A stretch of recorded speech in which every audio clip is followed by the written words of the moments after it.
Traveling to Latin America, you will end up in a gongala.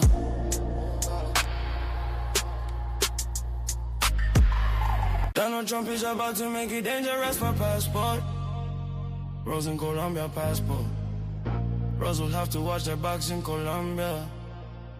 The hookers will be working overtime to score. Passport. Americans will no longer be able to smash in Colombia. Donald Trump is cock blocking on the passport, bros. Bro, passport, bro. Bros are crying because Colombia is off limits. Trump killed your Medellin dream. Brazil might be next on the hit list. The passport bros are peace. Beware passport, bro. The goons are mad and want revenge. Will you risk your life? Because you wanna smash a 10. Beware passport, bro. The goons are mad and want revenge. Will you risk your life? Because you wanna smash a 10. Donald Trump has waged war on Venezuela. Traveling to Latin America, you will end up in a gongala.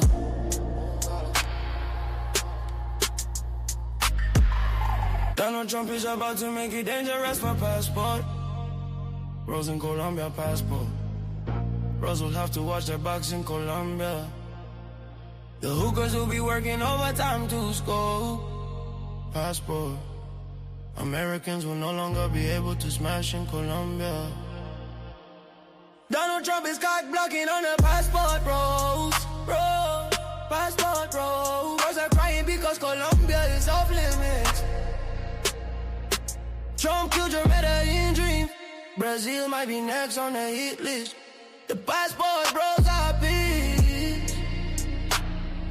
Beware passport, bro. The goons are mad and want revenge. Will you risk your life? Because you wanna smash a 10. Beware passport, bro. The goons are mad and want revenge. Will you risk your life? Because you wanna smash a 10. Donald Trump has waged war on Venezuela. Traveling to Latin America, you will end up in a gongala.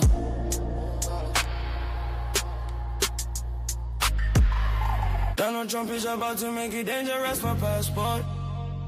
Bros in Colombia passport. Bros will have to watch their backs in Colombia. The hookers will be working overtime to score. Passport. Americans will no longer be able to smash in Colombia. Donald Trump is cock blocking on the passport, bros. Bro, passport, bro. Bros are crying because Colombia is off limits. Trump killed your Medellin dream. Brazil might be next on the hit list. The passport bros are peace. Beware passport, bro. The goons are mad and want revenge. Will you risk your life? Because you wanna smash a 10. Beware passport, bro. The goons are mad and want revenge. Will you risk your life? Because you wanna smash a 10. Donald Trump has waged war on Venezuela. Traveling to Latin America, you will end up in a gongala.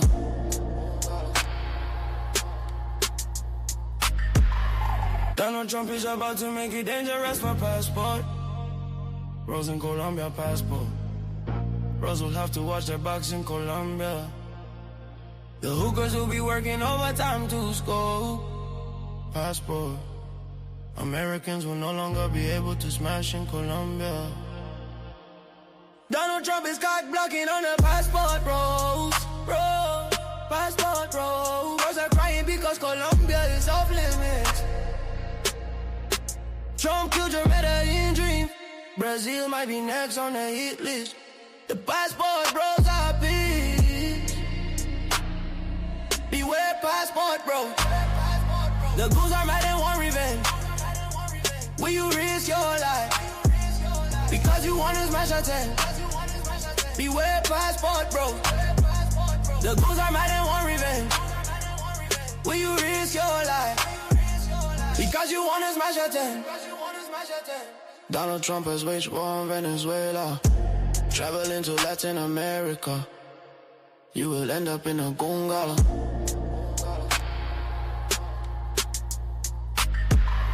Donald Trump is about to make it dangerous for passport. Rose in Colombia passport. Rose will have to watch their backs in Colombia. The Whoookas will be working overtime to score. Passport. Americans will no longer be able to smash in Colombia. Donald Trump is cock blocking on the passport bros. Passport bros. Girls are crying because Colombia is off limits. Trump killed your Medellin dream. Brazil might be next on the hit list. The passport bros are peace. Beware passport bro. The goons are mad and want revenge. Will you risk your life? Because you wanna smash a 10. Beware passport bro. The goons are mad and want revenge. Will you risk your life? Because you wanna smash a 10. Donald Trump has waged war on Venezuela. Traveling to Latin America, you will end up in a gungala.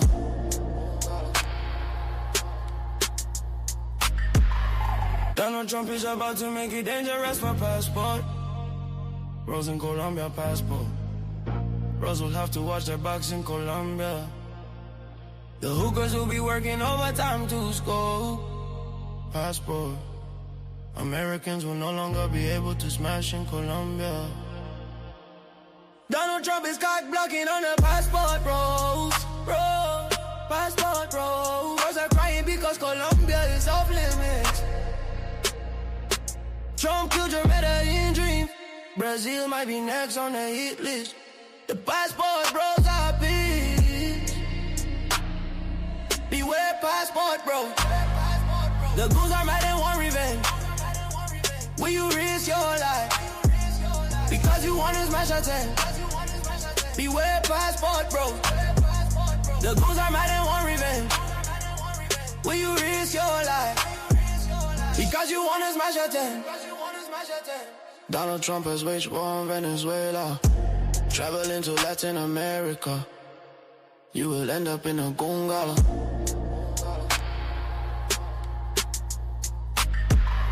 Donald Trump is about to make it dangerous for passport. Rose in Colombia passport. Rose will have to watch their backs in Colombia. The Whoookas will be working overtime to score. Passport. Americans will no longer be able to smash in Colombia. Donald Trump is cock blocking on the passport bros.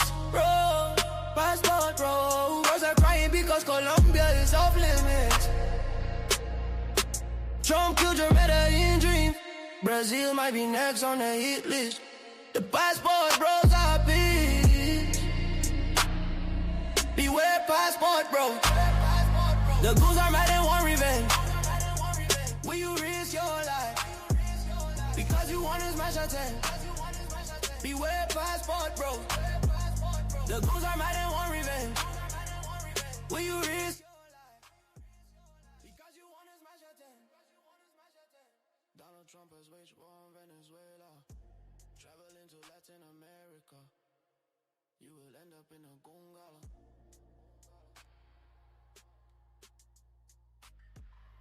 Donald Trump is about to make it dangerous for passport. Rose in Colombia passport. Check one, check two. Good afternoon. Good afternoon. Welcome to the Passport Bro Police Show.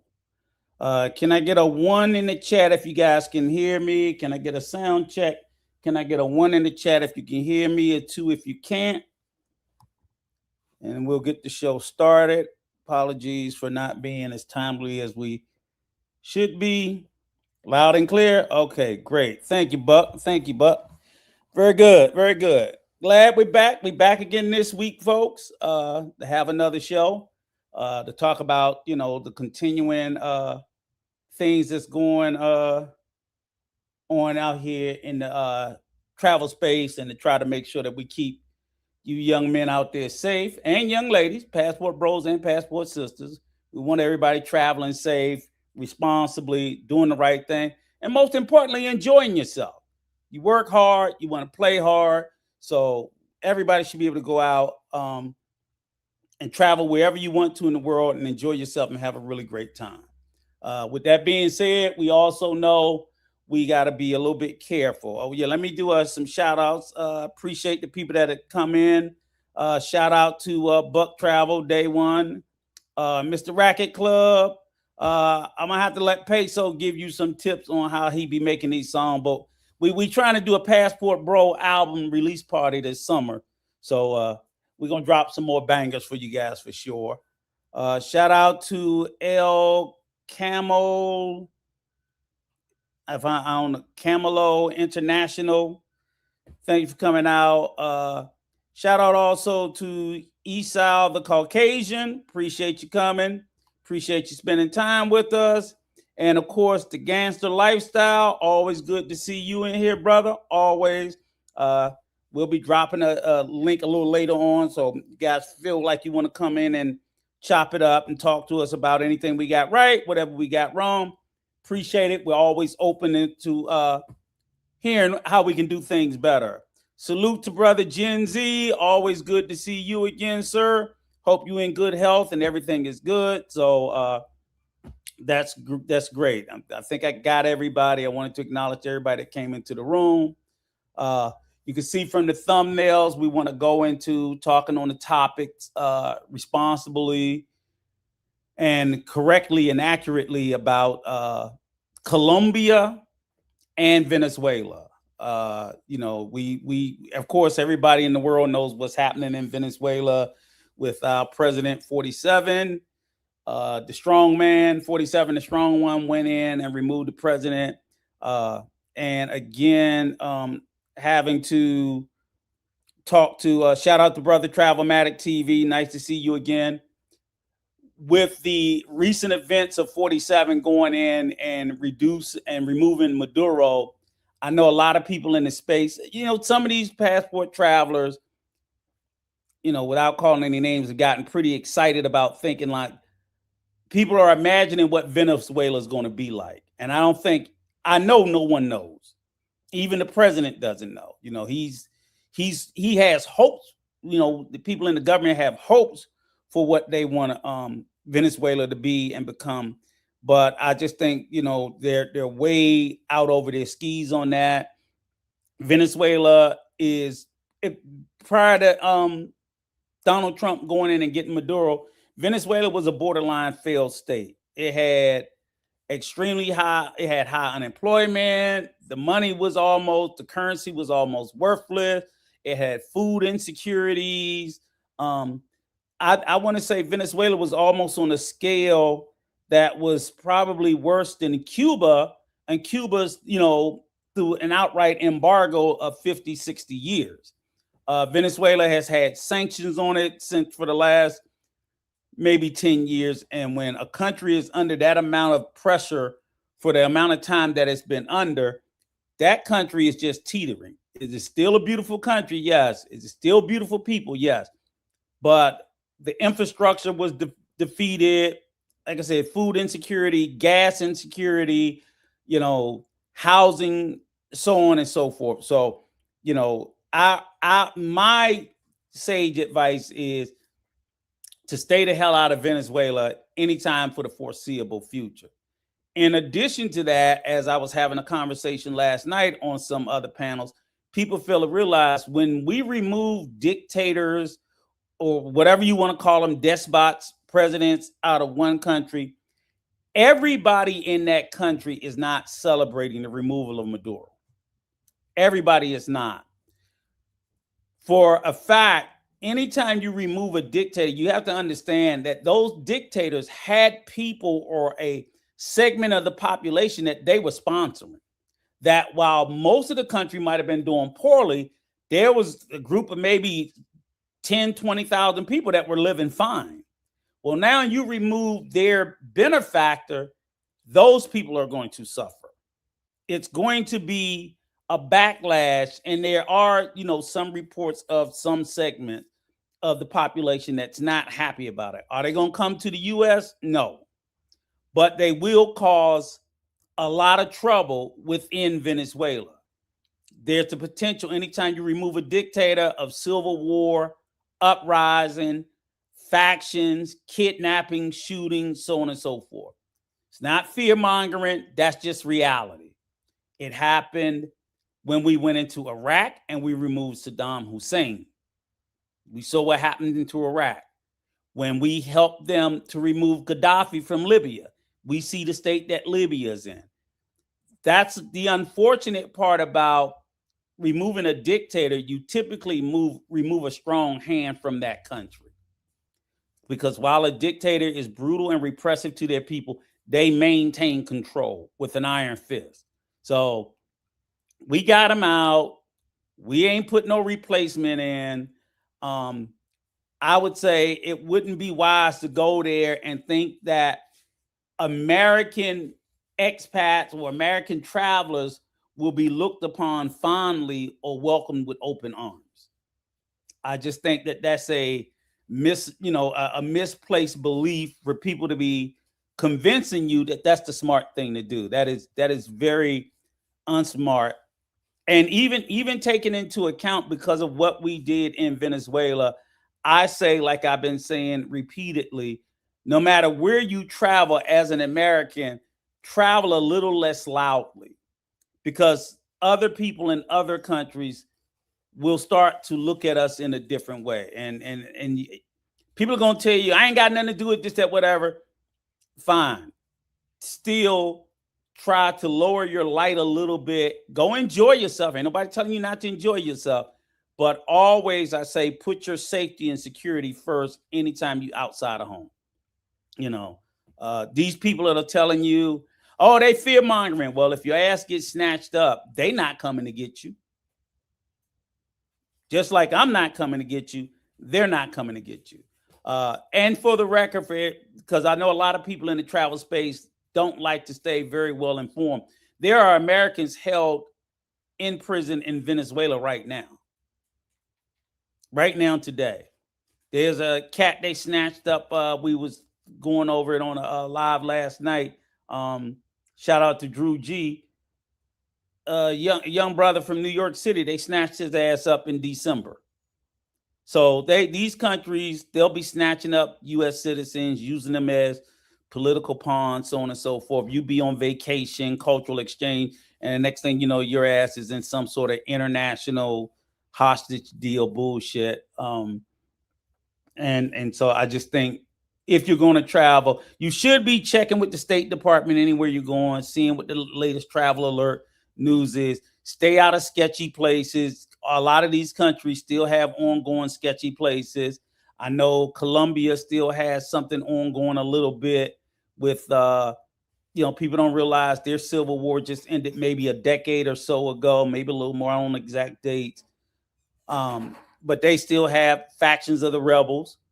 The Philippines, they still got stuff. When you go to the Philippines, there are certain parts of the Philippines where they have these, I don't know, like the Muslim Brotherhood or whatever. I'm not saying the right name, but anybody feel free to look up the information and you'll realize that this stuff is still going on. I think that big case with that white boy that married that Filipino chick, that's what happened to him. So with all that being said, this is about, traveling safely, a little less loud, enjoy yourself, do all the things you normally did, but just be smart. And I definitely can't say enough, stay the hell out of Venezuela right now, because Venezuela is a mess and it's going to be a mess for a while. Hopefully at some time in the near future, it's going to get better. It's just not today. So we're going to, like I said, we went to talk about that a little bit. Also, we want to talk about Colombia a little bit because, we also, have seen and starting to hear some things like, and so we're still traveling, but it's still the same old thing where they're, like maybe male travelers are with, going through a little bit more scrutiny than before. We've seen the cases where they've turned people back at the airport. Don't let anybody tell you it can't. Well, my brother just was in there last week. I'm like, okay, and your brother got through fine. That's great. But Don't let anybody tell you not to take precautions, because again, like I sit there and say, they're not going to reimburse you your money. They're not going to come get your ass if you're in trouble. So if it's your intention and your plans to do something, do so freely. But it would be smart to sit there and say, hey, I'm just going to have a little caution and not just completely throw caution to the wind. So again, like I said, that's Colombia. And also, I mean, do I even need to tell you guys, that the temperature's been turned up a little bit in Brazil? I mean, we all know what happened down there. The latest I heard this morning, I saw somebody said, and again, allegedly that Mr. Wallace has 12 victims. The youngest is 6, but there's been that Rio has identified up to 12 victims and maybe more to come. So that's just the word in the streets. I don't have anything to say concrete, but that doesn't surprise me in any way. It just doesn't. It's, but I don't know anything any more than anybody else on Mr. Wallace at the moment. Again, if he didn't do it, I hope he gets out and gets home safe soon. No, I don't believe it was a setup. I don't believe no such silly ass thing. And if he did do it, then he's right where he belongs. So with that being said, I'm going to bring my brother up.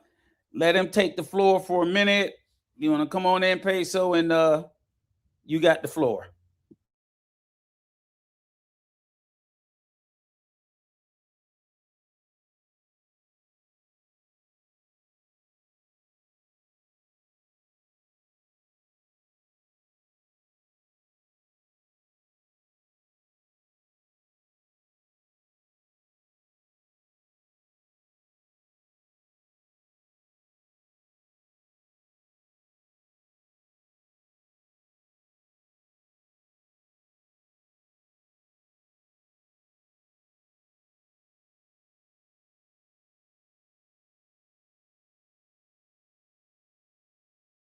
Okay, Peso be back in a second. He got a little mic troubles.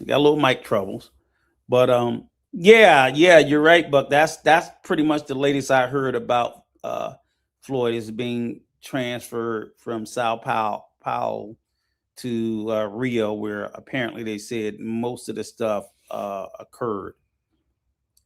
Cigar Music, I hope you see evidence. You got evidence that he got set up, or you think he got set up? I hope that's not the case. I just can't be so quick to say that he's got to be the unluckiest motherfucker in the world. And I will say this, even if he did set himself up, even if he not set himself up, but even if he got set up, he's the worst possible person to have been set up, because his travel history is not going to help him in any way. He would be easy to set up, and that's kind of like how we got to think about our travel history and how we travel and the things we do and say and we put on the internet. Is the fact that if we're putting ourselves out there doing all this extra whoremongering and we're putting it up there, I'm like, I know you're going to do it. I ain't worried about that. And have fun, enjoy yourself. But if you build up an entire library of you putting yourself, like Jay Rella would be a terrible person, because even if they set him up, it's like they're going to believe it. All the content you put up. You know what I'm saying? So that's why I think the part that's going to hurt some of these guys, if they put out that type of content. So if someone does decide to say, yeah, I remember that cigar. So you're right. I'm not saying that they can't. I'm just saying I don't have the evidence of it. But I'm saying that even if he gets set up and they bring up all of his internet history, it's going to make people believe he did it. You know what I'm saying? They're not going to look at, oh, he was doing family photo and he was doing family vlogging, they're gonna be like, look at what he was doing. So that one video we seen with the young girl in the DR, it makes a person believe he did it if he didn't do it. You know what I'm saying? That's what it is. We're back again with my brother. Go ahead and get yourself a trap peso.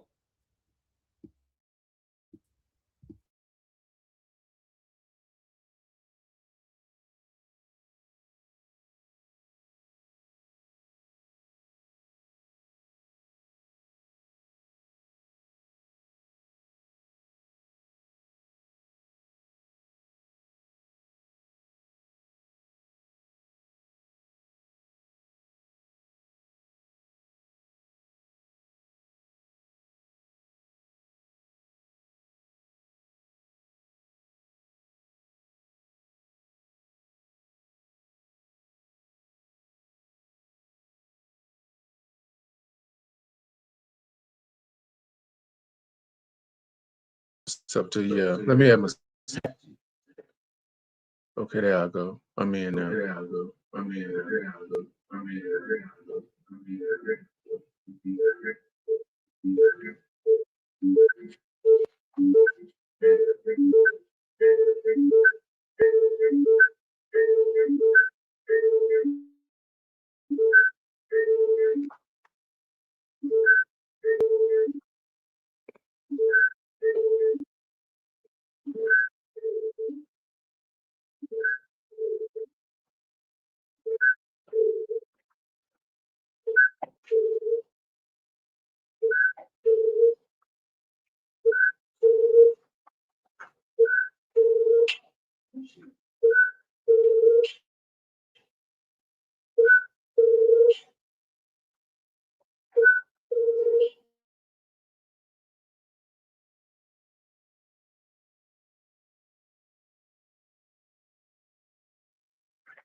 Mic check 1 2. Can you hear me now? Mic check 1 2. Can you hear me now? Yeah, you guys can hear me now. That's good. Yeah, you guys can hear me now. That's good.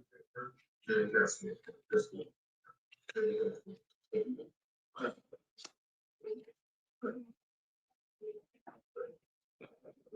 Yeah, well, I'm finna cook now.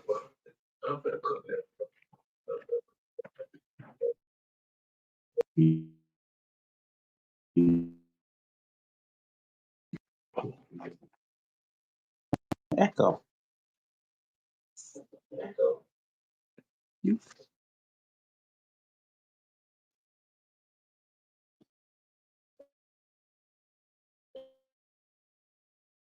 You know, it's not the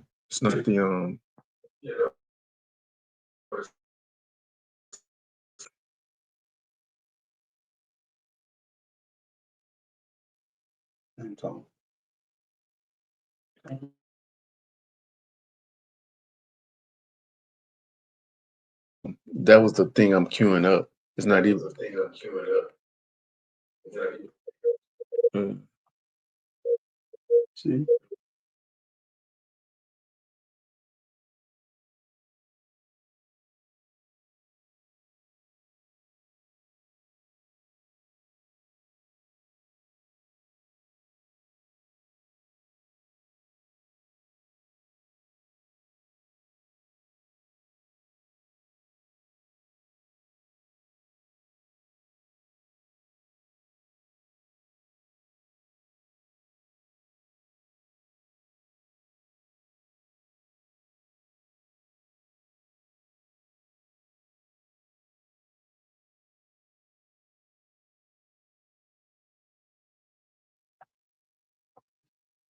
Can you guys hear me? And let me for some reason I'm having mic issues. You guys probably can hear me, but I can't even hear myself. Let me by the way, guys, I'm broadcasting from Mars, so that's what my shit fucked up.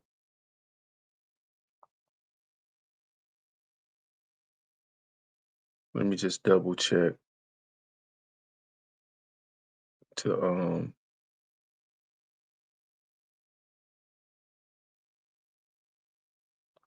I don't have any windows open besides StreamYard. So delay. StreamYard. So I don't know, maybe the haters are trying to block a brother. So yeah, maybe the haters are trying to block a brother. So block a brother. You know what? I'm gonna go out and I'm gonna try to fix that. I'm gonna let Rico come back. So something's not right. I'm gonna go out and I'm gonna try to fix that. I'm gonna let Rico come back. So something's not right. I'm gonna go out and I'm gonna try to fix that. I'm gonna let Rico.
But I can't let go.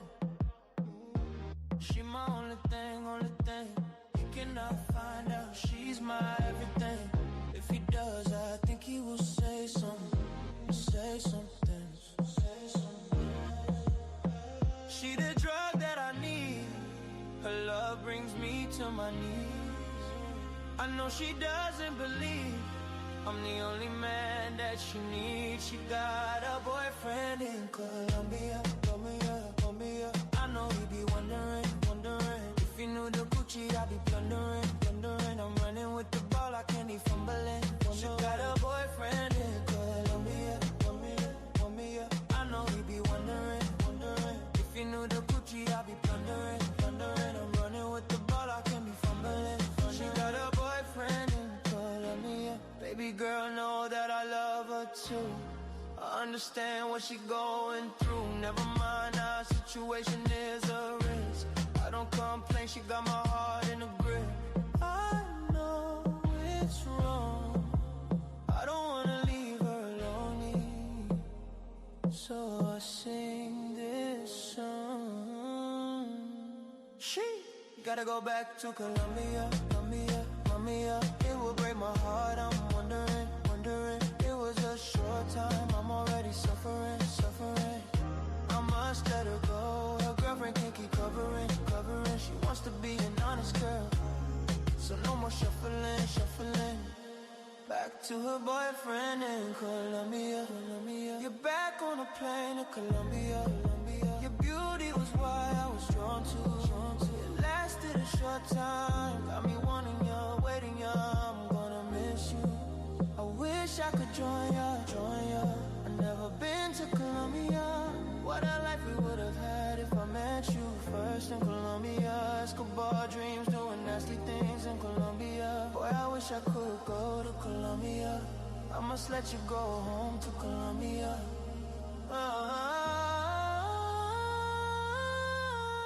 She got a boyfriend and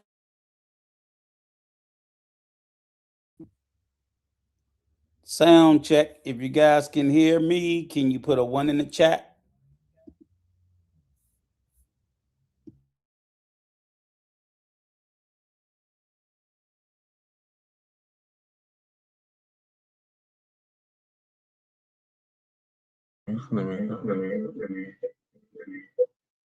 You just got echoes.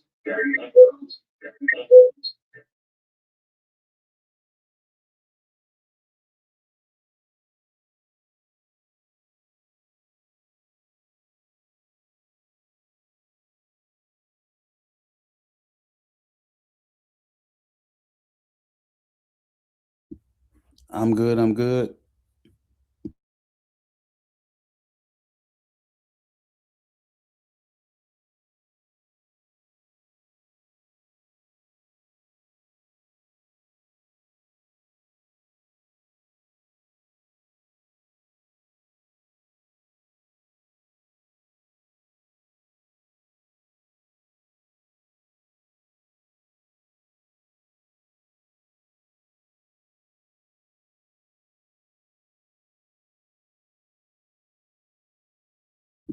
I'm good. I'm good.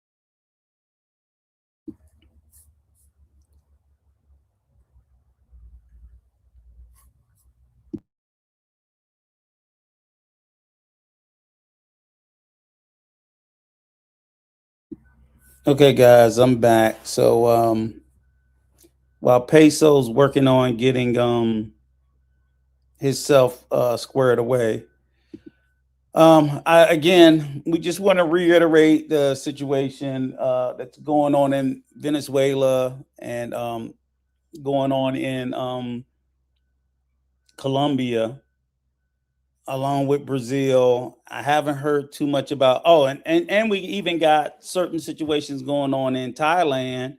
Uh, I'm sure you guys have been hearing about all the ruckus over there with the new visa crackdowns that's on Thailand. I actually saw a video as this one white guy who I follow his channel called not Ty, well, it's two. There's one guy called Ty Talk with Dan, and then there's another one called Tyrish Times. It's Irish guy that's married to a Thai chick that's now back in the UK, back in Ireland.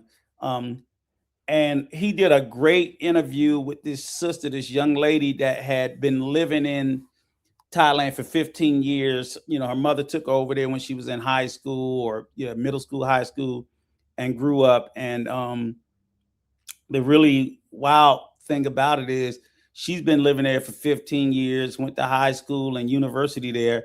And even she's currently in Malaysia because she had never had residency or anything like that.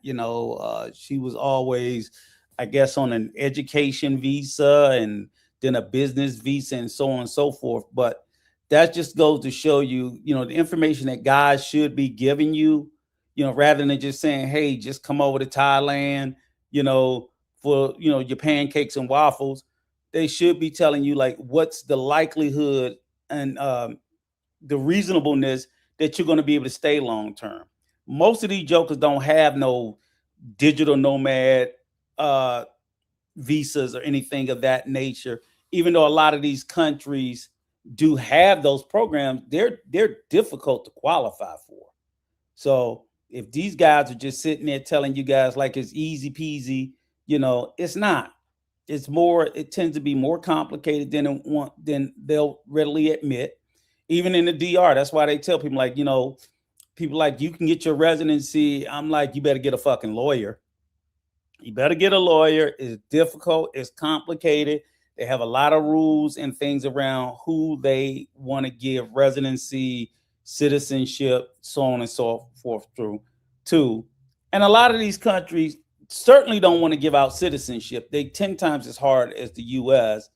And a lot of them are even very difficult, even on giving residency. Pretty much the best, easiest, and most easy way that I know about it is pretty much retirement. So if you're fully retired over a certain age, certain income, it'll be easier to get. Pretty much everything else, you can forget about it.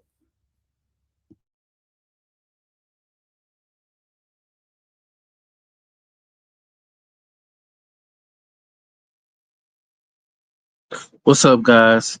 Can you hear me now? I hope you can. Yeah, I can hear you. Put a one. Okay, great. Sorry, I'm gonna have to tell the cable guy from Mars to fix my shit. But it is what it is. Now let's talk about Tell the Colombia chat. and Tell the Venezuela. chat to put a one in the You chat know just to make sure Trump. they can hear you. Can you guys put a one in? Okay, great. Go ahead, Peso. Yes.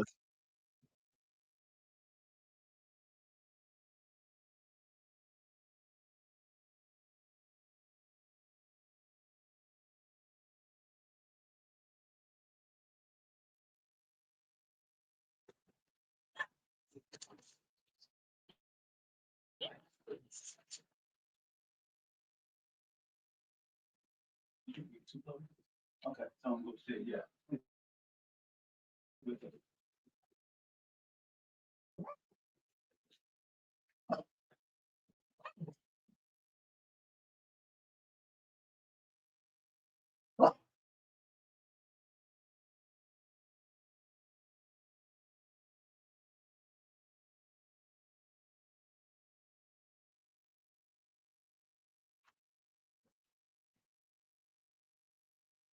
Oh, what the hell going on?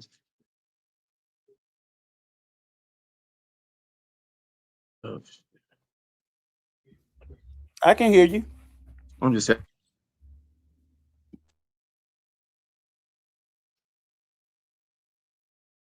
out of 10. Man.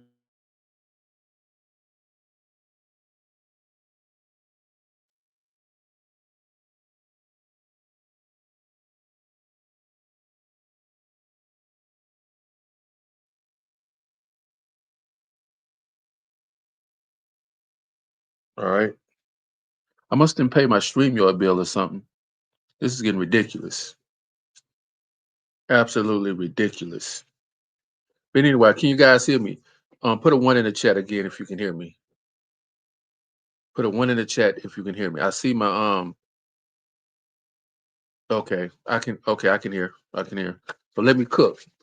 Now we all know what Donald Trump is doing right now. Donald Trump has invaded Venezuela. We know that for a fact. And he's talking about invading Colombia because Donald Trump said that Colombia is the main reason why white people, he says American, but he means white people, are hooked on crack, hooked on cocaine, hooked on any type of cocaine drug product. So he's going to be invading Colombia real soon. And we know he's going to be invading there because they're the number one distributor of cocaine. There's only a few countries where cocaine, the product could be made, or rather it grows there, and that's Peru, Bolivia, and Colombia. At least those three countries for sure. That's where all the cocaine comes from. And trust me, after he invades or takes over Colombia, guess where he's going next? He's going to you guys' new favorite hotbed, Peru. Oh, Donald Trump is he cock blocking everybody. Everybody getting cock blocked. Donald Trump say, y'all all this smashing y'all been doing, that's over with. It's over. Nobody's gonna be taking out any hawkers. Donald Trump says no more hawkers. So nobody's gonna be. In order for you to get a hooker, you're gonna have to move to the country and stay. So he's calling your bluff. Donald Trump is calling you guys bluff. Ain't no more going in to Peru for a week or two, smashing all them hookers, having a good time drinking beer at your Airbnb, getting a little scope on the side. All that's over with. All of that is over with. Either you're gonna have to go to the country and live there permanently, or you can't come. Because once the Americans come over there and they start bullying and deboing the Peruvians and the Colombians, guess what's gonna happen? They're not gonna like you no more. They're not gonna want you to be there. And they're gonna go full throttle on all of you Negroes that's over there trying to get a little smash session in. The goons are gonna be waiting on you. You thought it was bad now. Oh, wait till Donald Trump finish pissing these guys off. And the Colombian president already told Donald Trump. He said it, he said it in the in the infamous in the infamous Al Pacino. What was the movie? Scarface? What was the movie? Scarface? That's what it was called. Scarface, where he was sitting in his office with the machine gun and the cannon, talking about come and get me, Poppy. Come and get me. Come and get me, Poppy. That's what he's doing. He said, come and get me, Trump. So they starting to not like Americans already. So you can come over there with your blue book, waving it in the air, talking about you an American. Something gonna happen to you. You're gonna be missing. Matter of fact, if I was the president of Colombia, I wish a nigga would come to my country and be an American. We stopping you at the airport and you going straight to jail. Going straight to jail. Pass all the hookers, just like in Monopoly. Pass all the hookers and go straight to jail. Go straight to jail. That's what I would do. Then I would tell Trump, if you touch foot in my country, all these all these brothers out here, all these Americans I got locked up in these jails that were looking for our hookers, they ain't never coming back. Soon as you step foot, you all smiling and happy, you know, pocket full of pesos, thinking about all the hookers you gonna smash in your 2-week vacation. I mean, boy, you just skinning and grinning. Can't wait to get to the casa. But little do you know, soon as you step into that airport, we got the police waiting on you to usher you straight to jail. And you're gonna stay there until Trump act right. And that might be, and Trump ain't gonna give a damn about you. He ain't gonna come to save you. He not gonna come to save you at all. So you're gonna be sitting in that jail for 5, 10, 15, 20 years. All because you wanted to do a little smashing on some hookers. You're gonna do a 20-year prison sentence all because you thought that, oh, I'm gonna sneak over to Colombia. Nobody ain't gonna notice me. I'm gonna slide in and slide out. I'm gonna smash a few hookers, drink me a couple of beers, have a good time, broadcast on YouTube. I'm all in the video, broadcasting from YouTube. But little do you know, they gonna have the police right there sitting there waiting on you. They're gonna be sitting there waiting on you to take you straight to the penitentiary. straight to the Colombian penitentiary. They're gonna be taking you there, straight to the penitentiary. All because you wanted to do a little smashing on the side. And I'm telling you right now, all these guys out here, let me tell you something. If these guys out here that's selling you on Venezuela, they need to be thrown in jail. You know, because Venezuela, I don't know if you know this, guys, but Venezuela is the most dangerous. Go look it up. One of the most dangerous countries on the planet. So they want you to risk your life for some Latino cookies. They want you to go to one of the most. I mean, and you already know by now these Venezuelans, they don't like Americans. Would you like somebody that kidnapped your president? Would you really like somebody that actually kidnapped your president? Well, I guess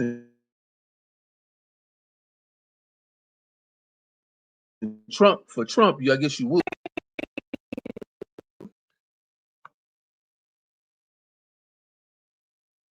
Let me see.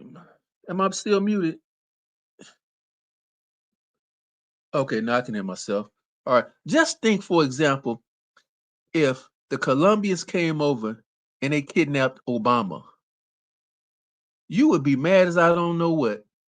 You would be mad at the Venezuelans if they came over and they kidnapped Obama and then took your oil. You would be totally upset. So how do you think they feel right now? You came in, kidnapped Maduro, and then you're deboning them for their oil. Do you think you can go over there and wave your passport in the air talking about where the Whoookas at? Do you really think you can do that? Wave your passport in the air talking about where the Whoookas at? After you been kidnapped, after they your president has been kidnapped. You would be totally upset. Totally upset. So what do you think those guys are thinking right now? So if anybody's out here making videos telling you to travel to Venezuela, they don't respect you. They want you to die, or they want something bad to happen to you. And you got a few passport bros out here that's telling you guys to go to Venezuela. That should be a sign right there. They don't like you. They want something bad to happen to you. And that's the reason why we have this channel. We try to have this channel so that we can fight against all the misinformation and keep you guys somewhat safe. Because you never know when something can happen to you. Something can happen to you in this country, in the United States. So all we're trying to do is trying to keep you safe. We're not saying that you can't smash no Whoookas. We're not saying that you can't travel. You know, you got a lot of guys out there, and we call names over here, in particular BMT, telling people that black men are mad because they traveling. Black men aren't mad because y'all traveling. They might be hating a little bit, maybe some of them, but we not hating over here because we travel. That's why we have the authority to sit here and try to combat what you guys are saying. We don't care about nobody living their best life because I'm not gonna pay for it. I'm not gonna pay for it. So if you have the money to travel, if you have the money to do whatever you want to do, by all means do it. Nobody is stopping you from doing that.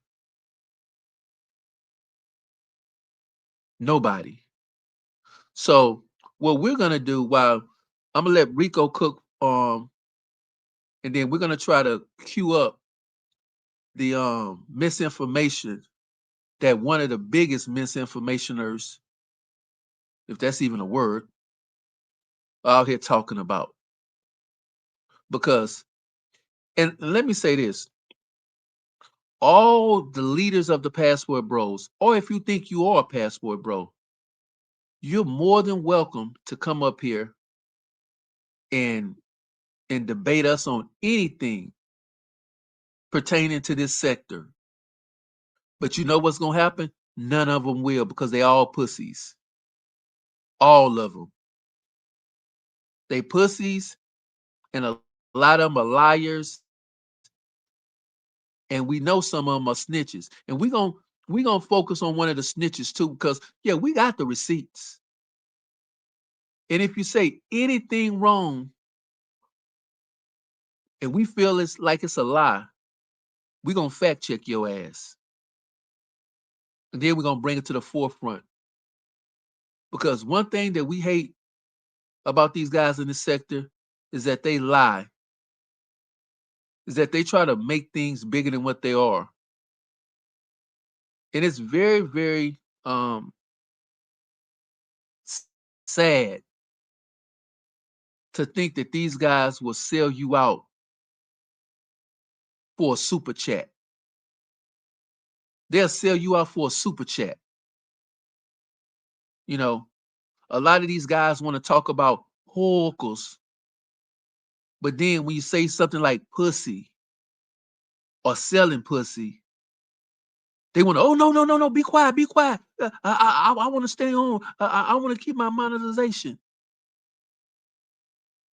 You know, so they out here playing like they not Passport Bros. You know, when they really are, but they want to stay monetized. Because at the end of the day, they doing all this for money. They come on every week, you know, and like I said, we gonna cue this up. You know, go ahead, Rico, cook, cause we finna cook. We finna cook. Yeah. Good job, brother Peso. Yeah, but we're gonna open the panel in a little bit before we get out. We definitely want to open up the panel, let you guys come up, share your ideas, your thoughts, and your opinions. Um, I want to just take it. I'm not really going to cook, but I want to go into a little bit because I had a really good conversation earlier today with some friends about this space. And you guys know, like last week was me and Peso's first foray back. You know, like I said, we came back at an unfortunate time. But in the gist of it, you know, it's always been asked why me and Peso seem to care so much, you know. And it's funny because they typically try to say we haters, we don't want to see people to travel. They use dumbass terms like plantation bros against passport bros. And right about now, I think they all would be happy to be called a plantation bro since Brazil calling them a criminal organization and whatnot. But the funny thing about it is they would say all these things because they just wanted to dodge accountability. They wanted to dodge responsibility. No one was ever asking these young men not to travel. I frequently, routinely travel myself. I always encourage my son to travel. Like I said, I'll be in the DR for the Super Bowl with another big YouTuber and my sons, and we'll be traveling while we're in the DR in Punta Cana. So they can just knock that bullshit off. However, we travel responsibly.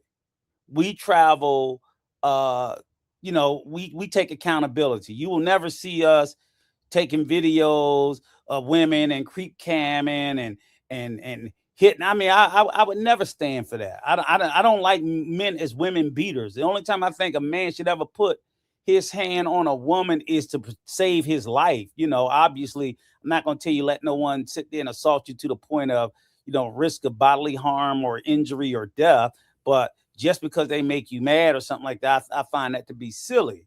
So you know, and basically, and I was telling them, I'm like, yeah, everybody know I'm an old head, but the fact of the matter is, in this space, seeing so much bad information going out, and again, for me, it's I feel like a sense of responsibility because I'm older and wiser and know how to travel safely and smartly.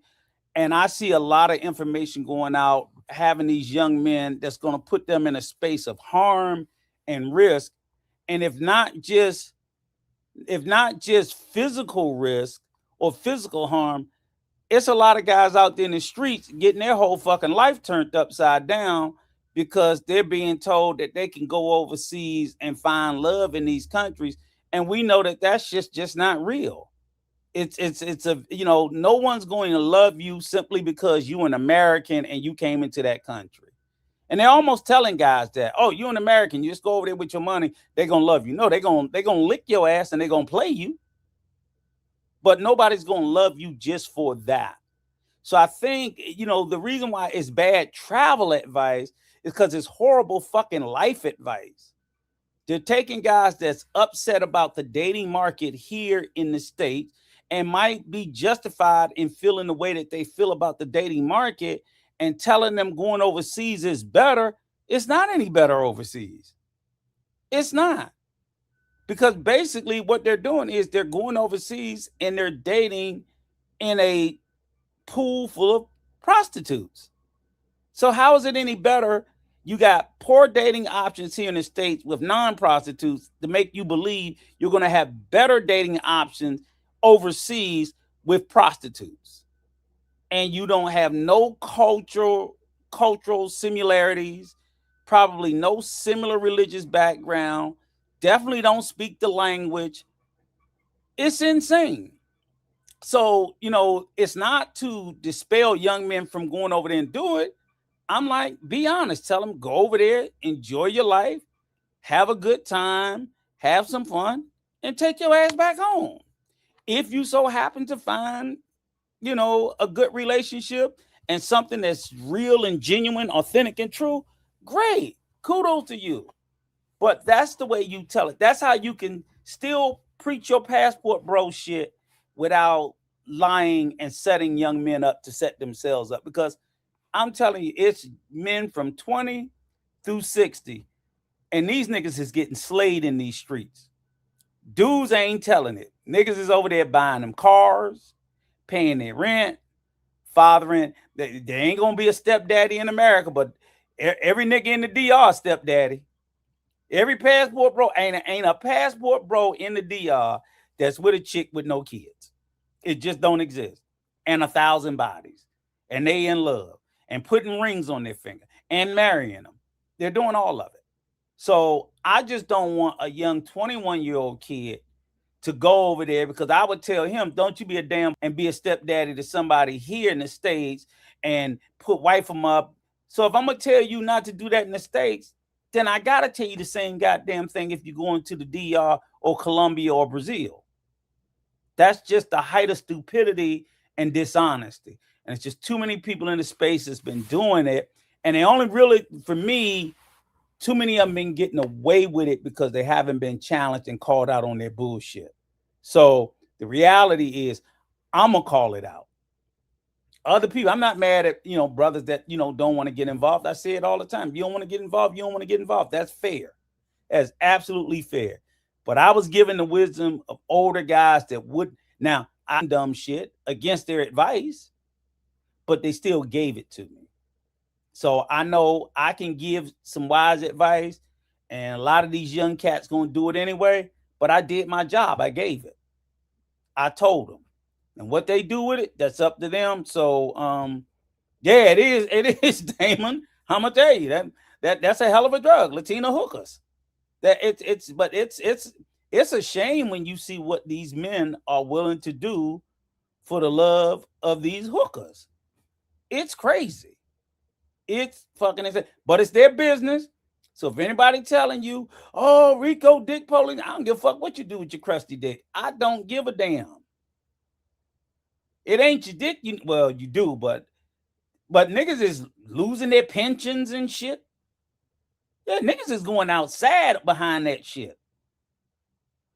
So I'm like, do whatever you want.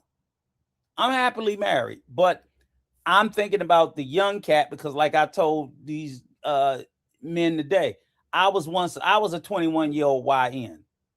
And I'm thank God I didn't come up during this time, because if I didn't have somebody to tell me straight, I'd be listening to these motherfuckers too.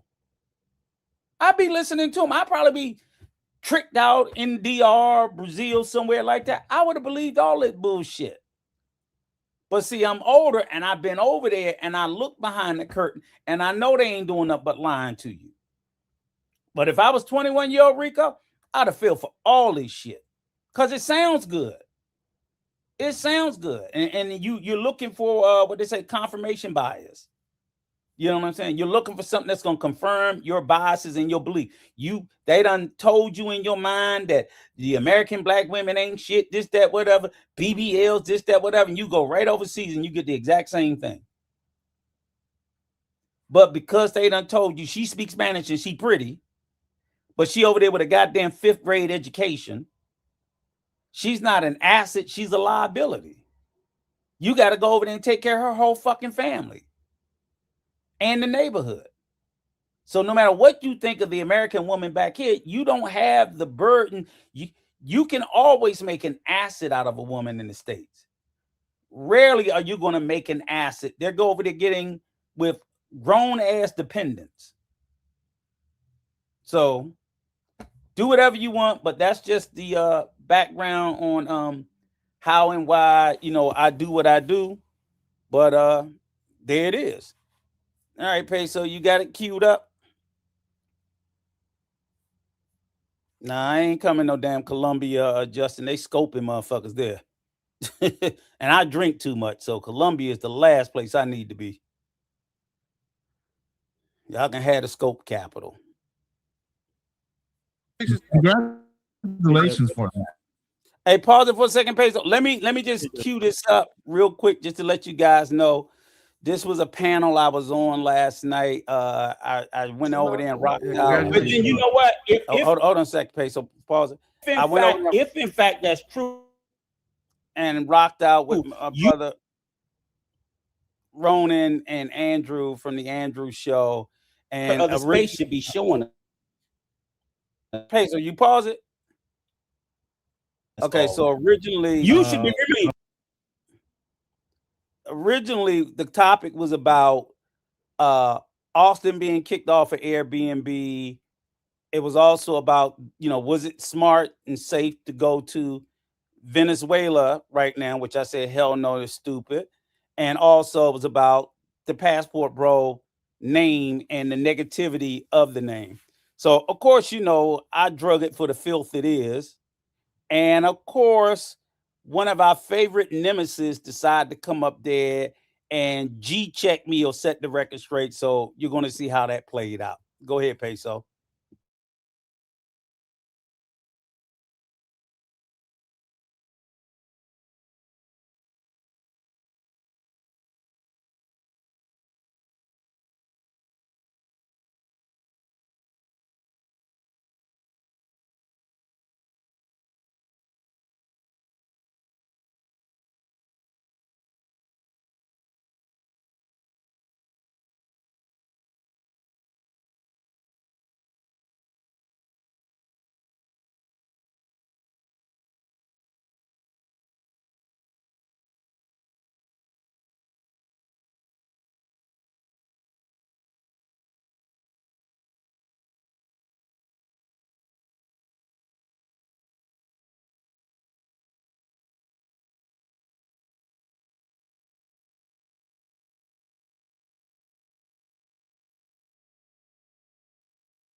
All right, you got to cue up the video. It is you guys are going to get some news tonight, and we're going to review the panel I was on last night, and we'll see how it played out. It's pretty interesting. Along with him, a couple of his defenders came up there. One I actually ended up befriending after the end of the night. So believe it or not, as tiresome as this shit is, every time I win over a convert or a young man that traveled to sit there and say, I start to see what you're saying, that's that's part of what makes it worth it to me. Because I know that if you don't have a counter voice out here, those guys they'll be left out there to be food for the grifters. The grifters they gonna lie to them. Niggas out there selling $200 consultations. I'm like, for what? To tell you how to get whores? That's the stupidest shit I ever heard. But they do it. And of course these guys are foolish. Like someone told me today, they don't want the free truth. They want the paid lies. For some reason, they ain't gonna believe it if they don't have to pay for it.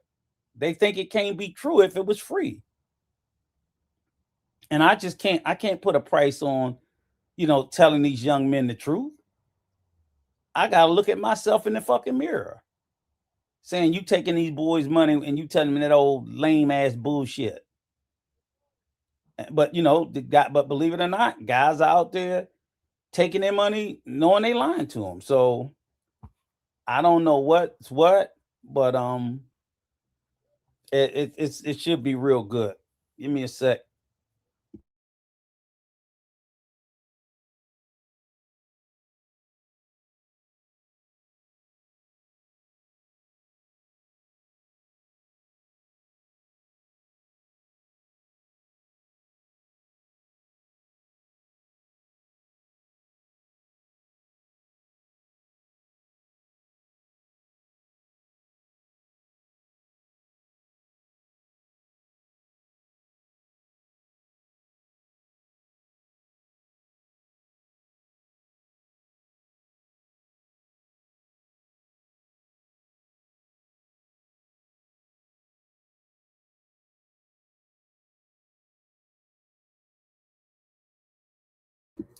Nah, Justin, Peso's not in Uganda. He's not. I ain't telling y'all where he is, but he ain't in Uganda. But that really shouldn't matter where he is. The question is, like we sit there and say is, and like I said, we dropped the link and opened the panel for anybody to come up here and challenge anything I'm saying. I don't run from any of it. But what we are starting to realize is that we're not going to keep letting people put you on an unlevel playing field, because see, anytime the playing field is level, their ideas and their stories get destroyed. It get absolutely destroyed. So what they try to do is they try to pull you over to their little lame ass panels and have it like a 1 against 15. So they can yell and throw lies at you. But see, when you catch them in the lies, then you have 15 people that be trying to defend the lies because they're all so invested in it. They're also invested in the lie because typically, if the head honcho ain't making a bunch of money, he's sharing it with a bunch of his lackeys. So they just eat it up and play like that. But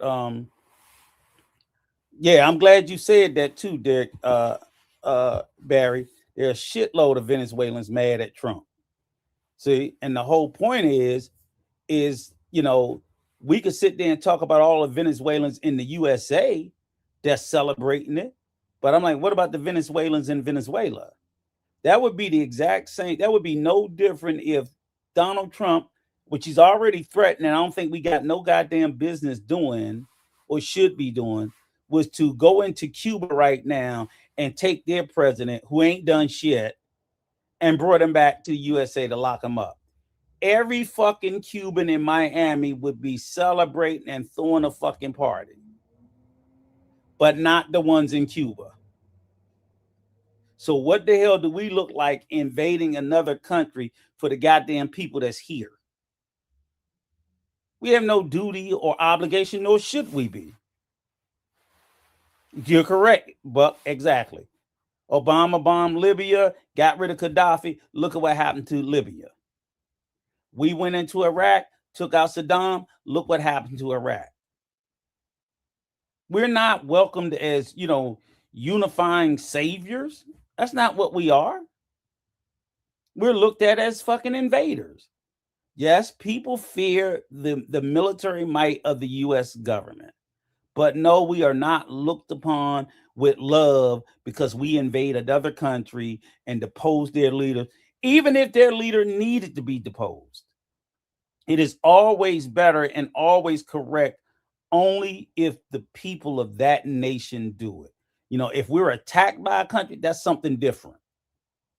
We were attacked or we're threatened by them. But just because we don't like their government, we don't like their leader, that's just not our place to do it. I'm glad I want them out. You know, shit, get rid of Kim Jong. But I'm not saying we need to send the army to get rid of the dictator of North Korea. Fuck no. If those people don't get rid of them, then they fine with it. Don't tell me to, you know, that people like, oh, the people of Cuba, they're suffering. Well, they've been suffering for 75 fucking years with all with embargoes. They're almost living in the Stone Age. But guess what? They still ain't bent the fucking knee. They ain't suffering that much. And if we go flying and marching in there, yes, they're going to look at us as invaders. Got to stop buying this stupid American exceptionalism bullshit. It's not true.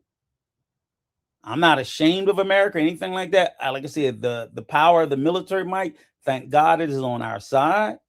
We have it. I just think that, you know, we need to wield it, you know, responsibly. And I know any country that we go into and we take over, they're not going to look at us favorably. Yeah, you're right. And that's another point they won't talk about either. But like you said, men that go to Europe are not deemed as passport bros. They don't look at them as passport bros.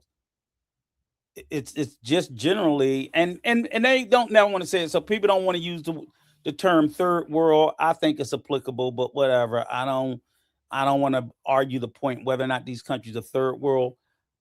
We know why they may be framed that way. And ultimately, these are places and the reason why they're not passport bros in Europe is one, too few of them go there. And I don't think too few of them go there because of, you know, the lack of women, because Europe has plenty of women. It's the lack of economic power. You're not leaving the US being in the top 5%. You're not going to be the bottom 5% of the US and go be the top 5% in damn near any European country.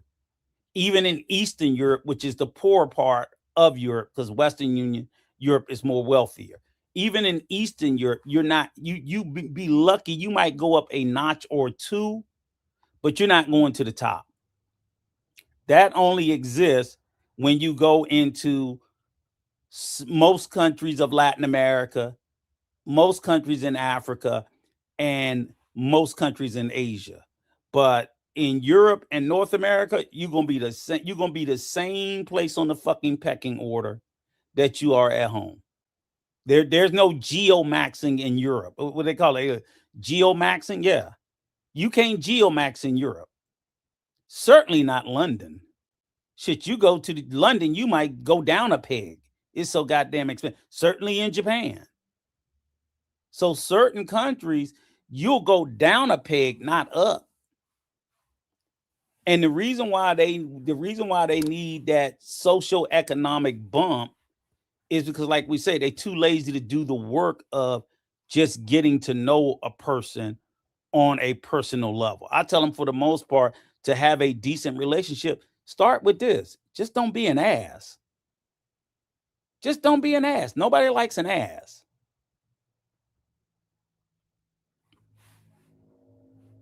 Yeah, but Vancouver, Toronto, Montreal, yeah, all those are beautiful and have some beautiful women.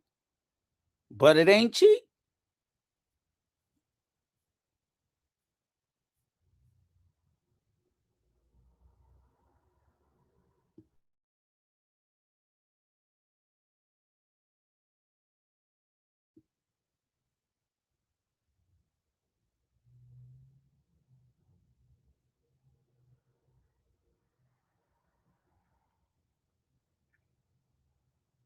Big money. Where do you think you're gonna be at? Yeah, I'm gonna get them to fix. Where do you think you're gonna be at the top? You'll be much further in Europe. Like I said, it might be in Eastern Europe, not necessarily in Italy, Spain, UK, Germany. No. those countries are just as well to do as the U.S. Money's almost the same. So, I mean, let's be serious for a minute about that. You tell me which countries, and I'll tell you. I will clearly give you the edge. You know, if you want to go Eastern European countries, I can get that. But a lot of countries in Europe, no. You know, you're not going to leapfrog anybody. I certainly would be interested to see what countries you believe that you're going to get a leapfrog over.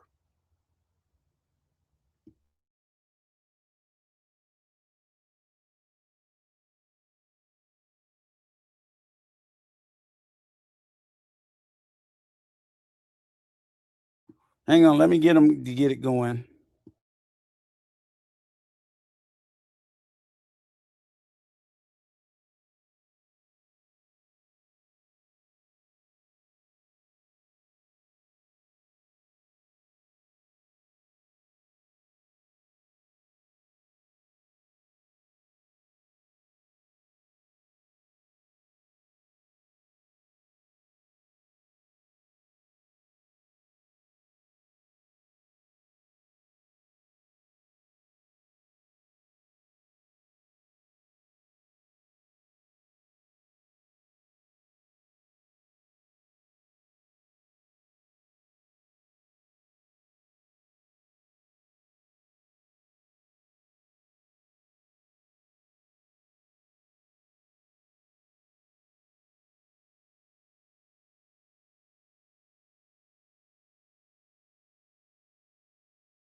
Lies down low,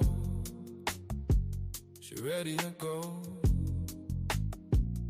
A Colombia 10, I paid an arm and leg. You can ask all of my friends, I'm overseas, passport in hand. I'm not gonna brag, but I feel like I'm in. She looking so fly, I wanna touch the sky. No lie, no scope of love meaning my life, 'cause I can't afford to die.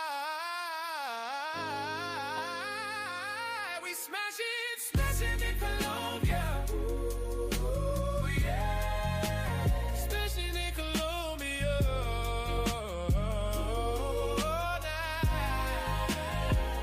Back at it again. This time I have a friend. We gonna do it all again. We smashing in Colombia. So many beautiful girls, they all around Eddie's world. I want them all tonight, but my budget is kinda light. It's smashing in Colombia. It's smashing, it's smashing, it's smashing, it's smashing. Oh,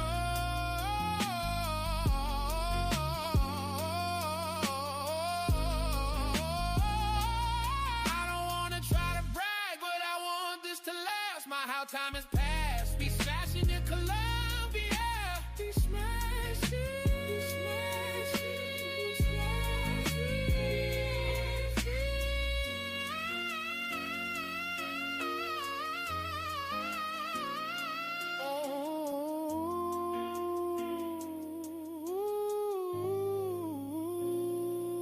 I'm a spender. I'm going broke, I gotta make a call.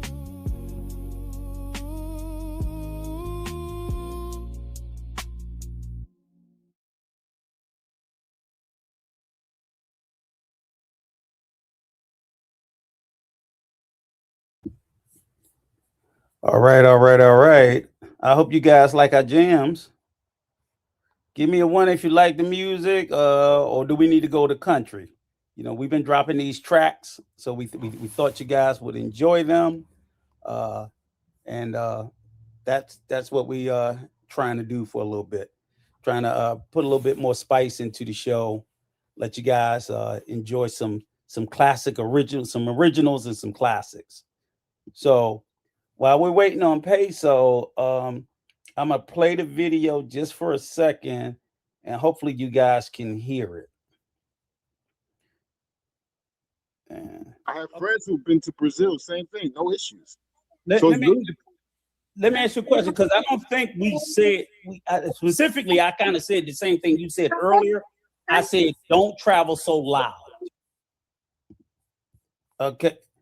Okay, can you guys tell me, did you hear the video when I played it? I just want to make sure that the sound's right. I'm gonna go right back and play it.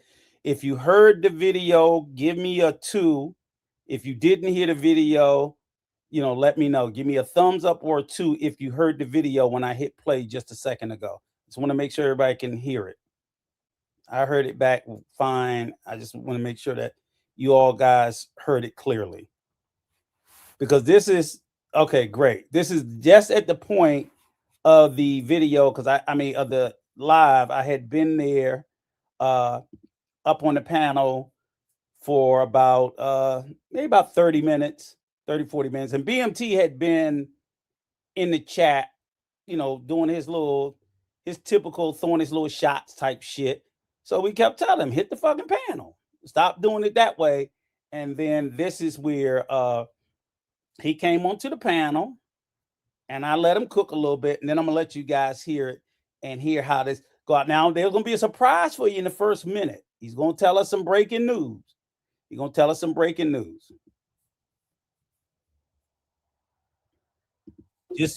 And we were talking about Venezuela, because they were talking about people going to Venezuela. I'm like, don't go down there trying to be loud. Who wants to go to Venezuela? They were asking about it. That wasn't me, because I say you shouldn't go. I'm saying, who wants to go to Venezuela right now? You'd be a total dumbass to go to Venezuela. I agree with you. It's a lot of dumbass. You would be surprised. There's some people saying they want to go to Venezuela right now. You'd be surprised. A lot of people want to go. Yeah. I agree. You got BMT in the building. What's up, brother? You got something you want to say? Hey, what's good, panel? What's good, everybody? What's on, Ronan, my man Ronan. I see my man Ethan on the show. Andrew, what's good? What's good, bro? It's been a minute. What's going on? Travel Unfiltered.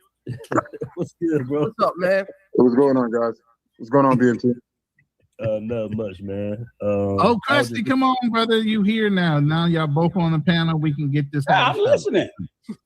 No, I was just listening. He's waiting on your opening hour. I was just listening to this. I was just listening to this hit song, this Bass Passport Bro song with a couple of million views on it. So, yeah, I was just listening to J. Cole rap his little verse on it. That's all. What's good, though? What's good with the panel? What's wrong with the Passport Bros now? The same shit that's always been wrong with them. Well, who? Can you name some names, man? Give me some names. Start with you. Oh man, everything is good. You the one that made the app. I'm living a beautiful life here in Thailand, man. You know, recently married. You know, I'm just doing me, brother. Oh, you recently married? Congratulations! Congratulations! Now, did y'all hear that breaking news? Did y'all hear that breaking news? Mr. Passport Bro got married. Mr. Passport Bro got married. Do I believe it? Hell no. But let's continue on with the conversation. Congratulations, man. Yeah, but then you know what? If in fact that's true, you as the leader of the space should be showing us all that. You should be remember. No. As the leader of the space, let me finish, sir. Sir, you trademarked it. You have the app. You've been telling Ben that they can go overseas to find fit, feminine, friendly wives.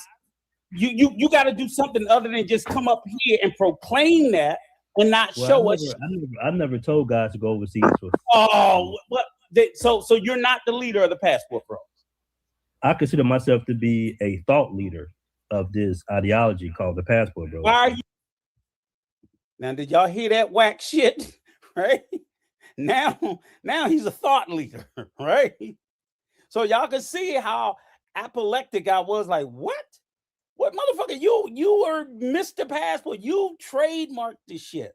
You got the app. You running around all this passport. Now all of a sudden he's a fucking thought leader. See, this is a direct example of unaccountability all behind this Floyd shit.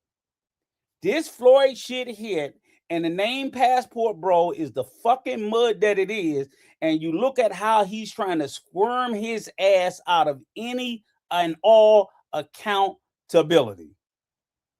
He don't want to have no responsibility for it, no accountability for it. He wants the fruits of whatever, however he can monetize it.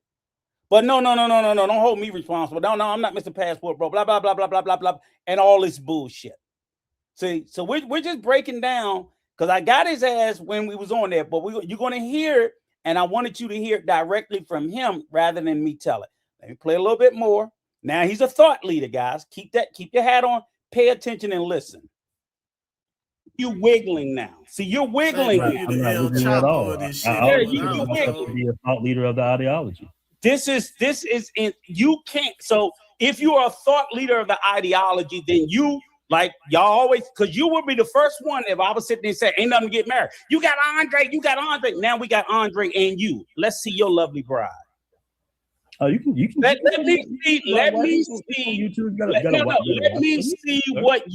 me see true love.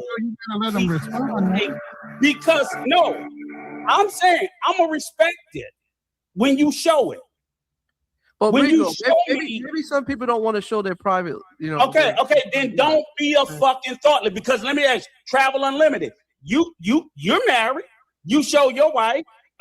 Fearless show his.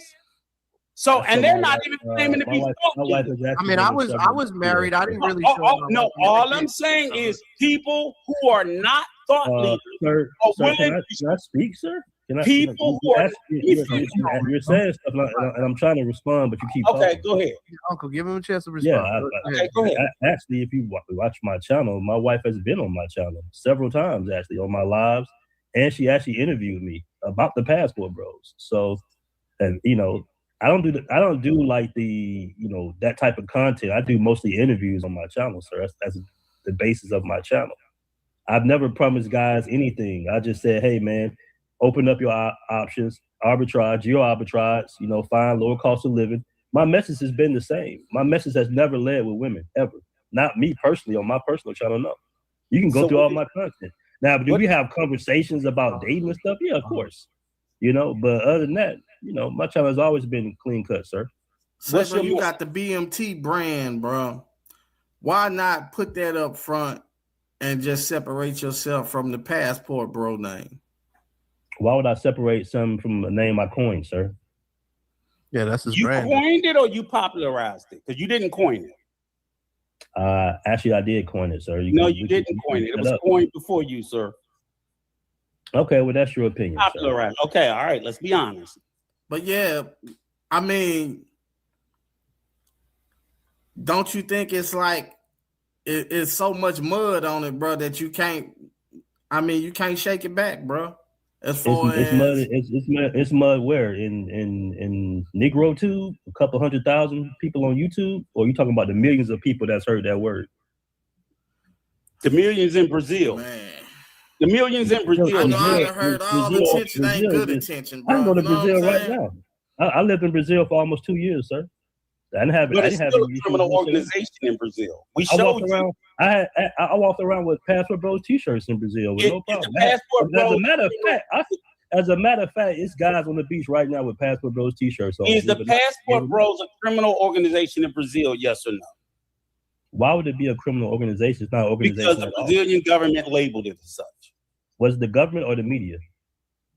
Either or, it doesn't matter. Within Brazil, it does matter because you have. I'm not positive. You have media that labels Trump organization a criminal organization. That's a real organization. And he might be. But I'm saying if the media is not the government, you have to make that decision, Rico. You can't just say Is it either or? I'm asking you a question, sir. Can you answer the question? I'm sitting there saying, whether the media or the government, or you don't know. I'm telling you, I said I don't know, but I'm saying. All right, well then that question is mute then, sir. No, it's not you. It's not you. Okay, if you want to say it's not the government, it's the media, then the Brazilian media did not know. So why you, as a man, why are you speaking on something that you don't know? No, because I can tell you the Brazilian media definitely labeled them as a criminal organization. I don't know if the government did also. Okay, and that's been taken that framing, sir, has been taken care of because that's by who? Who? By who? What makes it illegal? What makes it illegal? By who? See, exactly. You can't tie any brand or term to a criminal organization legally. You can't prove the illegality of the term. What the hell are you talking about? You sound you said it's illegal. You sound very ignorant right now, Rico. Go ahead. BMT, man. You got your heels dug in, man, as far as the name Passport Bros, bro.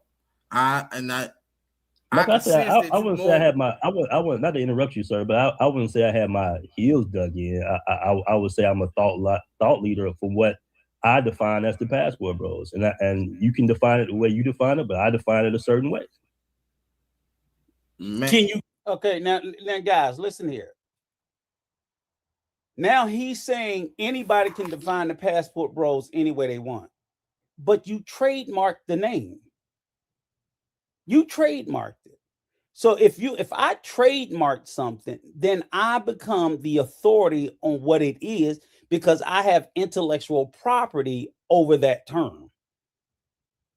I created an app called the Passport Bros app. I have actual quantifiable intellectual property over the term, and now you telling me that I can call it so by his logic, when I call his Passport Bro app nigga tender, then it's nigga tender. So he can't sue me for calling it nigga tender because he just said it's whatever I say it is. You see how disingenuous and full of shit he is simply because he's feeling the pressure of the Passport Bros behind this Floyd shit. But he's trying to salvage the name any way he can because he got all his money invested into the shit. He got all his years, blood, sweat, and tears invested in that name. And he was so fucking arrogant about it. Now that it's being drugged through the fucking mud. And yes, the Brazilian media termed the Passport Bros as a criminal fucking organization. And I don't know if the government did or didn't. Maybe they will. Maybe they have. He's trying to say it's not, but I'm not really in charge of it. I'm just a thought leader. He's all over the fucking place with it. But that's you see, we're asking him questions and he's trying to wiggle out and play this. But he's about to go into a real bad point right here where he goes into about how he's going to address how he's going to address people who attack the name and what he's going to do about it, because I catch him in a real tight scenario about, oh, you cherry picking who you going after, because a lot of people have been dragging the fuck out the name Passport Bros. I'm play a little bit more. You're going to hear it in a second. Give us how you define it. I'll show you. I just gave you less than a few minutes ago what I define as, living your best life overseas, zero arbitrage. I already defined it, sir. That's all Passport Bro is living your best life overseas, geo arbitrage. Yeah, that's my definition of it. That's all it is. That's my definition of it. So what's with all the mongering? Why all of a sudden? I don't know anything about the mongering. You interviewed a bunch of mongers. You've interviewed I've interviewed hundreds of people, sir. Okay, but you interviewed a lot of mongers that you knew were mongers before you interviewed them. So I don't know what people do in their personal life, sir. Are you saying I need to be involved in somebody's personal life? I need to ask them who they fuck in the So you gonna tell? I didn't say who they fuck. You gonna tell me you didn't know that Jay Rello? Hey man, you're gonna tell me you didn't know Jay Rello was. Hey, do you participate? You're pretending you didn't know Jay Rello was a fucking monger before you interviewed Jay Rello. I interview a lot of people, sir. I interview a lot of people. So you interview someone. Interview who I want to interview on my channel. I don't disagree with that. On your channel. I don't disagree with that. But you said that you know what? I would be more fearful of the guys you put on your channel. Sure. That have you said, see, you're sitting here, you come in here and you want to pretend like it's about this noble moral space, and it's not. I'm just saying that the space, I'm telling you the space is what you knew it was. Andrew, I really want to engage with, and you pretended like you. Hold on. All right, you gotta ask a question and let him answer. Y'all see how he run for cover when you start putting that pressure on his ass, right? Y'all see how he run for cover, because see that's the worst part where they can't stand me and Peso is we know the arc of this shit from the beginning to today. We know the entire history of the space, all the players, who did what, when, where, who, and when. And guess what? You know where I got it all from? YouTube. I got it all from YouTube. Every fucking bit of information. I ain't never hung out with these motherfuckers, none of this shit. I got all this shit from YouTube. But now all of a sudden, he didn't know Jay Rello did this. He didn't know about nobody. I'm looking at his channel right now. It's nothing but mongers all throughout on the videos he got. But he's pretending he didn't know these guys were mongers. I'm like, man, if you don't stop playing in people's faces, it's ridiculous. And then when he get pressed on it, I'm like, no, this is what it is. And then you need to be accountable for what the movement became, because because me and the brother, blue collar brother in the middle with the glass, we had said he had ample opportunity at the beginning of the movement when it was going left to have called it out as a thought leader and say, hey guys, we don't need to be doing this, guys. And he could have been repudiating and denouncing this shit. He sat quietly by and didn't say shit because he just wanted to keep making money off of it. Well, guess what? The chickens came fucking home to roost. Okay? You took it in his glory day and his heyday, and you were the thought leader or the leader or whatever the fuck else you want to call yourself. Then you are the leader when it's crashing down as a fucking pedophile movement. Don't run from it now. That's the issue. So that's why I'm being so animated with him about it. But he's wiggling, and of course, he always look for help. He plays the victim and all that bullshit. But I'm not gonna let it happen. So hang on a second, a little bit more. And give him space to answer it. You can't jump on him. I got a question for him. You're gonna be able to be picked up later. Yeah, you just can't attack. You know what I mean? You got to ask questions and let the man answer the question. Hey, go ahead. What does a traveler gain by being called a passport, bro? What benefits does a traveler get from being called a passport, bro?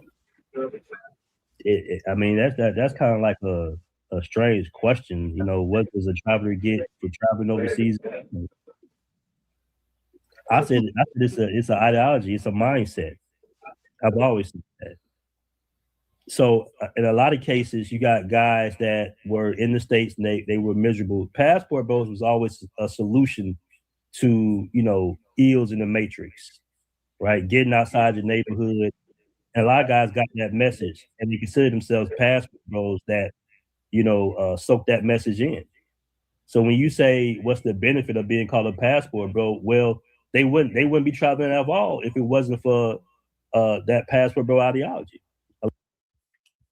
So y'all hear that? These Negroes wouldn't be traveling at all if it wasn't for the passport bro ideology. So unless you got introduced to whoremongering, you wouldn't be traveling. It took whoremongering for you to decide as a black man in America that you wanted to travel outside the United States of America. You had to see whoremongering content. Hey, Rico, can you hear me? Yeah, I can hear you.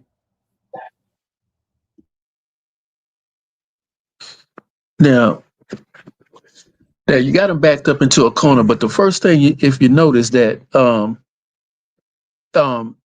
Andre, or whatever his damn name is, you see how they say you attacking. Actually, you just asking questions. You asking questions. They're passport bros too. They're trying to defend them as well. See, the other thing that I hate about these guys is that they're always trying to fake defend. You know, they don't never answer the questions. They always, oh, you picking on me. Oh, you know, I don't want to answer that. It's always some deflection. It's never a straight answer. It's always a deflection. And we're gonna see him deflect some more. Go ahead, Rico, play it. Keep going. Okay, here we go.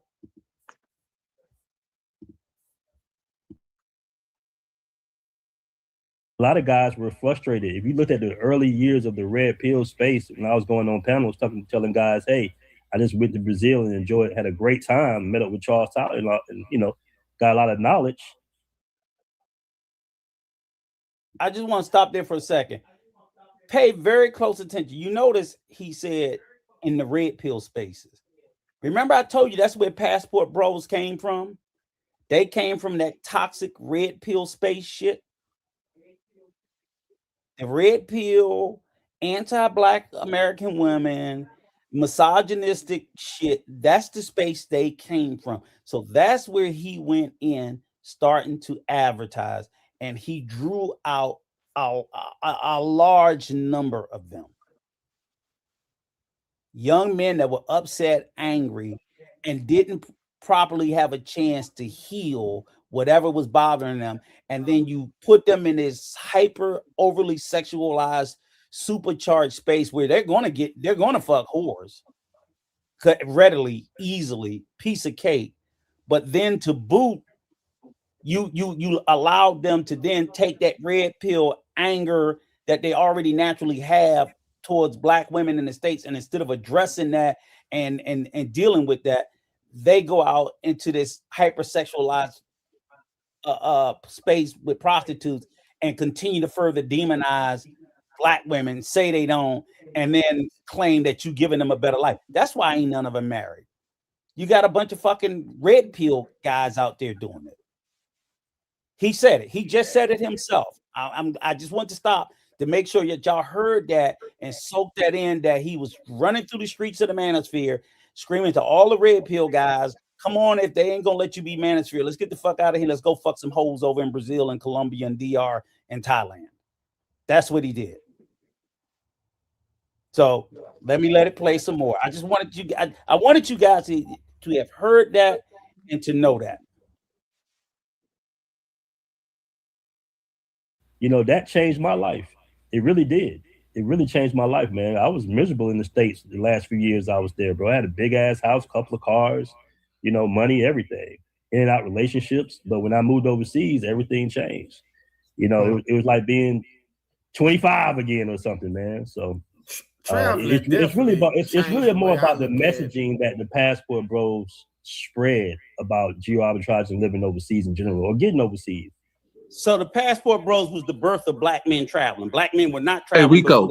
I'm not going to ask you any more questions from this guy because it's going to mess up this show, Andrew. No.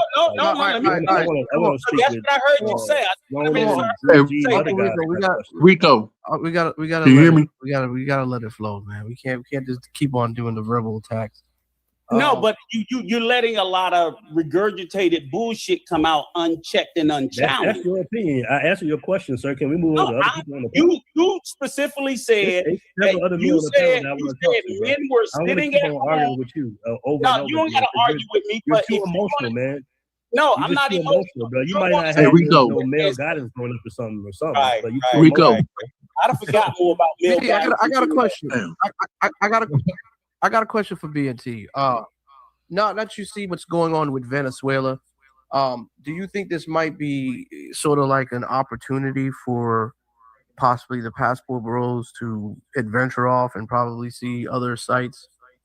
Do you think do you think that could be a possibility, a destination where Passport Bros could probably explore and see what's going on over there, or do you think it's too far catched? You know, my personal assistant, she's Venezuelan, and she always shows me like these beautiful islands, you know, off the coast and everything. She shows me her hometown. Venezuela is beautiful, bro. And there's a lot of, you know, Afro, you know, people in there. I have a ton of Venezuelans. I probably have more Venezuelan friends than Colombian friends, right? I was really hanging with more so Venezuelans when I was living in Medellin more so than anybody. You know, we hire them, we work with them, and everything like that. So Venezuela, man, I think maybe next 8 to 10 years, it's not going to happen overnight. But I think that, you know, there will be some opportunities. I'm not saying just particular passport, bros. I think in general. Yeah. Yeah, Peso. Yeah, can you hear me? Yeah.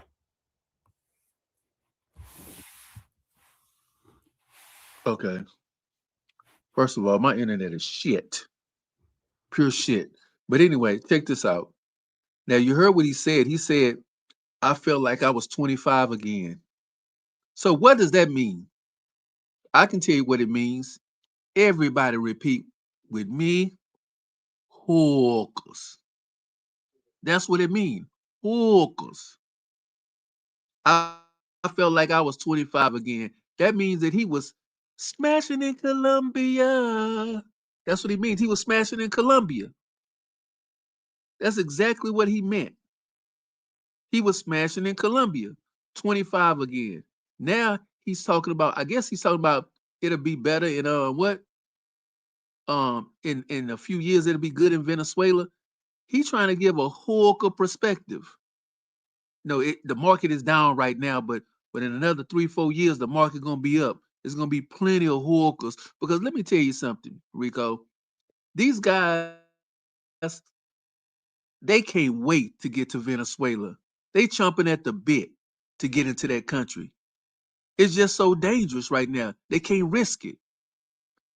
They cannot. Let me tell you something. If Venezuela was open right now and it was safe, everybody would leave Colombia and go right over to Venezuela. They would go right over there right now if they could. The economy is shit and the women are beautiful. And they easy. And they looking for somebody to save them. So they would go over there right now if they could. They would break down the doors to get over to Venezuela if they could. But they can't because right now it's dangerous. It's too dangerous for them. So they not gonna do it. They can't risk it. So they gonna sit back and wait. If you heard BMT, or in about 3 or 4 years, it's gonna be better. Yeah, 3-4 years it might be better for them, but they always looking for new markets or better yet, new areas to conquer. They're looking for new areas to conquer, new countries to conquer. But then they want to talk about we against them, and we gotta warn people about y'all because wherever y'all go, y'all end up destroying the damn country. Going over there with your big gold chains, your gold teeth, you know, your shoes without socks, you sagging like you just got out of jail last week, you know, having all these hookers all up in your videos, trying to pose them off as girlfriends and stuff, you know, when we know they hookers.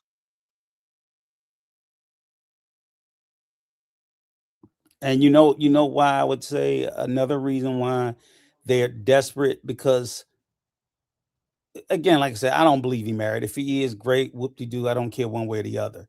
But married or not, Thailand is starting to crack down on the visas. A lot of those guys, see, Thailand is about to come off the table. Thailand is, well, it'll still be open for mongering, but those long extended stays, like Zoom to Thailand, he's in Vietnam now. So a lot of the visas that these guys had, they're losing them. They're not getting to keep them. So they're giving you bad advice about where you can get to go and stay and live. And the only country I'm really aware of that's extremely liberal with you staying is the DR, because they just have an overstay system. So it's been people living there for 15, 20 years, and you just pay a fee when you leave. And then they'll let you right back in. But you don't have to do visa runs or anything like that. Most countries, you have to do visa runs. And if you stay a day over, you barred from coming back in. You know that all throughout Africa, Peso. Same thing, it's Brazil is starting to get tight with the situation, with their their visa system, and they're increasing the amount of money you have to have. So a lot of people are going to be, so that's what's bothering them too, is if Brazil starts to crack down on us, and they're starting to, there's evidence that's starting to show that. Thailand is certainly starting to crack down on the visa requirements. The Philippines is going to be pretty soon. And I think the Philippines got real aggressive with their videoing law. And then it's only leaving on the table right now Colombia and DR primarily. Brazil's hit or miss. If they take Thailand off the table, they need another replacement. And most of these colorist ass niggas don't want to go to Africa. But they have heavy restrictions on the visa too. So the irony of it, that would be a passport bro wet dream to put Venezuela on the table. Oh shit, we can go to Venezuela now. Now I don't know what the requirements would be because it's not heavily visited right now. But that is a passport brother wet dream. Venezuela. But right now it's a fucking borderline failed state. You would be a complete blithering idiot to set foot in there within the next 3 to 5 years, probably even longer. But that's who these guys are. And let me say this, Rico. You hear me? Oh. Yeah, I hear you. Go ahead. Hey, the Colombian GDP would drop if Venezuela would open their doors. The hooker, let me tell you something. Them hookers would starve. Those Colombian hookers, they would starve to death if Venezuela would open up. I mean, those pros there, in the where do they be hanging out at? In the what do they call it? What do they call it there? What, Parques Aires or whatever this? How you pronounce it? Parque Aires. Okay, Parques Aires. Man, it'll be like it'll be like a protest. It'll be so many hookers. So you probably could get those hookers for pennies on the dollar in Colombia. Yeah. Once all those guys, because they would run straight over to Venezuela with peso in hand, and they dicks out. They had a one hand on their dick, and the other hand with the pesos. They would. They would. They bad, man. They are bad. They are bad. And he's in here trying so strongly to defend, which he said it's a fucking ideology. We know it's an ideology. We've been attacking it as an ideology, but unfortunately, you have to oftentimes go after the thought leaders of the ideology. See, so our goal is, if you can expose the thought leaders of the ideology, you defeat the ideology. You defeat it. It's just like thank you, Play Dog. Thailand is kicking out left and right. So and I don't see BMT ass paying a dowry either. So nothing about the story makes any sense. I wouldn't believe it at all. But he still told it. And if he doesn't show any evidence or anything to prove it, and like I said, you don't have to prove anything to me, but to be the thought leader, you can't be a liar. You can't be a liar and call yourself a thought leader. That's the easiest way to lose any credibility, is to be found out to be a liar about anything. And no one asked him. So he just out of the blue volunteered that shit. So if he is, I'm happy for him. But I think the thought leader of a movement, and he claimed he had a big house in America, 2 fancy cars, plenty of money, plenty of dates. So he had everything but a wife. So now he went to Thailand and got a wife. So then he should be happy. But as a thought leader, you need to show that. And like I said, then told myself, all the other guys in this space that are legitimately married have no problem. You get to see their lovely betrothed. All the other guys. And I named them. So I'm like, whether it's Andre from Love Crossing Borders, the guy down at the bottom that's on the panel, the other BMT that's next to BMT, he's shown his wife, he's married, the guy Fearless that usually with Ronan. It's only a handful of them. Of the thousands of passport pros, you can't get to 10. You might get about 6 of them. YouTubers, I think I named them all. That's married. So it's not even about marriage. Because at the end of the day, if you want to be married in any of those countries, I say it all the time. You want to be married in the DR, you don't have to leave the airport. Hell, you get off the plane, it's about 6, 7 women in the damn airport that are married. Same thing for women and men.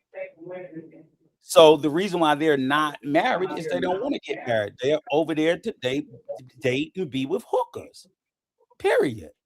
And that's perfectly okay. That's fine. That's a fun, responsible adult activity between consenting adults. Stop lying about your shit. And I'm not saying stop lying about it because you have an obligation to tell your business.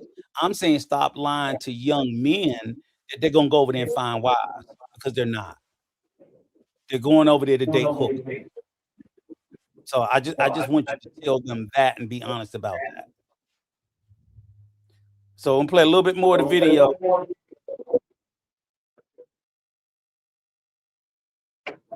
And it depends. I'm not, Trump or anything or saying, but I will say that, it is a beautiful country with some great people. I will say that. Okay, yeah, man. And congratulations on your marriage, by the way, man. Because I was married. I married. Yeah, no problem. I married a foreign woman, so I know exactly how it is. You know what I'm saying? I was one of those who married overseas. So, and O'Shea. Yeah, man. This actually my second go around, but I think I did. I didn't know how to pick them. My first, my 20s. I know how to pick them now. That's the big difference. It happens. It doesn't even matter. Even if you went to your 3rd, 4th, or 5th marriage, man. As long as you get it right. As long as she's treating you right, you vent her out the right way, man. That's all that matters, bro. Man, I got another question for you. And I want to say this real quick, man. I agree with a lot of things that guys are saying on the panel. I don't disagree. With a lot of things. I do believe you should travel more responsibly, stuff like that. I do agree with a lot of stuff Ronan is saying. Always I agree with, I can't call them black men travelers no more. I think it's Travels Unfiltered now. But yeah, you gotta understand things that, we know that when we travel as black men, we kind of representing our culture indirectly. It's not fair, but I get what you guys are saying. I definitely get what you guys are saying. And I agree with that. The thing about the passport, bro, like it's just been such like a popularized term, bro, that it's really more so like media framing and people that just don't like men in general traveling that have demonized the passport bros than actual individuals committing heinous crimes and calling themselves passport bros. That's the difference that I don't think that we're seeing really. You know what? Can I chime in real quick to piggyback what BNT was saying? I think a lot of people need to put their phones down and actually go out and live their life, because people outside of social media don't even know what passport bro is. It's like sometimes we allow social media to really dictate how the world thinks of us when technically people don't even know what we're doing. So the fact that, this stuff is talked about in social media, it doesn't really imply that every black man is actually doing that or every black man is a passport bro. Just go out there, live your best life, man, and create memories. And that's it. Keep it moving, man. Either you become an expat or you become a world traveler, whatever. But it's just like, don't let the so-called social media paint your lifestyle because, a few people disagree with it. True. Exactly. I agree, man. I agree. We got Blue. Did you want to say something? Then we got to get to Avery. Yeah, I got a question for him, man. Like in the future, Rico, man, when things happen in the travel sector, man, and stuff go left, and people attach your brand to whatever happening, right or wrong, how do you feel? Hey, Rico, what approach are you going to take? Can you pause it for a second? Yeah, it's paused. Hey, I'd like to mention this. When BMT first came on, I don't know if you noticed this or not, but he said hello to everybody except you and Blue Collar. Did you notice that? Yeah, I noticed. He shouted everybody out except you guys. You two guys, you see how salty he is? That's Yeah. what kind of guy you're dealing with, unfortunately. You know, Yeah. we're not mad because BMT is traveling. I hope BMT go to every country that exists on the planet. I hope he sleeps with many hookers or he enjoys his time or whatever. Nobody has a problem with that. What we have a problem with is him being disingenuous. That's all we have a problem with. We don't have a problem with any of that other stuff. Nope. We just have a problem with him being a line. We have a problem. I have a problem with his character. That's what I have a problem with. His character. Yeah. And, You go ahead. you know what's interesting though, Peso? Hang on, and chat. I want you guys to pay close attention because we're really about to go into the real meat of the case with BMT. Because again, he's the thought leader. He created the ideology. These are all things he said. And Blue Collar Brother asked him a really serious question about his defense of the name. And what does he do, and so on and so forth. And this is very telling because I'm listening, even though I'm not saying anything, and his ass about to walk right into a trap to show you just how shifty and shady and slimy his ass is. Because he's going to profess to do one thing, but then I'm going to catch his ass into he's doing something totally different. And everybody on the panel know that I'm correct because everybody on the panel know what I'm going to catch him with. So if you pay close attention to what is going to happen here. So I'm gonna just take it back just a tick. So Blue Collar Brother question, he can ask him, and then given an opportunity to lie, that's exactly what he does.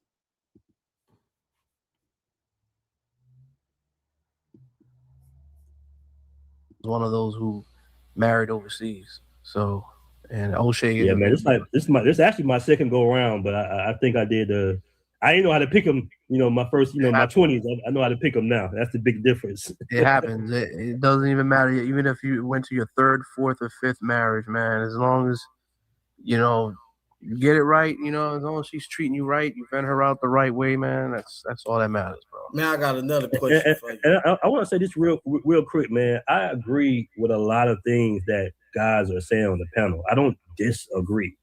With a lot of things. I do believe you should travel more responsibly, stuff like that. I do agree with a lot of stuff Ronan is saying. Always I agree with I can't call them black men travelers no more. I think it's Travels Unfiltered now. But yeah, you guys are saying things that we know that when we travel as black men, we kind of representing our culture indirectly. It's not fair, but I get what you guys are saying. I definitely get what you guys are saying, and I agree with that. The thing about the passport, bro, like it's just been such like a popularized term, bro, that it's really more so like media framing and people that just don't like men in general traveling that have demonized the passport bros than actual individuals committing heinous crimes and calling themselves passport bros. That's the difference that I don't think that we're seeing really. You know what? Can I chime in real quick to piggyback what BNT was saying?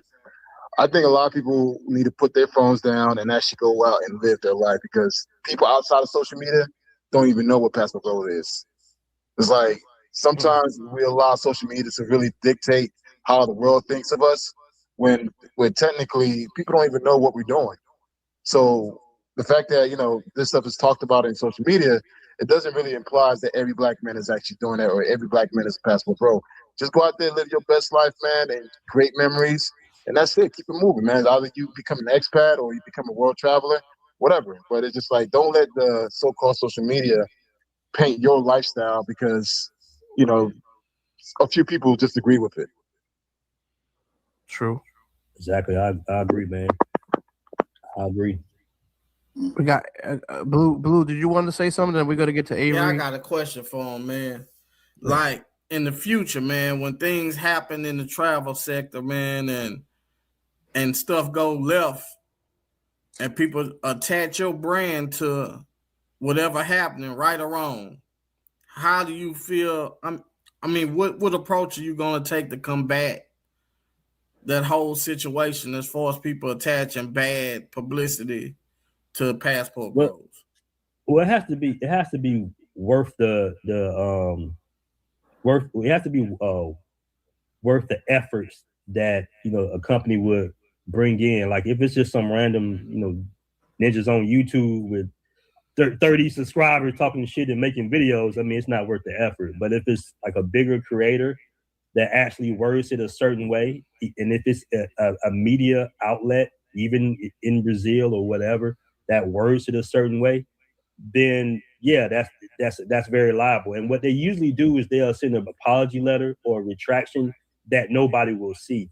So did you get if that it's from any worth of them it, crazy Africans, man? That Nana dude and all the rest like of I the say, it has crazy to be, Africans making videos?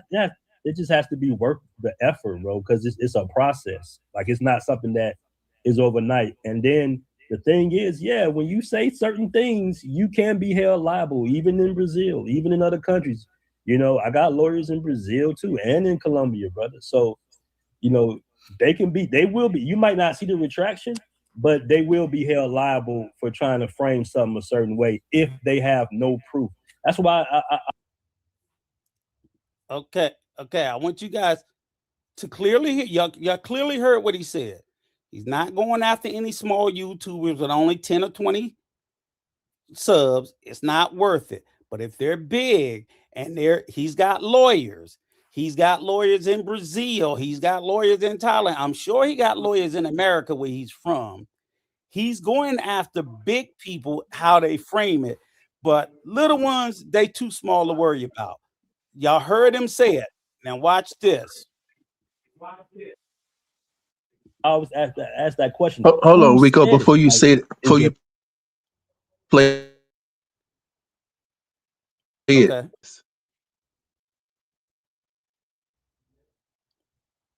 I'm here.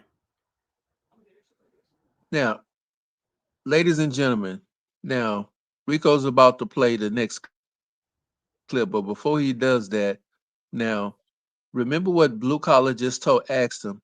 What are you gonna do if people are saying bad things about the brand, blah blah blah. But he just said he's the thought leader. He's not the leader, but yet he's trying to sue people. He's trying to put paperwork on people. But remember, just a couple of clips ago, he said he wasn't the leader of the Passport Bros. So if you're not the leader of something, why are you suing? Why are you suing? That's like building a bike and then saying, I don't own the bike. And then when somebody steals it, you want to call the police. You see how illogical that is? But that's what liars do. They lie until they can lie to the next lie.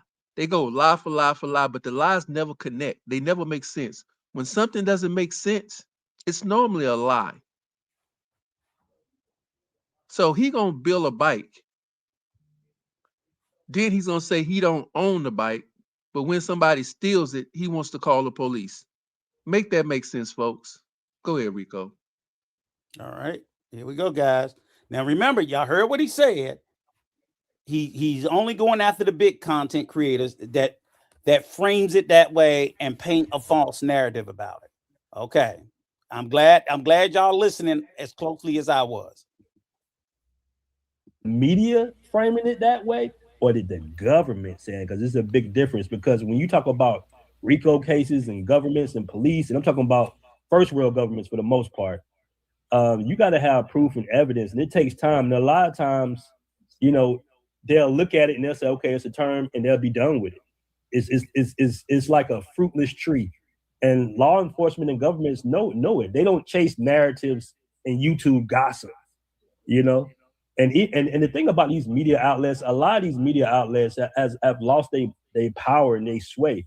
The reason a lot of stories don't have any legs after a few days is because it's literally nothing there. There is no procedural process in trying to execute anything against a term called the Passport Bros. It's a big nothing burger. And any law enforcement would tell you that shit. Oh yeah, it's just that simple. Venezuela, Trump. That's like saying I'm gonna investigate the Republicans. Well, which Republicans are you going to investigate? Or I'm gonna investigate dudes that wear Nike run tracksuit. Like he's the leader of the Passport Bros, but yeah, he's defending them. Say this too.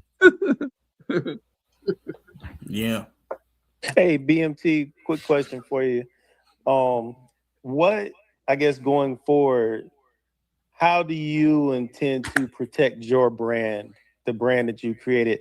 I was on a panel with you months ago, and I recall, I mean, I told you, I said, hey, man, you really should get the clip of Austin, Floyd, J. Rello, them saying they're not Passport Bros, and, make that as a short within your content. Because, like I said, these guys have kind of somewhat hijacked what you created. And that's my question going forward. What are you going to do? Because you are media, you have a lot of power to protect your brand. What are you going to do going forward to protect your brand? Well, I mean, like you said before, they have all denounced, Passport Bros. It's just that in this type of space, people want to promote their own narrative. So they say, they'll call them Passport Bros regardless. Hey, Rico. And like I said, it has to Pause be it worth again. the effort, man. Time is money. And in some cases, you just got to let the noise. Okay. Now, once again, another guy said, what are you going to do to defend your brand? Once again, twice. He doesn't say, this is not my brand. I am not the leader of the Passport Bros. He goes on to explain. You see, Yes. see what I'm Yep. saying? So he is the leader of the Passport Bros because people keep saying your brand and he keeps saying Passport Bros. That's back to back. The person said brand, and then he starts talking about the Passport Bros. So Correct. if it's your brand, how are you not the leader? Make that make sense. Go ahead. All right. Always fizzle out.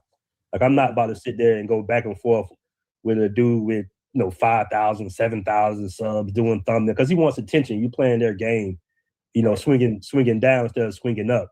So I'm just gonna let that.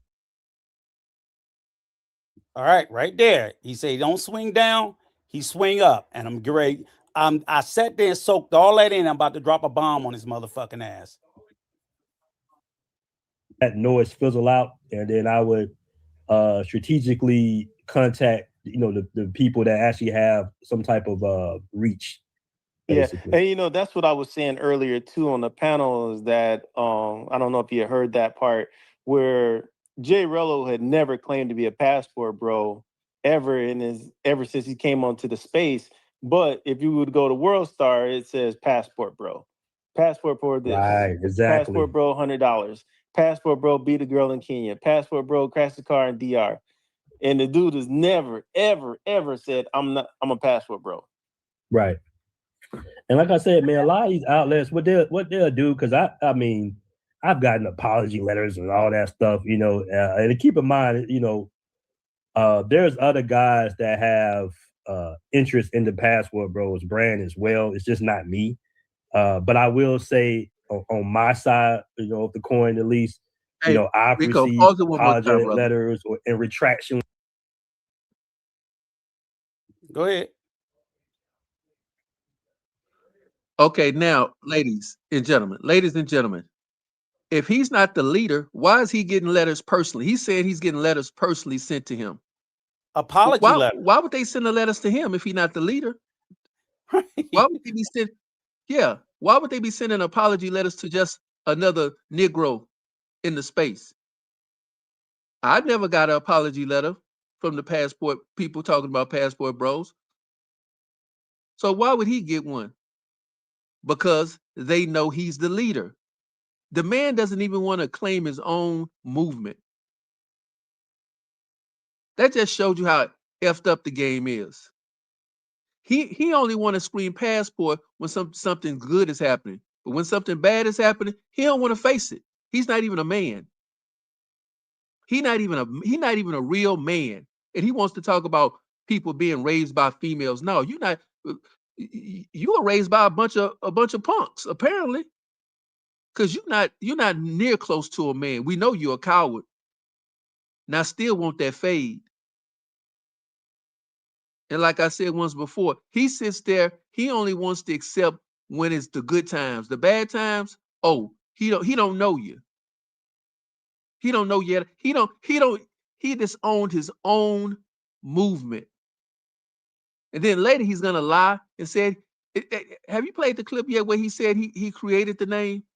Yeah, You know, already played that part, right? Yeah. Yeah, he said he invented the name. So how you not the leader of something if you didn't invent the name? You didn't trademark the name. So how are you not the leader, brother? How are you not the leader? You trademarked the name. You argued with somebody about owning the name. You coming up with the name. You're the originator. He's the originator, but yet he's not the leader. No, Well, in that but case, then no. who gets all the money for the passport app? Who gets all Right. that? He didn't trademark Passport Bros 3 or 4 times, The but yet crazy he's not the thing leader. about it, and here's the You thing. see, Him and No Excuses are in a lawsuit against each other now over the fucking name. How are you in the middle of a lawsuit over the name Passport Bro, but you ain't the leader? It's yeah. insane. Well, who's the leader, BMT? Who's the leader? If you're not the leader, who's the leader? Is it Rob? Is it No Excuses? He's the leader? Hey, Rico, when everything is good, he's the leader. But when everything is bad, No it's Excuses the other is the one. leader. Yo. Yeah. And No, this is ain't no excuses. You taking the rape, you taking this Floyd stuff. yeah. That's the and that's the crazy part about it is this is how they play in your face. This is how they play in your face with the misinformation. And again, this is his own words. This was, and this ain't old. This was last night. Yeah. We not making none of this up. We not making none of this up. We don't make, if we make something up, it'll be funny. But no, this is, you're hearing, this is receipts. Hey, you know what he gonna say, Rico? It wasn't his voice. It was AI. No, probably. Bro, let me play a little bit more, but that's just another kernel where it's like he's back and forth on this. He's the leader, the ownership, and everything else is bullshit. So we're gonna see, but I'm not sure, Travelmatic, but I know that the two of them got a lawsuit against each other over the name. So he sure as hell fighting for the name somewhere. But let's hear a little more. Letters, but nobody sees them. You know, and in a lot of cases, you know, it wouldn't be wise for me to go on my YouTube channel and say, hey, this platform printed a retraction or sent me a letter. I'm not going to do that either. But what usually happens is they'll frame it a certain way. They have a big platform, and then they'll say, oh shit, is this behind it? Oh, okay. Sorry. Yeah, we won't do it again. And that's be that. Can I ask a question? Yeah, go ahead. And then we're gonna get to Ivory because I know Ivory. And I'll just shut up after this. Did you get an apology from Anton Daniels? Because he shitted all over the Passport Bros like a week ago. No, and I'm not making this up. I'm not making this up.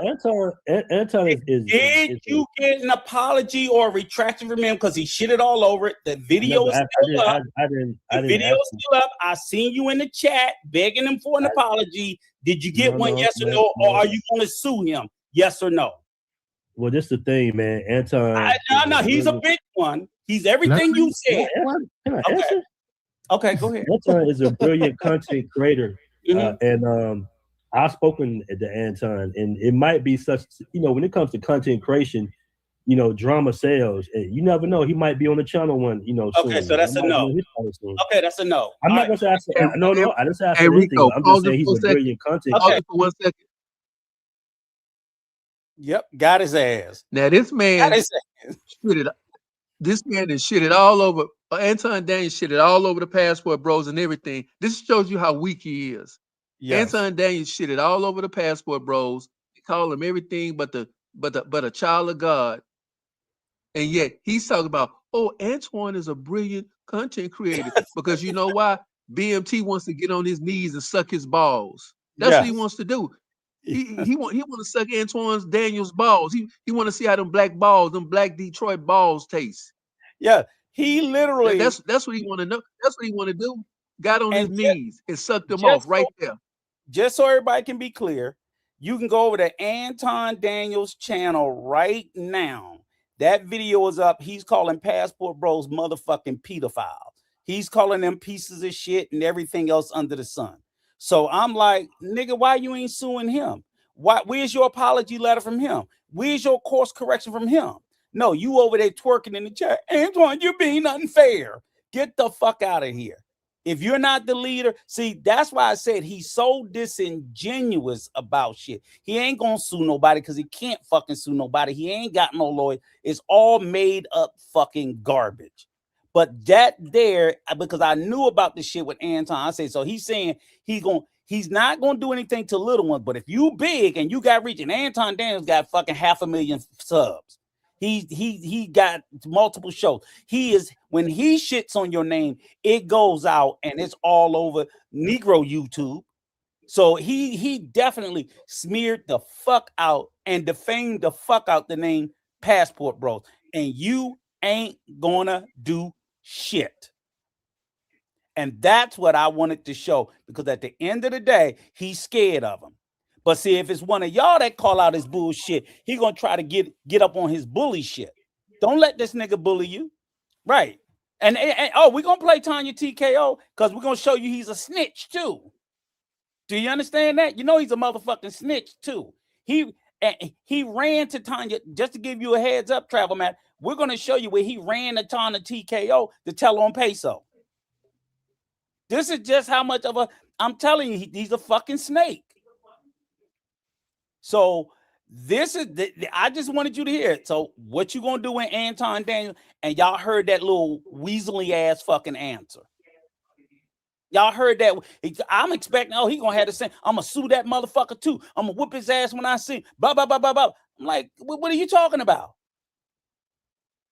That's why it's too fucking hard to respect these dudes, because this is what they do every day. And then they out here leading young men. It's fake outrage. It's fake outrage, Rico. That's what it is. It's fake outrage. He's acting like he's really gonna do something. He's trying to protect the brand, protect the shield, but he ain't protecting nothing. This dude, all he does, he's a liar. All he does, and we're showing you right here. I mean, like Travelmatic TV just said, Ringo cooked them, Tanya TKO cooked them. They big YouTubers. Yep.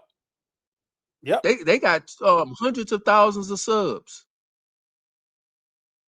Talking about, oh, well, we ain't gonna do nothing against the ones that got 10,000, 9,000, 12,000. Anybody that got less subs than him, he not gonna say nothing to him, because he don't want nobody to get any traction. He don't want anybody to get motion, but he'll take a hit from a big YouTuber because he want to get on their channel. Like I said, he want to. Hey, let me tell you something, BMT. Go down to your favorite drugstore and get you some baby oil so you can grease Antoine Daniels' nuts up, because apparently you want to suck them. Yeah, that's what you want to do. Is. Right. He wants to be on those bigger platforms, so he's never going to go against them, and that's fine. But don't talk out both sides of your mouth. He's talking out both sides of his fucking mouth. And again, at the end of the day, you know, being the thought leader, the creator of the ideology, whatever, you can't be this late in the game talking about you going to defend the brand after there's a fucking pedophile in your fucking in your midst. He should have been doing this back in 2020 in the middle of the pandemic, because there were hundreds of times where things came up and I had said, you need to come up and you need to publicly repudiate. If he had a record or a history of repudiating and denouncing these things, people could take him seriously, but he didn't say anything. He kept his mouth shut. And at any time anybody else stood up, what did they do? They heckled you. They shunned you. Guys that he done kicked out of his group because they was trying to call out the shit. No, you can't do that, man. You can't do. He was protecting these motherfuckers that was doing the worst of the worst, because they were just bringing more members and he was making more money. Well, guess what? You wanted it then. You got it now, motherfucker. It's yours still. And this is the coward. Hey, Rico. Oh, God. I'm sorry. Go ahead. Yeah, I remember when we had our very first live. Well, I can't remember how long ago that's been, maybe 3-4 years. We had our very first live. Guess who tried to sabotage our live? I mean, we That first live was kicking, man. It was big. It was people were having a good time. They were doing their thing. There was debate. There was a debating. And you know what he said? Because he didn't want nobody to destroy his movement, he started calling around to all the guys that were on the channel that night, telling them don't ever come back on the channel. Don't come back on the channel. To stay off their channel. We don't debate with them. We don't do that. So right off the bat, that showed that you were the leader. Why would you initiate if you just hanging out in this space? I want to say some nasty things about you, but you want to sit there and talk about, you're not a leader or anything, but yet you took the proactive action to go to each and every one of those guys that considered themselves to be pro-travel, pro-hooker, aka / passport bro, and you told them not to come on the channel no more. Begging them, crying to them, telling them not to come on the channel no more, because you were mad because we were getting traction, we were getting motion, and you didn't want nobody to get motion. See, that's the thing, is that he does whatever it takes to try to stymie you from getting motion. This man has tried to send cease and desist things, tried to get my channel deleted. He called YouTube about 100 times. That's what kind of pussy he is. Which in turns, he even called Tanya TKO. He said he don't listen to my stuff. He didn't listen to my videos, my past videos that I used to have. But yet, how he even know that me and Tanya TKO was even talking? Because I only announced it on my channel. Talking about he'll say, "Oh, I don't watch that. I don't." He even lied on Tanya TKO. She busted him for lying, and we're gonna show y'all that he's a liar. He's a liar and he's a coward. And I would tell you to your face, but you too cowardly to even face me. And let me tell you something. And if I see your wife, I'm gonna slut out. I'm gonna make her OnlyFans. I'm gonna do it like Lucky. I'm gonna do it like Lucky. Let's finish the video, then we can get to Tanya, and then we can drop the link. We ain't gonna be here all night, but I do want to let some people up. So because I'm curious to hear what y'all thoughts are as we break this down and this other quick video of Tanya TKO, because we're just trying to show the receipts of the things that was said.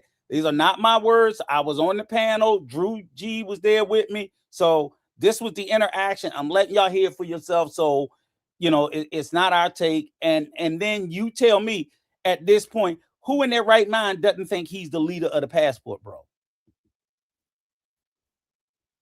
But when you look at what Anton said, Anton is protected about what he said. Anton didn't frame it in any type of way that passport bros were doing something. He shitted all over the passport bros. And he can do that. This nigga trying to say that Anton Daniels didn't say nothing bad about the passport bros. If any of y'all, if anybody in the chat saw the Anton Daniels video about the passport bro, please tell me, did he shit on the name and damn near call them pedophiles, yes or no? Because I don't know why he trying to frame it like, oh, Anton Daniels didn't say nothing bad. That's a fucking lie. And that's the second time that Anton shitting on the goddamn passport bro. Because I guess at some point Anton Daniels said something about fucking Andre from Love Crossing Borders.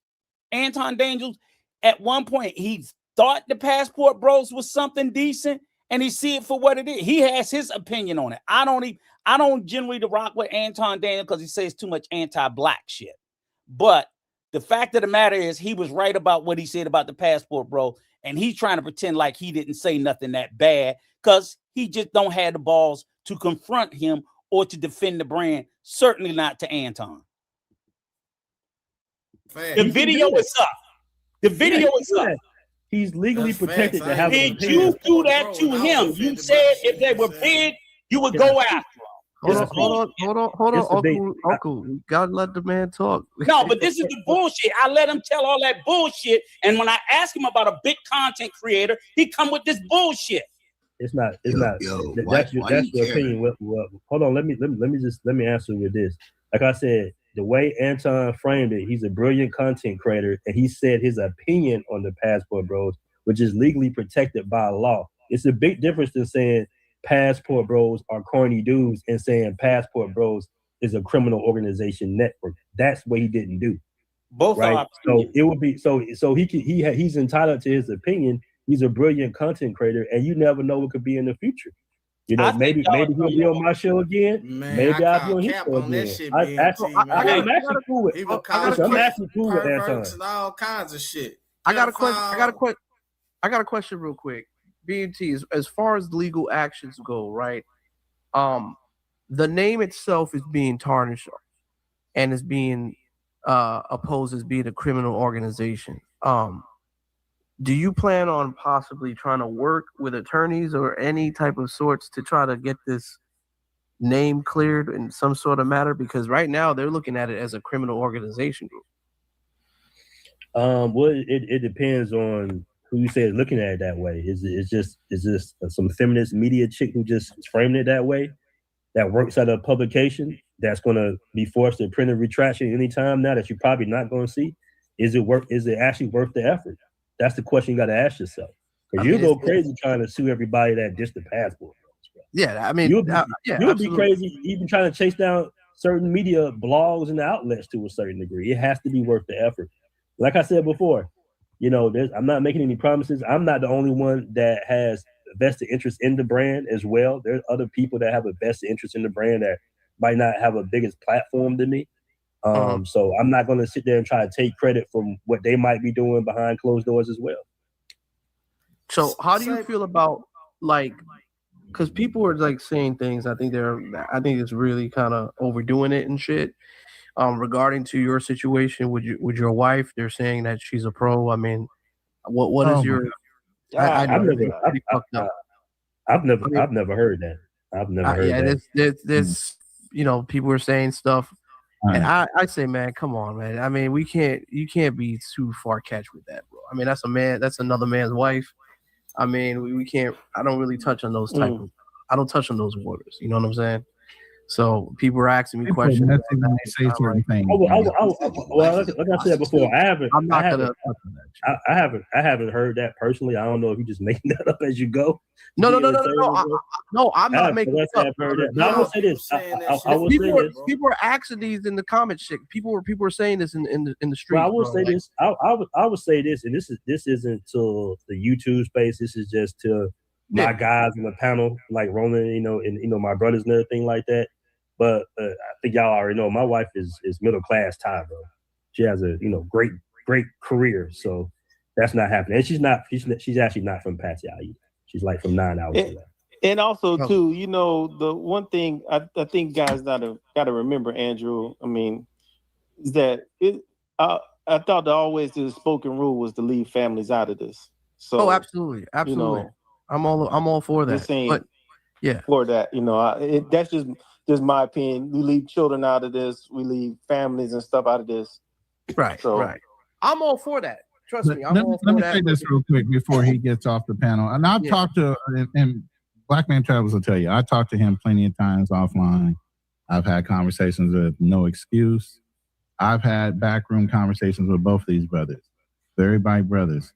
And being able to hold people accountable for misuses of the word war star, vice, and Kanye TKO, Kendra G, they're all famous for misusing this word to further their own agenda when it comes to feminism and everything else. Okay, the word is... Hey, Rico, can you pause it for a second? Yeah, we about to take it down anyway and bring up the Tanya TKO. Yeah, we're going to drop it in a few minutes, but we're just going to quickly do this Tanya TKO. Okay. And, but go ahead. Because that's about all, because BMT about to leave. And then if y'all want to see the rest of this, y'all can watch it, because I get into it with a couple of Passport Bros as well. That's kind of funny, but go ahead.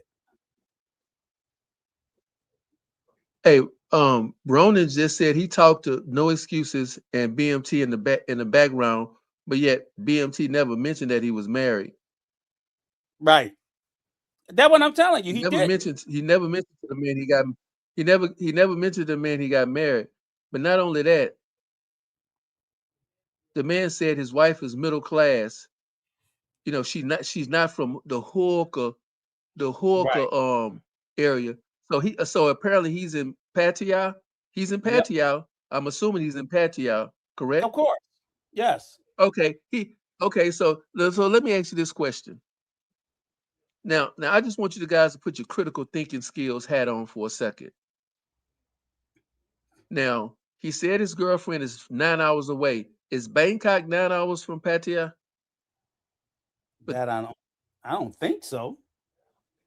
Yeah, I No, don't no. think so either. Country ain't that Somebody can big. tell me. I've never been to Thailand, Country ain't that so big. I somebody never can tell been me to Thailand either, if but it ain't Bangkok that big.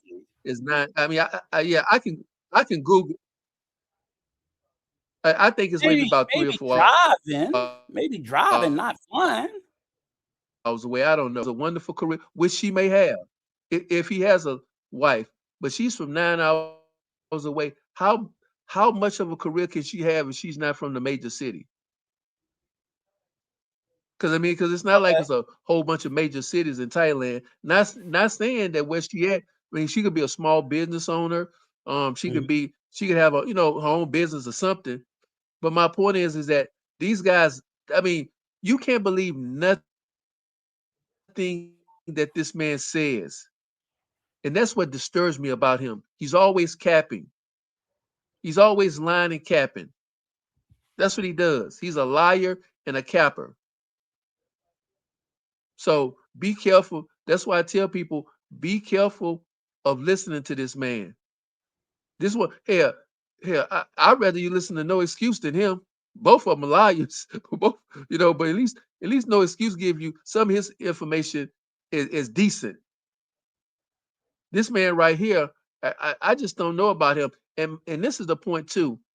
If you're married, if you married now, you try to make this lady a good girl and an honest woman. Why are you sitting? Why are you stationed in the hooker zone? Right. Why are you living in the hooker zone if you married?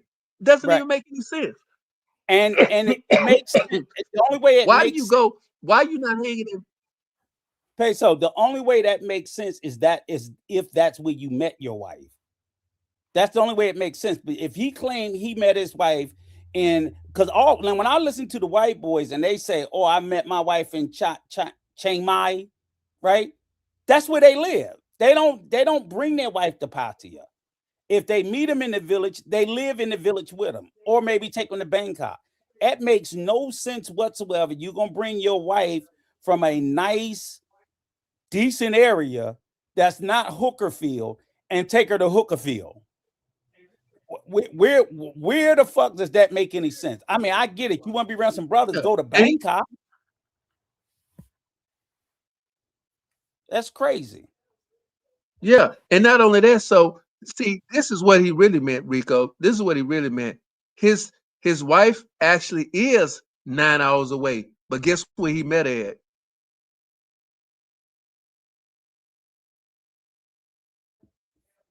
Can anybody answer where he met her at? He met her in Pattaya. That's where he Yes. met her. That's where he met her. He met her in the hooker zone. But yet he trying to pass it off like she from he met her 9 hours away. If your wife lived 9 hours away, he's trying to get you to believe he met her wherever 9 hours from Pattaya is.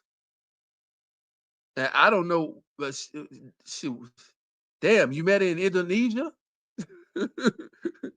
I mean, where did you meet her If at? you have ED, No, he met you her in might need to work Pattaya. on your mental game. When you're aroused, Hey, what minute mark did I tell you that she caught his ass? I think you didn't give me a minute, Mark. You gave me like a clip. You clipped it. Okay, give me a second. Yeah, this is the video. This is the video where she. No, but you know what? You can scan through it because she pulled up the actual email, I think. So you might be able to Okay. scan All through it. right, so give me a second. Go ahead, keep talking. Yeah. Okay. Well, like I said once before, this man met her probably in Pattaya. That's where he met her at. So she's a hooker slash bookkeeper.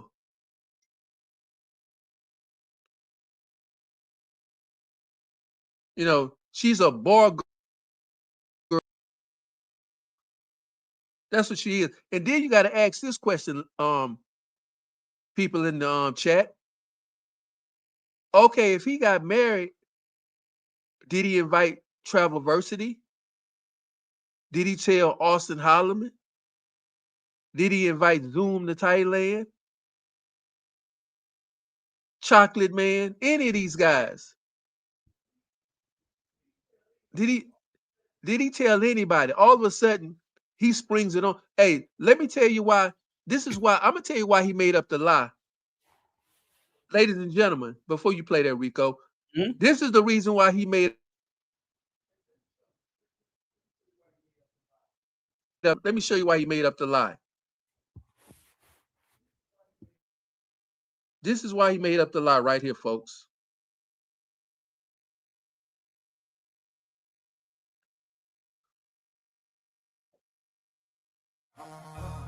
Don't blame me, it's that Negro BMT. Got you all overseas looking all goofy. In the background screaming passport for life. But after 10 years still don't have a wife. He's selling you dreams, he's selling you lies. When the heat comes down he wanna run and hide. He left Colombia cause his goose was cooked. Show that he was coward, it was not a good look.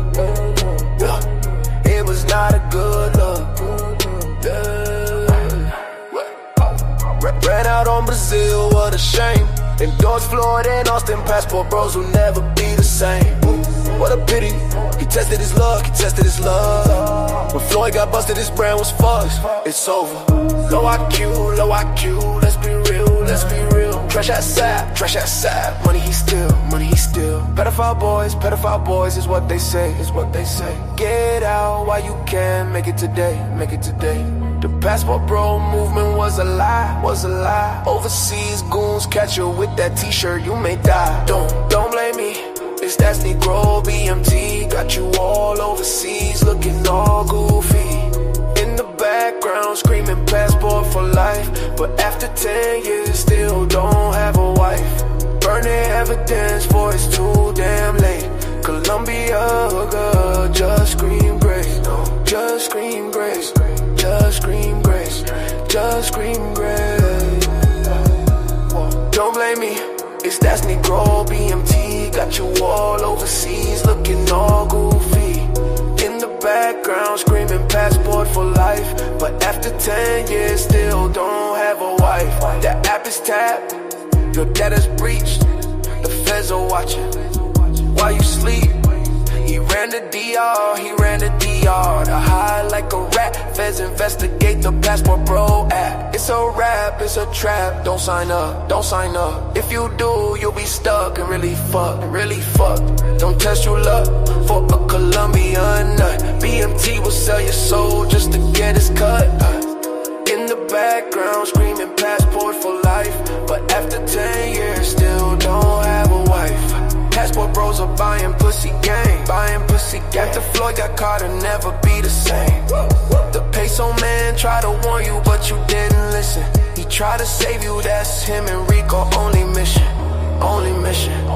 You wouldn't listen. Don't end up like Floyd, Brazil goons got him wishing.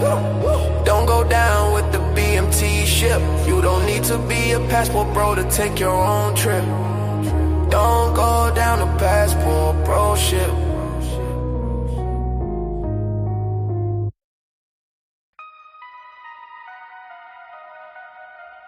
Woo! Don't blame me. That's the reason why. That's the reason why. Because he's getting cooked. And remember this, folks, which, matter of fact, be sure to click on the notification button for the next live. Be sure to click on the notification for the next live. But you got to ask yourself this. See, a lot of people ran off the panel when we played that song. A lot of people ran off the panel because they know we telling the truth. And like I said, hit the notification button to for the next live. So because we're gonna be talking about marriage, we're gonna be talking about Passport Bros being married, and they got a horrible track record, horrible track record. But we're gonna say that smoke for the next live. So I'm not gonna sit there and talk a lot about it on this go around, unless somebody wants to talk about it. Hey, Big Games, you in the back? Let them know. Show your face, brother. Yeah, there's the link. So if anybody want to hit the link, but look, guys, I think I got it queued up to the part. Cam up in the back for a second. Cam up in the back for a second, and I'll bring you on, brother. Okay, gotcha. I see you. I think okay, I got you it. Cam back down. I think I got it queued up almost. Hey, what's up, Ganston? What's going on? To the point of Tanya TKO, right? And just to give you a little background on this is hilarious. So Tanya TKO, she had been dragging, she just like y'all said, just like you said, Brooklyn, she had been shitting on the Passport Bros too. A lot of people were since this Floyd shit came out. So she did a piece like she wants to. And then what happened was BMT did a video trying to drag her. So she came back and responded with this video called Passport Bros Court chatting about her. Because she didn't know nothing about BMT. But you know, they feminists and like he always claiming somebody putting a false narrative on the Passport Bro. He put a false narrative on anybody that criticizes them. If you make any criticism, it can't be honest critique or honest criticism. You got to be a feminist. You got to be raised by a single mother. I mean, just all the fucking insults in the world. And that's basically what he did. So it's like, okay, fine. But in this video, we found out that BMT had went crying to Tanya TKO to snitching on Peso. And I'm going to play it and let y'all see what this shit is and hear it for yourself.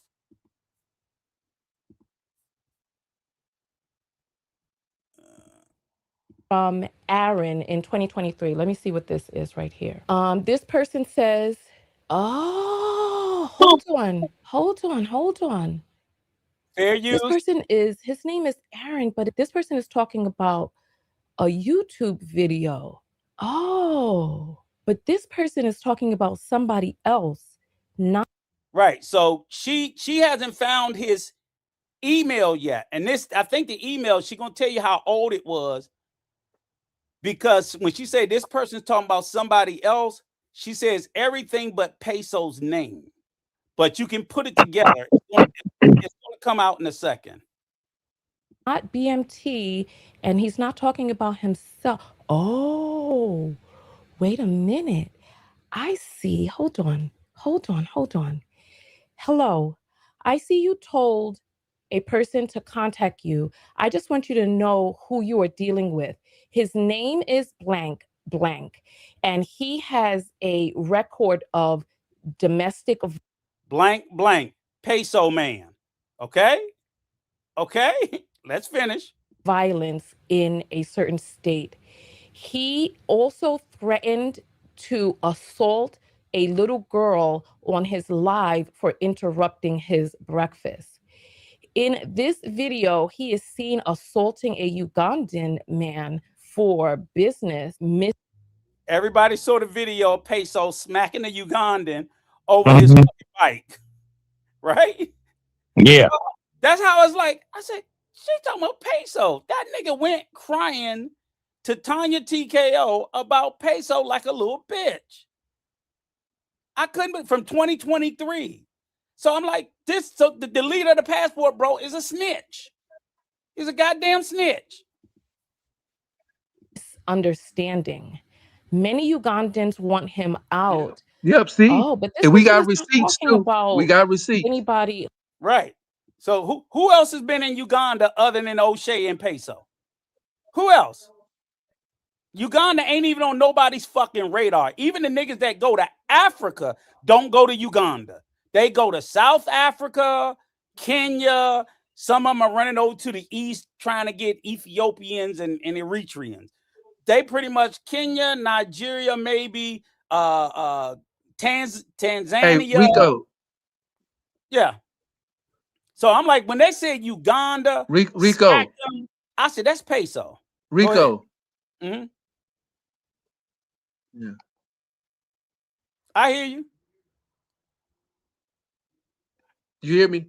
Yes. You hear me, Rico? Okay. Okay. Okay, but listen, you know what? Rewind it like maybe 30 seconds. She said that I threatened to beat up a little girl. What children are watching this show? He lied.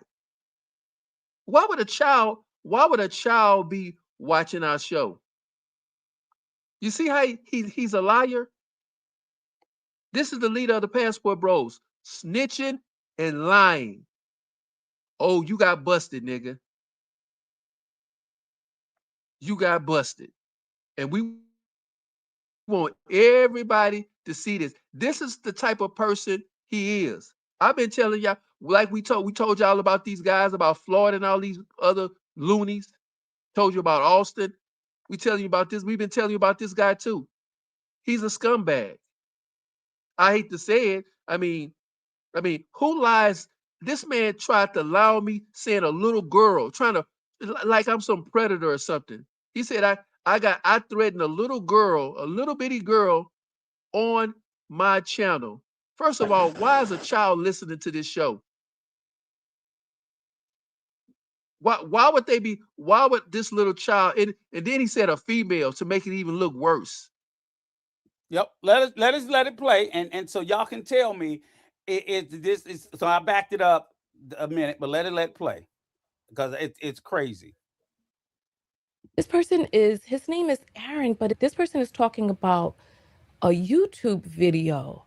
Oh, but this person is talking about somebody else, not BMT, and he's not talking about himself. Oh, wait a minute. I see. Hold on. Hello. I see you told a person to contact you. I just want you to know who you are dealing with. His name is blank, and he has a record of domestic violence in a certain state. He also threatened to assault a little girl on his live for interrupting his breakfast. In this video, he is seen assaulting a Ugandan man for business misunderstanding. Many Ugandans want him out. Oh, but this person is not talking about anybody. Hold on. Domestic violence. Huh. All right. So the person named Aaron who sent me this message, in his email is the words BMT, but it's spelled out as something else, right? It's not what you see on here. I don't want to say what his email address is, but this is the whole extent of the email. I'm like, OMG, what? I'm so confused. You men in this movement are very confusing. He did a video of a guy saying he lured a young homeless beggar into his hotel room. And then I put in the link of the video and I said, I need those videos so I can expose this. Look, man, I don't know none of you dudes. I just want to bring awareness to wrongdoing. But a lot of y'all are starting to seem scary. Ooh, child. So when she was talking about, exactly, he's a rat bastard snitch. So ran to a feminist. That's the thing. He ran to a fucking feminist, always talk about feminist, and ran his feminist ass to a feminist to tell. This is unbelievable. And when he was talking about, we was exposing Big Boss because Big Boss exploited that fucking homeless woman in Brazil for sex. Okay? Everybody knows all. And so when I saw this, I was like, I cannot believe this motherfucker ran to Tanya TKO to tell a woman, "Oh, can you get on peso and don't talk to him because he was mean to me and da da da da da da da da da." This is this shit this is what's in this fucking space. You ran to a fucking woman to tell on a man. It's crazy. And you can never live that down. You can never live that down. So when you start talking about people snitching and ratting and all this stuff, you are the worst. And I hope everybody in your movement sees this. You can't trust this dude. I keep trying to tell you. We told y'all about Floyd and the rest of them bozos too. But now y'all don't want to believe us. See, we got receipts over here. And we don't go at people for nothing. We don't flip a coin and say, "Oh, we going after this dude today," when he hasn't did anything. We are putting all these scumbags, unfortunately, out on the streets. We telling the truth. And as you can see, he is a rat, which I already knew. I made a video a long time ago telling you he was a rat. Long time ago. And he did exactly what he would normally do. That's what rats do. And then he went to the woman. He went to the woman that was supposed to be an enemy. And then he lied again where she busted him. So he got double busted. He got busted for lying on her, talking about he's communicating with her back and forth. The only communication he sent Tanya TKO is the communication, him snitching. He's a snitch. And you didn't hear it from us, you heard it from her. You heard it from her. Hey, Rico. Her. Yeah. Yeah. Now I just came up because I was live last night too, and y'all mentioned Anton Daniels, and I listen to Anton Daniels. I'm subscribed to him, but listen, Anton Daniels is part of the reason why we have Jay Rello in this space right now. You said that he interviewed Jay Rello. He interviewed Jay Rello. If you go to my live from last night, 2 hours and 18 minutes, I dropped the clip from when Anton Daniels brought Jay Rello on his platform and interviewed him. Wow. And gave light to this bozo. That's fucked up. We're gonna have to get him too. Yeah, I didn't know that. I didn't know that. I know Anton at one point was trying to be. He act like he was pro passport bro. That's why they mad at him. See, when he was talking that pro passport bro shit, they was singing his praises. But like I said, when this shit happened and Anton flipped on him, now they all say Anton ain't shit. So I'm like, I don't care what side of the coin. I never liked Anton because he did too much anti-black shit. But Anton in the beginning was pro passport bro. He had BMT on his channel. He never went to BMT. BMT went to his because BMT, he's a bigger channel. He went over there looking for his subs, twerking over there and all that shit. So I knew Anton was pro passport bro. When he flipped the script, I didn't know he was going to do it, but he did. But I had no idea that. So, I mean, when was it that Anton interviewed Jay Rello? When was this? This was about 2.5, maybe 3 years ago, right after Jay Rello went viral because he didn't have enough money to get on the plane. So after him going viral, you know, Anton gonna chase that story. Right. You know what I'm saying? So he brought him on there. And I remember because I was sitting at work watching the video and everybody was in the chat saying, "Yo, get this guy off of there. He's a crash out. He's this, he's that, and the third." But yet and still he didn't listen. He brought him up there. And now, because he gave light to him and he was bigging him up, talking about how he's him and all of this shit, right? And now this is why we have Jay Rello now. Yeah. Who's just a trip away from crashing out and being locked up again. Not saying I'm wishing it on him, but I'm just sitting there saying Jay Rello behavior is his behavior. And his behavior in another country will get his ass locked up because he's going to push the button. So, yeah, Anton is partly responsible for that. But let me ask you this though, Gangster, while you up here, right? Mm-hmm. Now you've been hearing the shit that BMT said. I can't. What is your thought on him claiming now? In one breath, he gonna sue, but he's not the leader. I'm gonna sue you for saying something about the past. You want to know why? Because he don't want to expose who he stole the name from. Now he talked about Charles Tyler. Listen, back in 2015, 2016, I used to watch a dude, and he's still on YouTube. His channel, where's my other phone? It's called Passport Kings Travel. And he's another dude from Atlanta. He's from Atlanta, right? And he was running around with Charles Tyler in Brazil back in 2016, before Charles Tyler passed away. He even had a video on his channel when Charles Tyler passed away, right? I don't remember BMT being nowhere around. If he was around, he might have been in the background. I don't know. Right. It was this guy. His name is Rockland. The name of his channel is Passport Kings Travel.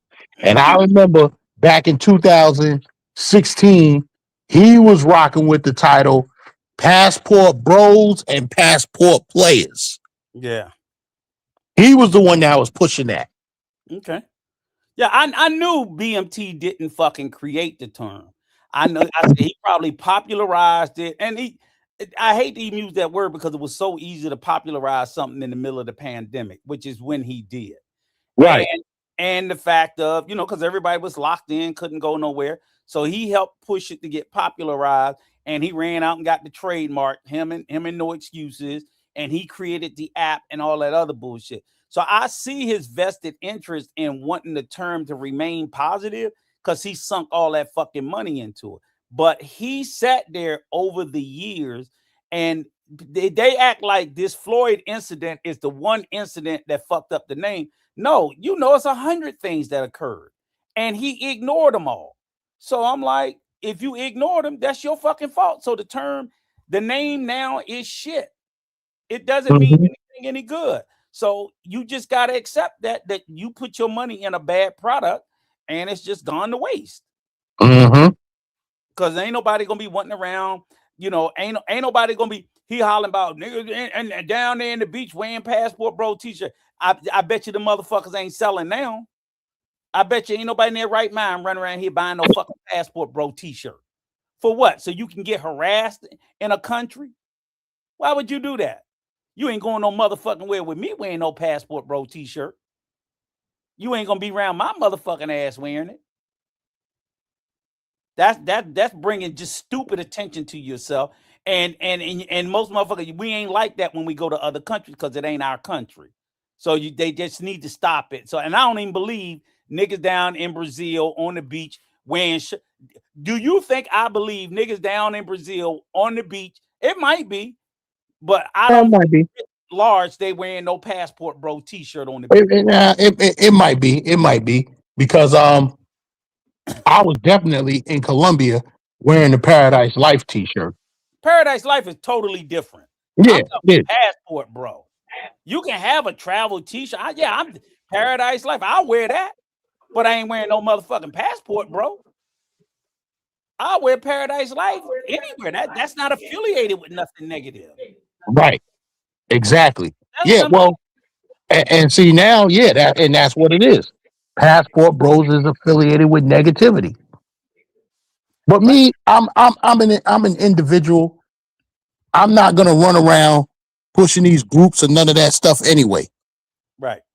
Like I said on my live, it's always been the gangster lifestyle. It's never been Passport Bros, and I've never belonged to any group or any faction.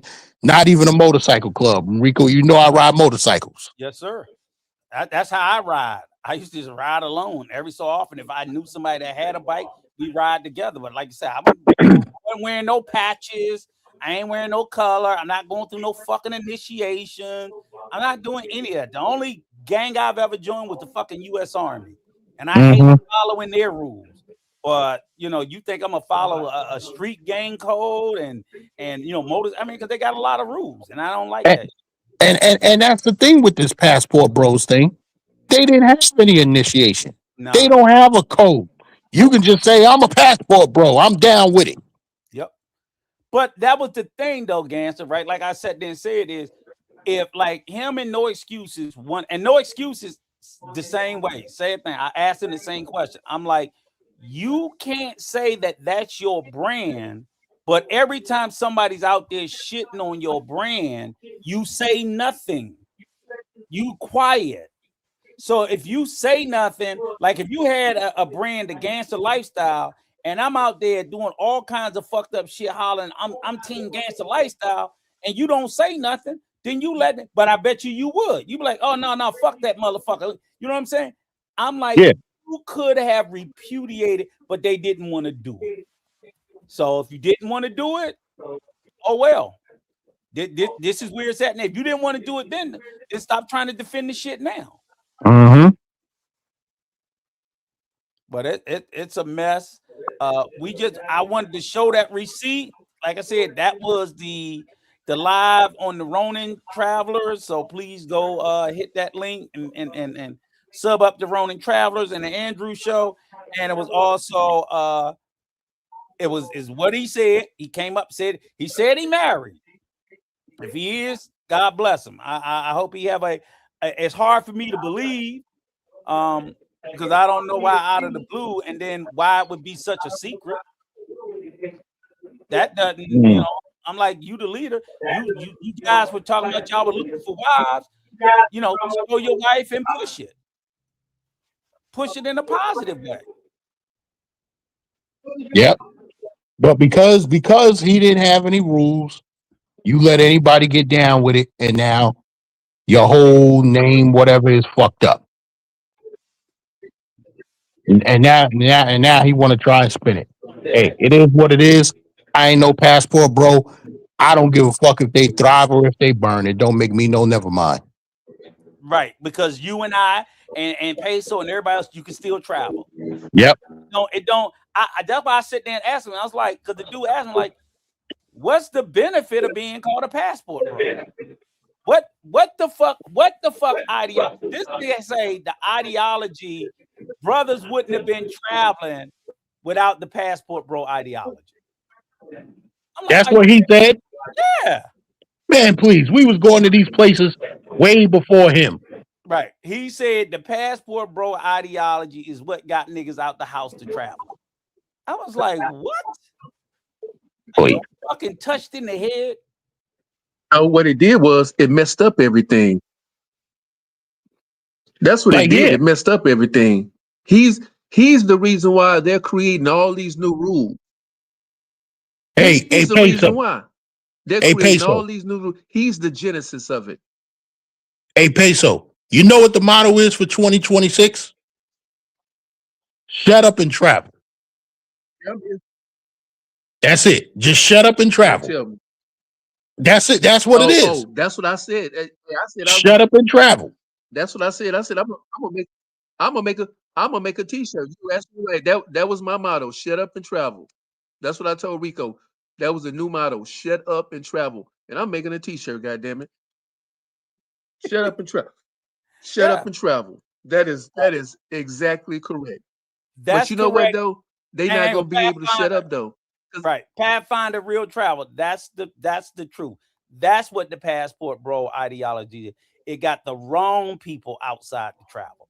People that probably would have never traveled because you know they would have still been in the projects in the hood doing the shit that they do. But instead, you told them, come over here to this project and this hood, and let's turn up and let's do shit this way. So that's what he didn't define. It got people to travel, the wrong people. Hey, listen. When the last time you ever heard anybody come out of Gary, Indiana, from J. Rello going all the way back to motherfucking Michael Jackson? And the reason why Joe Jackson whipped them boys so hard so they could make it, so they could get the fuck out of Gary, Indiana. Don't nobody want to be in that shit town. Yep. And look, for them, if from Gary, Indiana, going out the country was going to Chicago. You know what I'm saying? That was their international travel. Chicago, and then back to fucking Gary.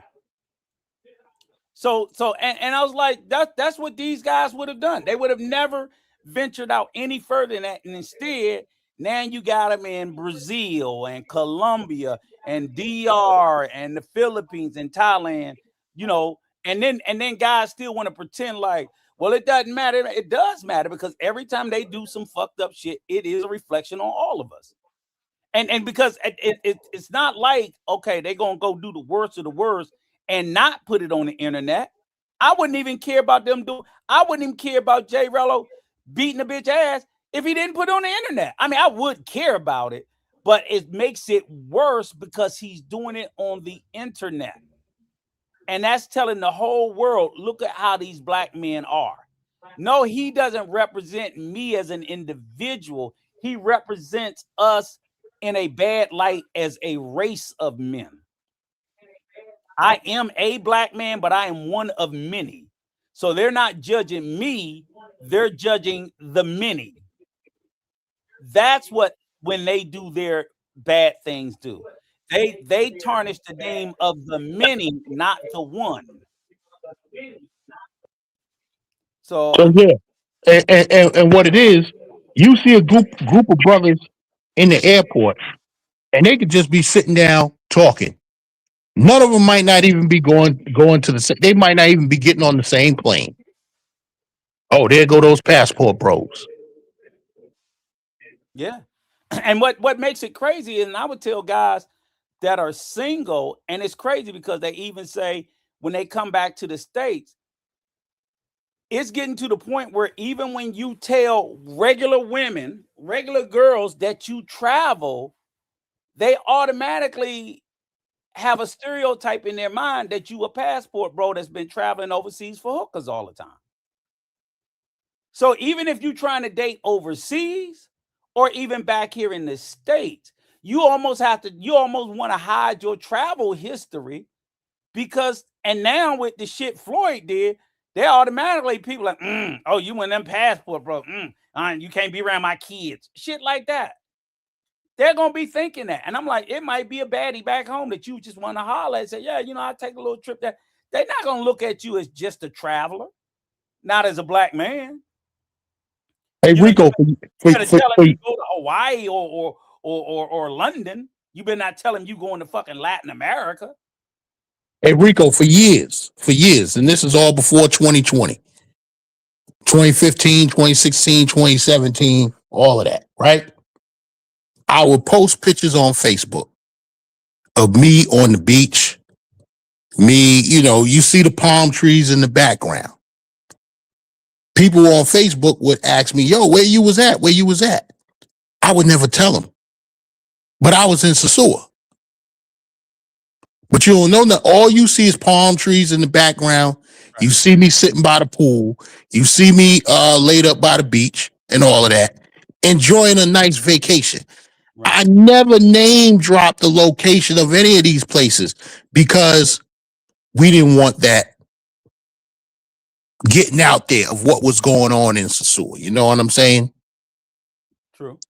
And that's why when Austin Holloman first came around, and I seen this because what happened? Somebody told me about the passport bros, and I just put it in the search engine in YouTube, and that's how it came about.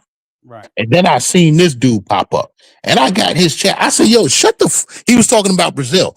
I told him in his chat, I said, "Yo, shut the fuck up, man. Stop running your mouth about what's going on down in that country."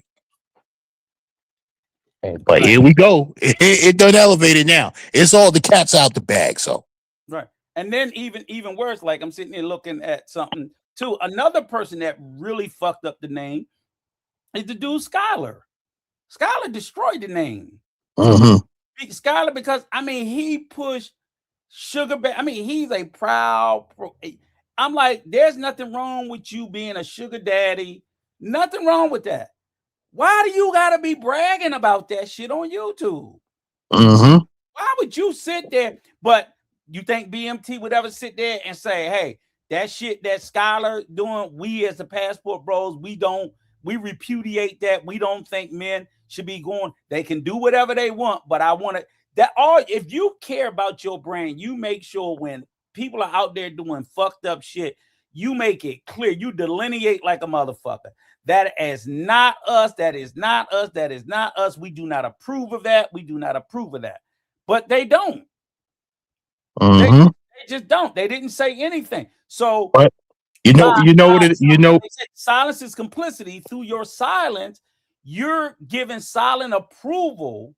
And you interviewed and BMT done been in Brazil with Skylar. So you approve of what he's doing, thereby giving him the blessing. You blessed him as a passport bro too, because BMT wanted some of Skylar's followers. All it is about wanting subs and views and money.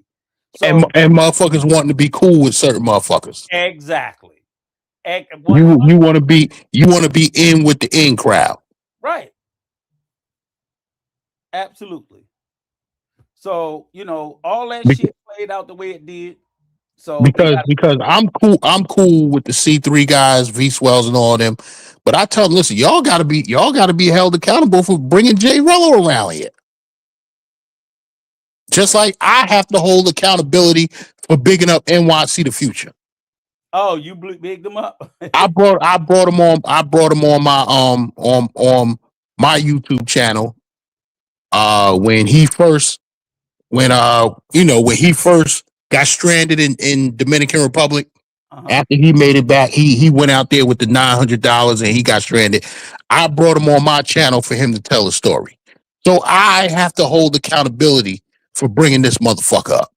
Oh, okay. I didn't know. We didn't know that he was gonna get on this whole Jay Rello begging type shit. But when he started getting a little motion and he started shouting out he said the greats. This is how he called it, the greats. Jay Rello, Floyd, and I think he said either TMI or Austin Hart, one of them. All fucked up motherfuckers. Right. I'm like, yo, what? These are the people who you call great? Nah, we not rocking with this. I mean, and it even get to the point where, like I said, they said, is you got passport bros who push the narrative, like you said, we had the big boss. And I'm like, you ain't said nothing to call out big boss. You got a black man that proudly fly, and big boss flies passport bro all day, every day. All day, every day. Big boss, passport bro, blah, blah, blah, blah, blah. This nigga sat there and took advantage of a homeless black woman in Brazil and made her give him fucking oral sex.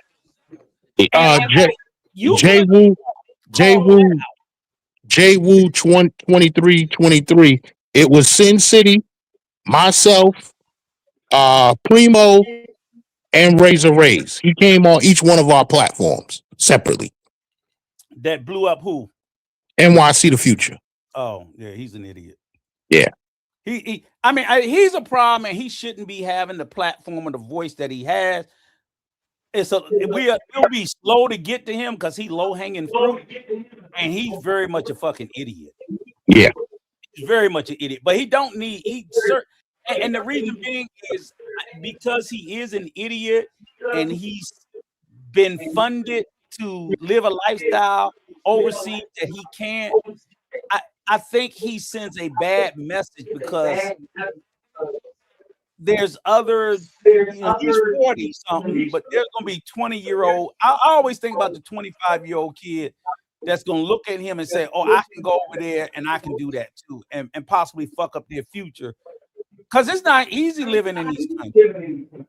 They're telling cats that you can move into these countries and you can live, and you can't. You can't work in these countries legally. They can boot your ass out in a heartbeat. So it's just crazy. But you know what it is, Rico? At this point, I was calling him out for the begging shit and all of this shit. Say, yo, I don't fuck with that beg. Fund your own shit.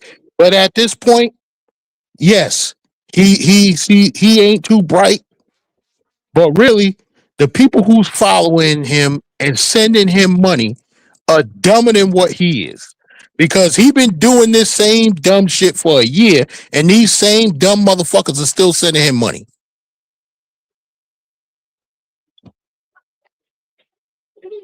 You know the old saying: fool me once, shame on you. Fool me twice, shame on me. These motherfuckers that keep sending him money are getting fooled 5, 6, and 7 times. They want him to crash out. Yeah. Yeah.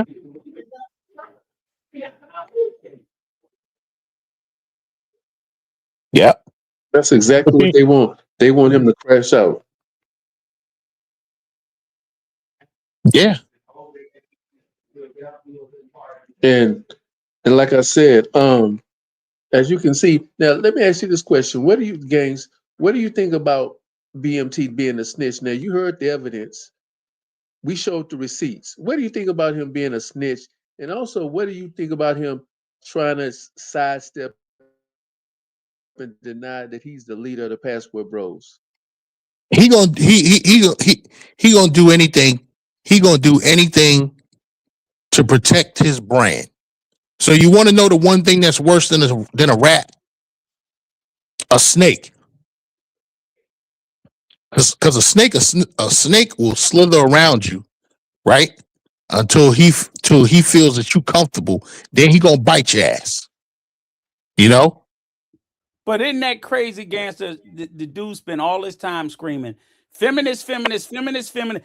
I've heard this nigga every word that come out of his mouth. That's just these feminists. That's just these feminists. That's just these feminists. Oh, down in Brazil, that's a feminist. Oh, in Thailand, that's a feminist. Oh, in Colombia.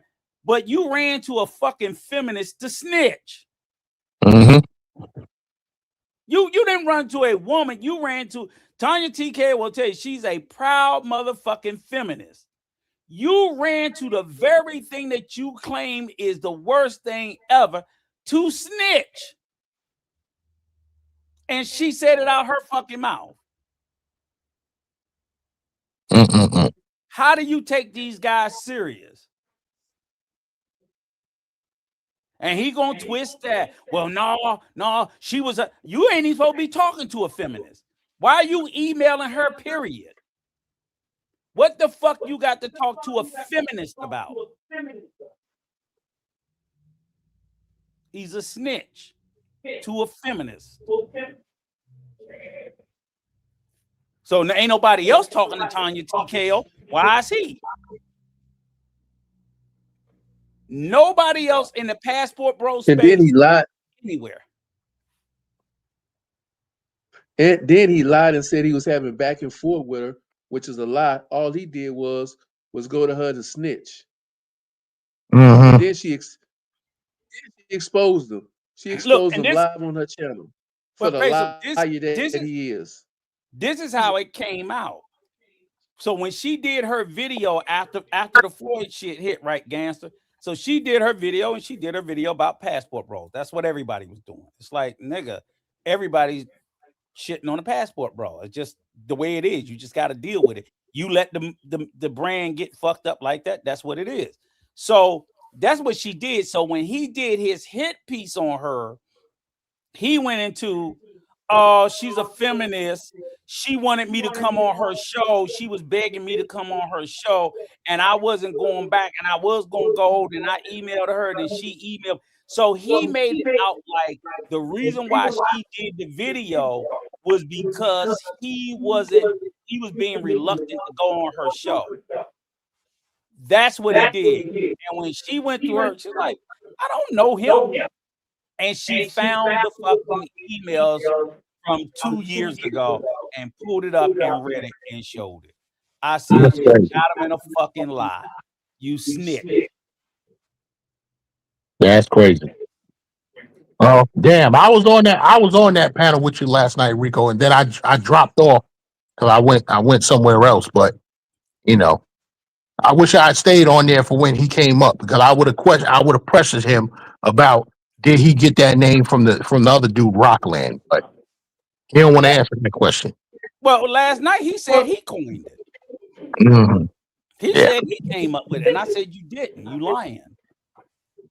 Because the reason why I knew he was lying, he said he got it from Charles Tyler, but then last night he lied and said he came up with it. I said no, you didn't. You lying. Well, there's rumors that some white dude owns the name. Right. But I was just like, nigga, I know you didn't come up with the name. You might have ran and trademarked it, and you might have fucking sat there and did that app, but you didn't create the fucking name. So stop lying there. Yeah, I did. I'm like, you lying. That's what he said. All right, so let me drop that. Yeah, go ahead. Hey, before you drop, if you can, could you please send us the I remember the guy, Passport Kings. I remember the guy. It's the black dude, kind of tall black dude, always wore shades. He got a short haircut. Yeah, Short but always haircut. wear shades. Yeah, didn't he wear shades a lot? I'm not sure, but you could pull Yeah, I up. You think could that's pull up him. his channel. His channel is still active. It's called Passport Kings Travel. And how long ago do you think, if we went back and we fact checked that, how many years you think it would have? Was it in his earliest video? Because I want to pull that up. Yeah, I want to show people that he's not. We gonna catch him in another. We gonna start catching you in all your lies, BMT. Anytime you do it, we gonna be watching you. So anytime I you do mean, an interview, anything, you better be telling the truth, nigga. We gonna expose you for the liar you are, because you're a liar and a snitch. And I hope anybody that supports him comes to realize what he is. Just like we told y'all about Floyd and them. Believe us when we say when somebody is a rat or a low down SOB, we mean it. We're not doing it because we dislike them or whatever else. We're trying to warn you. We're trying to warn you. Just like I told all those guys, stay off that app, dude. Because eventually the feds are gonna go, they're gonna tap that app. They're gonna get all your data and your information, and you're gonna be receiving a RICO. You're gonna be receiving a RICO. You see what they did to Maduro? It don't matter if it's true or not. They're gonna put a RICO on you. You could be 100% innocent, but you're gonna get tied into a RICO with BMT. Yeah, let me say this, Pathfinder, and that's what I'm going to say, just to let you know, you're absolutely right. But because I work in intellectual property, I think BMT has one of the trademarks on Passport Bros. Several people can a trademark, like you can have, like Nike will trademark shit, because basically in trademarks you have what's called 42 goods and classes. So I can trademark the name Passport Bros for fucking t-shirts and socks, and it could be, I could own it. Gans can trademark the name Passport Bros for electronics, and he would own it for electronics. So unless you trademark the name in all 42 classes, which big companies do, so like Nike is trademarked in every fucking thing. You ain't using Nike for nothing, even shit they don't even sell. They don't do it, but sometimes, so people can own. But you're right, I think he just got it recently, in the last few years. Him and No Excuses, ain't neither one of them had it very long, probably since the pandemic, around that time or shortly thereafter. I'm gonna say 2023, maybe 22. But they only have it trademarked for certain specific things. They don't have it trademarked for everything else. And hey, somebody I just went through his channel, and this is a video here. You can go through his channel, and he always push Passport Kings Travel. But I've heard him say Passport Players and Passport Bros. But the name of his channel was always Passport Kings. But he got a video up here from 10 years ago, right? Because all his videos go back 10 years. Are men just traveling overseas for prostitution? See? And that video was 10 years ago. See? That's how long they've been talking about it. Mm-hmm. See, and nothing, and that tells you it's a shame 10 years later, nothing about the conversation or the language changed. And that's why I said, I don't, is the answer yes? Absolutely. But the thing is, it's legal and it's okay. I just don't like them sitting there telling young men that they're looking for wives. Because the problem is there are some men that do want to go over there and look for wives. But where are they taking? Sasua? Medellin? Come on, that's not nowhere you go look for no wife. Pattaya? Why would you tell them go to Thailand and look for a wife in Pattaya? We know that's not where you're gonna find a wife. Not one worth a damn. That's worth keeping. And what are the chances of her being a regular girl? What are the chances? Slim to none. Even let me say something. Even if she wasn't a hooker, she probably was a freelancer. You don't think that lady didn't sell no coochie if her rent was due? Yes, fact. And now, Gangster, you are a veteran Sasua. Yeah. Like you said, what is the likelihood that you would believe? I mean, there's a 1 in a million chance that somebody got a regular non-working girl, non-hooker in Sasua, but you would never believe it. Would you ever believe it?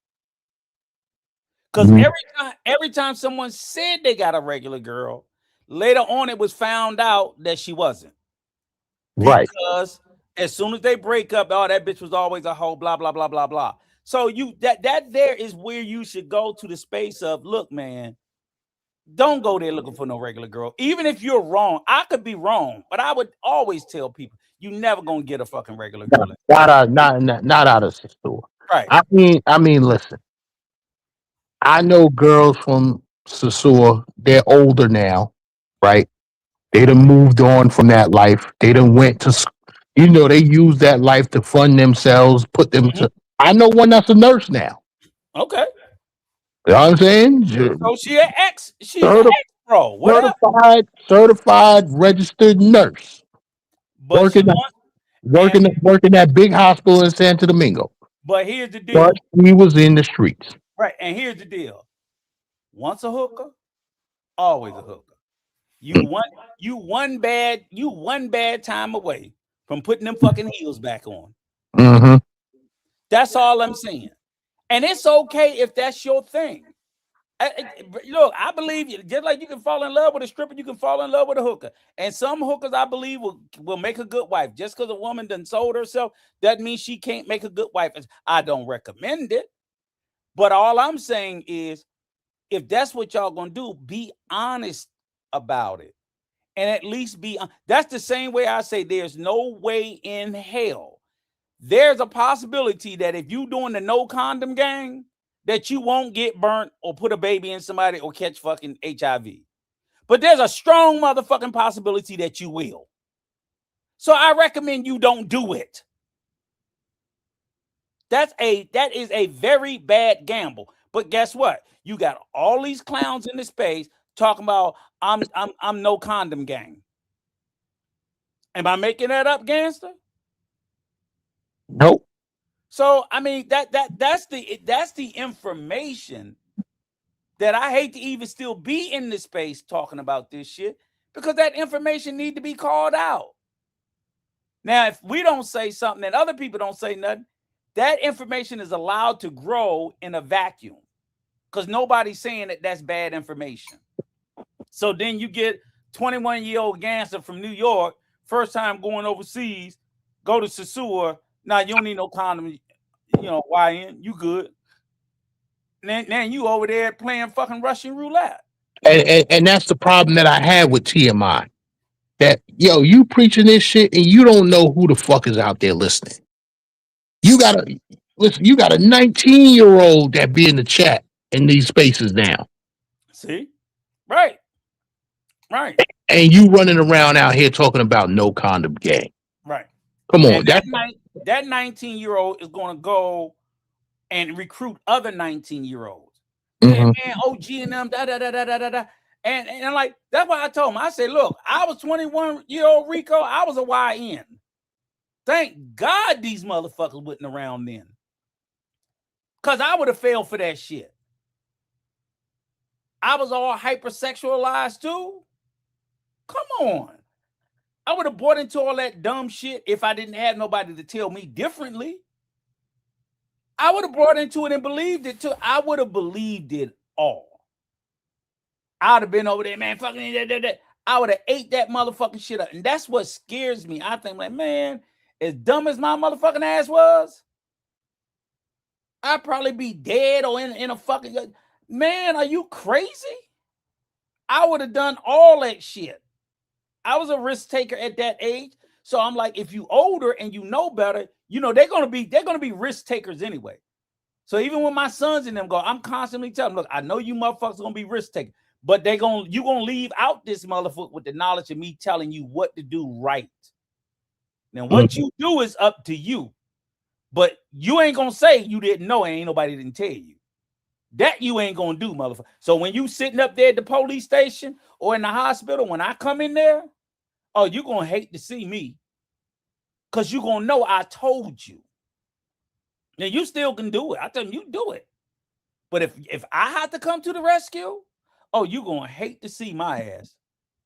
Yeah. You're gonna hate to see me. And this is what it is, Rico. We was going to Sasua for 10 years. 10 years. Yeah. And we kept it under wraps. Yeah. I mean, there was an article in Essence magazine at one time. They was trying to blow it up. This was around 2015, 2016, around that time. They was trying to blow it up, but even that article went away. And it stayed under wraps until your man, he started pushing content. He the first one I seen. Who? Tailor-Made Dreams. Yeah. Because I told somebody, I said the first person that brought me into the space on the travel space was actually Flip. But back then, when Flip first hit the scene, I got brought up on DR content through Flip because Flip was doing DR cribs. Right. He was doing housing reviews. Right. He wasn't at the bar or whatever. I don't even know if he had it back then. I don't know. But I love watching his video because he was doing DR cribs and he was doing the cost of living and everything like that. Because I was thinking about buying a house in the DR. And I didn't even know how I thought Sasua was close to fucking Punta Cana. I didn't even know how far it was. So I'm looking at all this North Coast content, thinking it's down there by the Punta Cana area, not even realizing that they're, like 5-6 hours apart. But again, his type of content, it wasn't about none of that passport bro shit. Mm-hmm. It wasn't. I didn't see none of them. Nothing. All I ever saw was Flip by himself. He would go show a different place. He would talk about the prices, this, that, whatever. And then I remember like a couple of years before when they had all those deaths from the alcohol. Right, from the alcohol. And he did a real in-depth about that, saying, look, it's not that bad, blah, blah, blah. So his content to me was I liked it, probably, and he probably wasn't getting the views, but I liked that because I was getting real useful, valuable information, real content. And then, like you said, during the pandemic, and that was at the beginning of the pandemic, it was heavy. And then maybe watching him, all of a sudden the algorithm, then I got Tailor-Made. And Tailor-Made was taking it to a different space. Right. Now, see, Flip can tell you how his cousin, and we were all in his cousin's crew because his cousin was the one who brought us all down there. Flip can tell you how, and this was before the restaurant, before he started selling the wings. He used to sell jerk chicken, actually. Mm-hmm. He used to do jerk chicken. But he could tell you how his cousin stepped to Tailor-Made Dreams and said, yo, what the fuck are you doing? Putting this all over YouTube and all of this shit. He said, yo, it's men out here with lives back in the States. We don't want this shit to get blown up. Oh, he blew it the fuck up. Yeah, he blew it up. And then all the rest of them came behind him. Yeah, because then after him, next thing you know, and then what made it, see, Tailor-Made blew it up so much that guess who caught wind of it? Miko. Yeah. And Miko had a big following. Remember, Miko used to do hood vlogs going into the hoods and shit.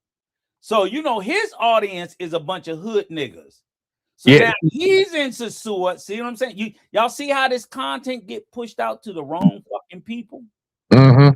See, you see how the trickle. So like I said, it was Flip.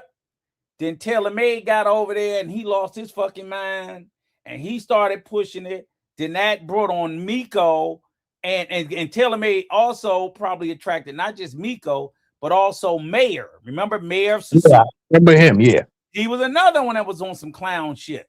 Mm-hmm. So now his content going out to another group of clowns. You see what I'm saying? So you see how different people content is going out to different types of people. And that just all of a sudden that's just making these motherfuckers flood Sasua to the point where it got so flooded, so full, so much of the wrong type of people that eventually they had to shut the shit down. Mm-hmm. You know what I'm saying? And it just constantly bred all the wrong people. Then, of course, when in the heart of the pandemic, Austin Holloman went to Brazil and did that old fuck the black bitches back in the States. Come to Brazil, they fuck on the first date type shit. Because that's what the message was. They could sit there and play. He didn't say that word. Motherfucker, we can read between the lines. Yeah. Yeah. Y'all making like people stupid. Because I wasn't watching this content.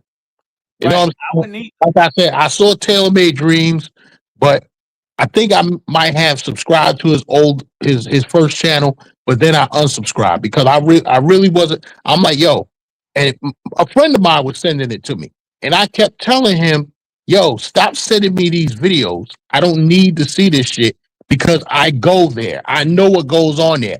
I don't need to see their videos. Yeah. You know what I'm saying? Because it was a friend of mine that was always sending me Taylor Made Dreams videos. And I said, yo, if you came on a trip, you wouldn't have to watch his shit. I don't watch his shit because I know what goes on. Right. Yeah. Then he started, like I said, then all of a sudden they started, and then from that, they started showing the girls, and all of a sudden the fucking creep cams went through the fucking roof. Right.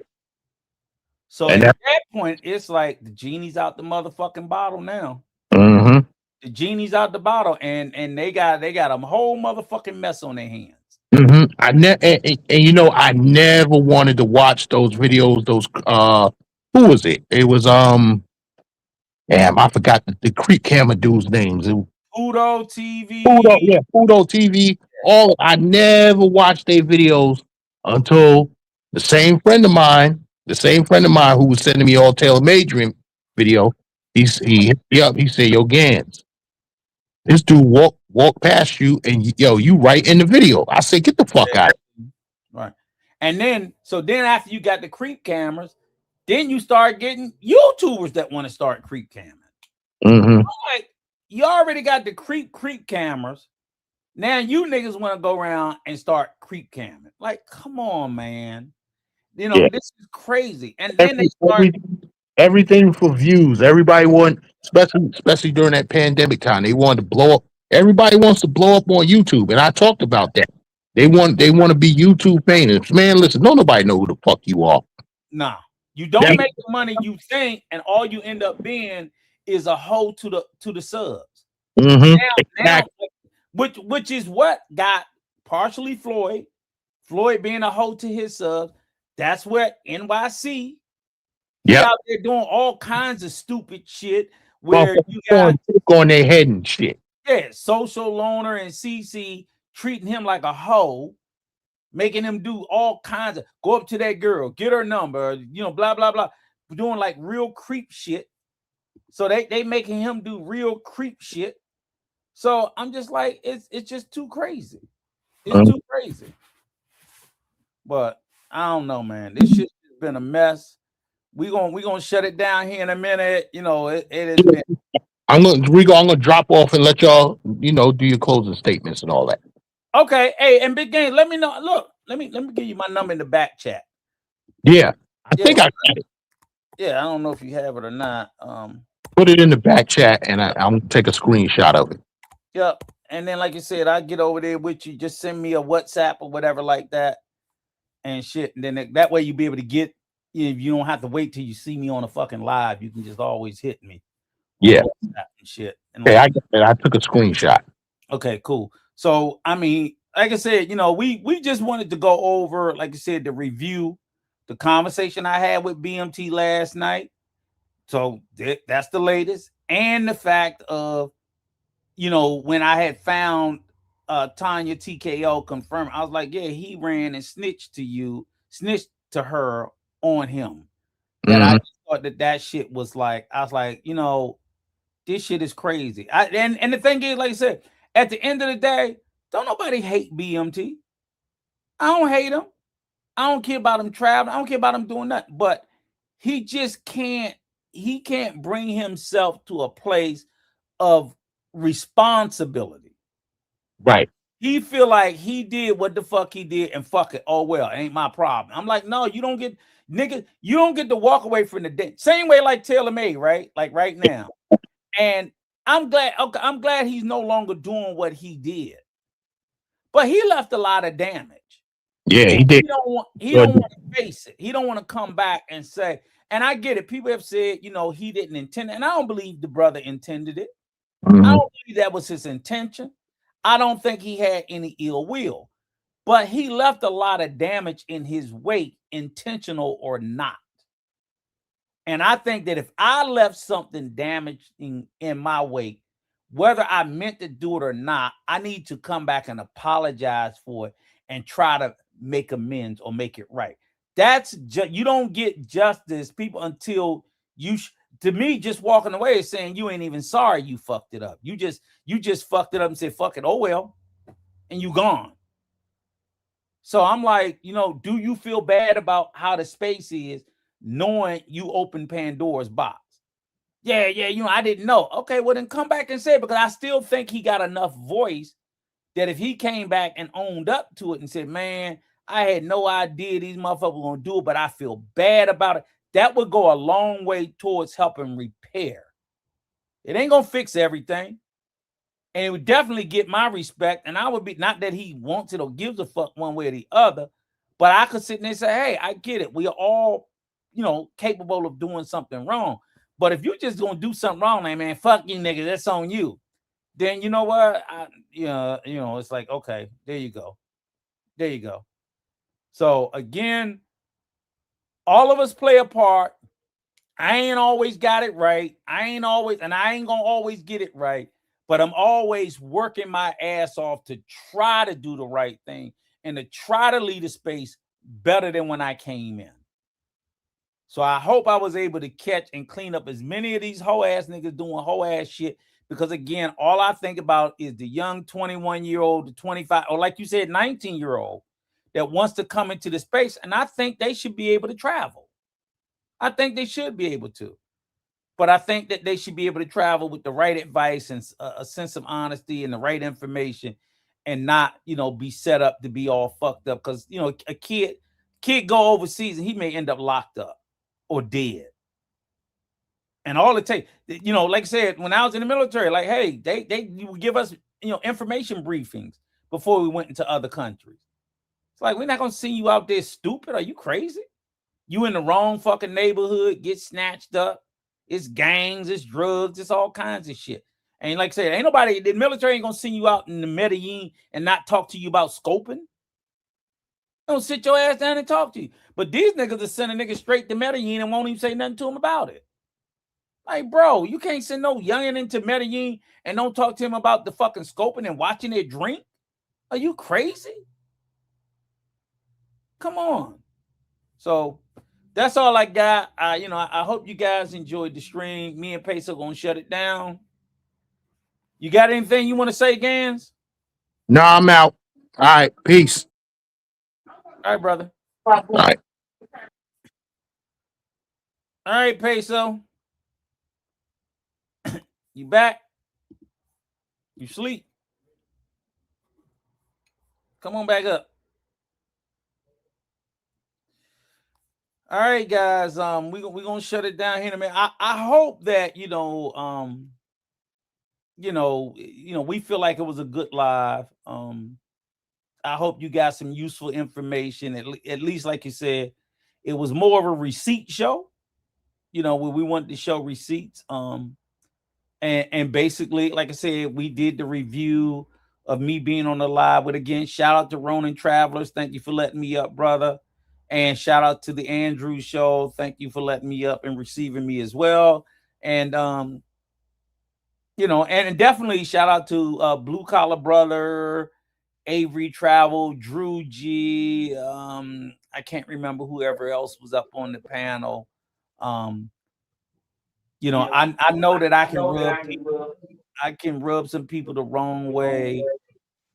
I give a fuck about it as much as they give a fuck about rubbing me the wrong way. But I'm really not trying to be no old smart ass, think I know everything, bully type shit, nothing like that. And I tell motherfuckers all the time, because everybody want to talk about when they see me, they're gonna whoop my ass. I'm like, God bless you. I'm an old man. I'm an old man. Y'all all probably can. You're gonna wish you had, but you can. So all this, I can't even believe we in the space of travel where they even talk about violence, simply because I'm trying to have an honest, authentic conversation about the truth. You got to ask yourself, why does somebody want to beat up an old man for telling the truth? That's all I want to do. Because you're stopping the money flow. This is all about a money grab. It's about money. Let's just be honest. It's monetary. But I'm not even trying to. I'm not even trying to stop anybody's money. I just want them to be honest. But you're not intentionally trying to do it, but by telling the truth, you are stopping their money. That's the reason why they get so hostile. That's the reason why he stepped onto the panel and he didn't say hi to you or the other guy, but he said hi to everybody else. He's very disrespectful. But that is what it is. Which you try to show him respect. You just want him to tell the truth. That's it. Just tell the truth. And you don't have to tell the truth for me. Again, like Gangster said, it's a 19-year-old kid in this space. I don't know why people don't think. And the reason why I sit there, I know it to be true, because like I said, when I was in the military, I was 18. You got 17 and 18-year-old kids that go into the military. So yeah, they're interested in thinking about travel. So, and if they want to travel, and again, I don't want to step on your money. Just tell the truth. You don't have to, you don't have to lie to make money. You don't have to do it. There's no reason for it. And as the Black community, we don't owe each other anything. The only thing we owe each other is to not do harm to one another. If you don't owe me the truth, at a minimum, you owe me not to lie to me. So one thing, this is what I promise to anybody Black. I may not tell you the truth. I will not lie. So I would just shut the fuck up. You see what I'm saying? And I can live with that. I can live with the space that you just don't want to tell me the truth. But I can't live with the space where we're out here lying to each other because that causes harm. Hey. Yeah, go ahead, Peso. And let me just say this. If TMI is really doing what he's doing, if he's really telling people no condom game and stuff like that, we got to bring him to the carpet, man.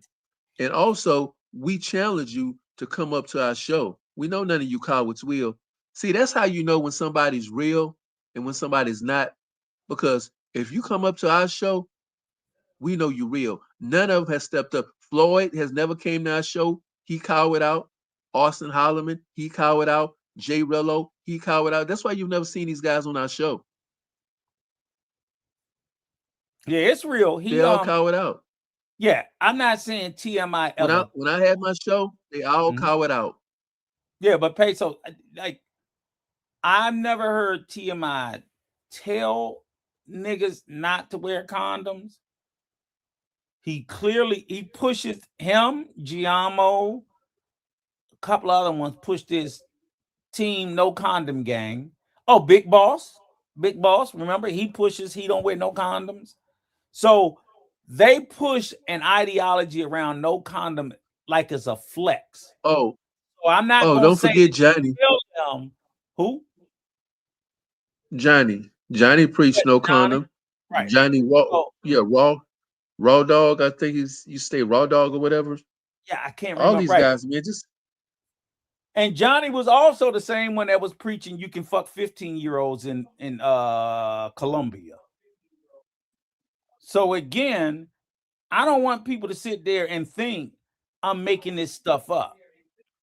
And when we pull up the archives, when we get them up, our old files up, we'll show you the shows from 3, 4, 5 years ago where we were sitting there and we were calling these guys out and we were trying to educate and we were trying to teach. And I was the dick police. I'm a hater. I'm pocket watching. I'm trying to shame black men. All kinds of stupid shit. It's like, no, I just want you niggas to tell the truth and stop telling young men to go out there and risk their life and their health by telling them to have unprotected sex with fucking prostitutes in foreign countries. That's the height of fucking stupidity. I'm sorry, I'm not going to apologize for that. But this is and telling young men that you don't have to worry about American law when you go to Mexico or Colombia or Brazil. Fuck the U.S. law. If you want to fuck a 15-year-old down there like they can, you can. No, that's wrong. Yes, I'm going to call that out. Yes, I'm going to call it out. It's not my business that they're saying it. I'm concerned about who else hears it. Who else hears it and is not knowledgeable enough to know, don't believe this stupid shit, because if you go down there, you're going to get yourself in trouble. That's what we were doing. Not pocket watching. That's how we got to this place we are today, where Floyd is in a fucking Brazilian. And I'm not saying that Floyd would have listened. I don't know. Maybe he should have been. He probably was one of the motherfuckers calling me the dick police. I don't know. But what I'm saying is, anybody that would follow Floyd or anyone else, I want them, in addition to listening to them, to hear my voice to say, don't do that shit. Don't. But I don't know. This shit is exhausting.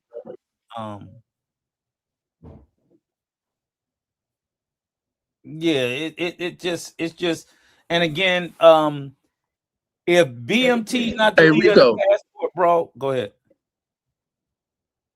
I just want to say one thing. If Floyd would have listened to us, he wouldn't be in prison right now. That's a fact. That's a fact. If he would have listened to us, he would not be in prison. But no, he wanted to listen to Austin Holloman. He wanted to listen to BMT. He wanted to listen to Jay Rello. You know, he wanted to listen to all these goofballs, and he ended up in prison. That should be a cautionary tale. We could have saved this man. That's very true. But see, when you don't listen to us, you end up in prison. And you know what? That's very true. If Floyd had listened to us, he'd be home in Nebraska. Floyd would be home in Nebraska if he had listened to us. If he had said, you know what, I'm gonna sit down and be quiet, and I'm gonna give these two old motherfuckers a chance and listen to them. If he had listened to us, he would be home in Nebraska. He would be home in Nebraska. And that's all we've ever been trying to do. Is I'm not trying to save a Floyd per se, but I just thought of all young black men, and Floyd is much younger than me, and say, hey man, I don't want to see you go. The first thing I say is, I see a young black man, the first thing I think of is, I don't want you to go to jail. That's number one. After that, it'd be like, you know, when I see him in the hood, I don't want you to go to jail or end up dead. That's the things we say.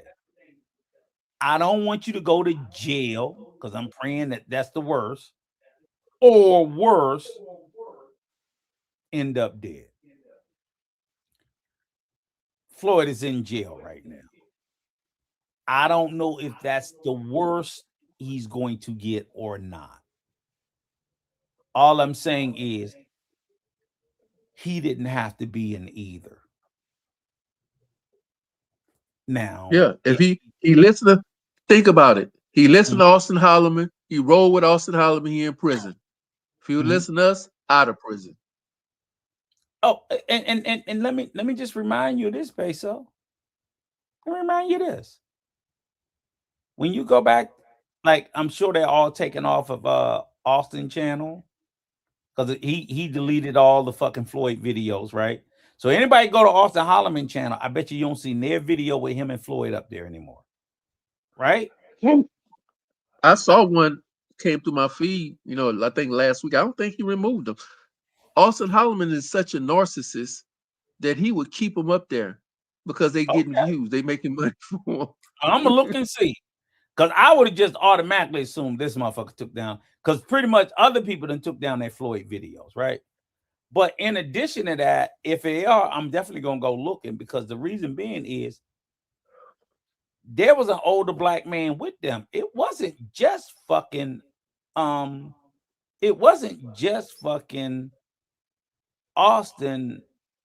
with Floyd. Because when they were in Europe, there was an older black man that was with them too. Yoga. We'll drop the link. Hit the cash app for 20, and we'll drop the link. Other than that, nope. You know who was the older? You know who was the older black man that was with them? I don't remember his last name, but it was this nigga named James.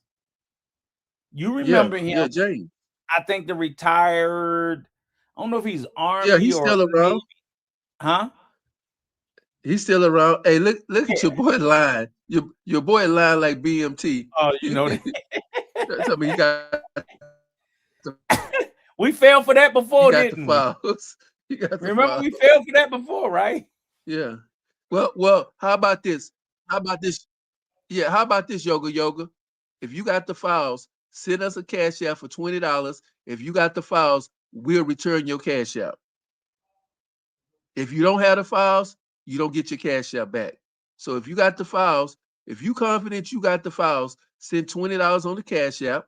If you come up here and you do have the files, we'll send. Matter of fact, if you come up here and you have the files, we'll send you 25 back. So we're gonna send you more than what you send us. Other than that, nope. Go ahead, Rico. Yeah. So all I'm saying is I'm curious as about the, like I said, it was Floyd, it was Austin, and I want to say it was James, especially like when he was in Turkey.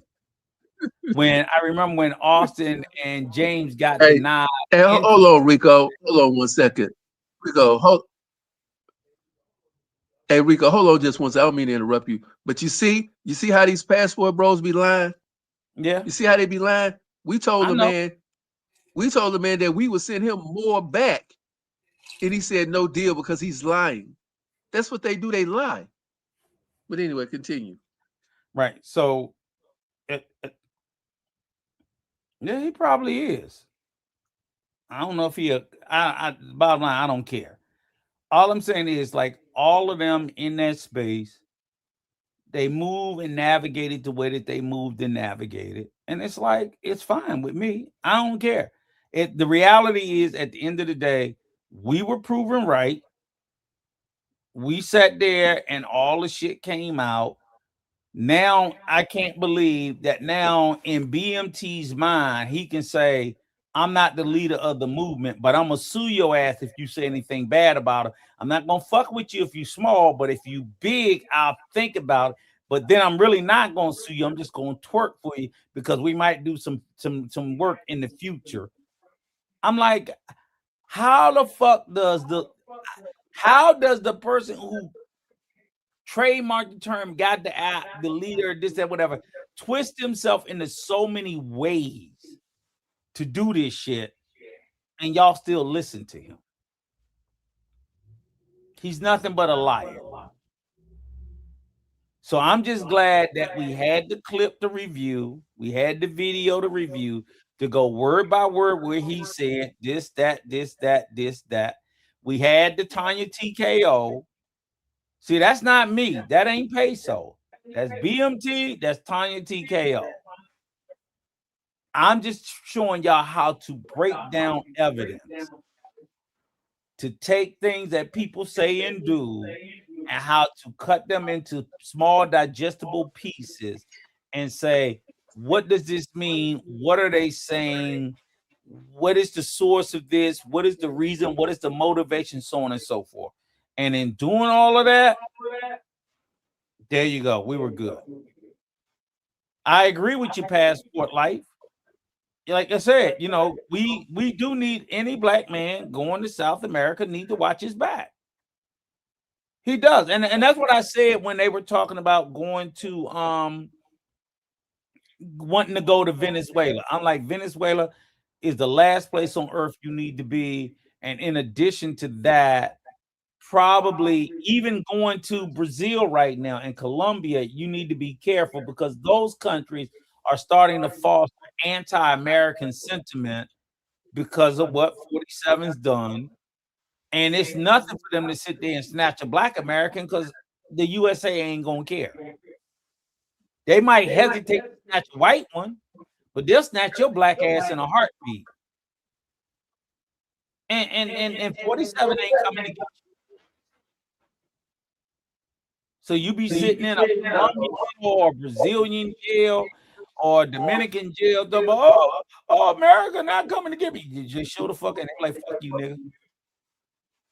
You ain't caring. They're not going to care.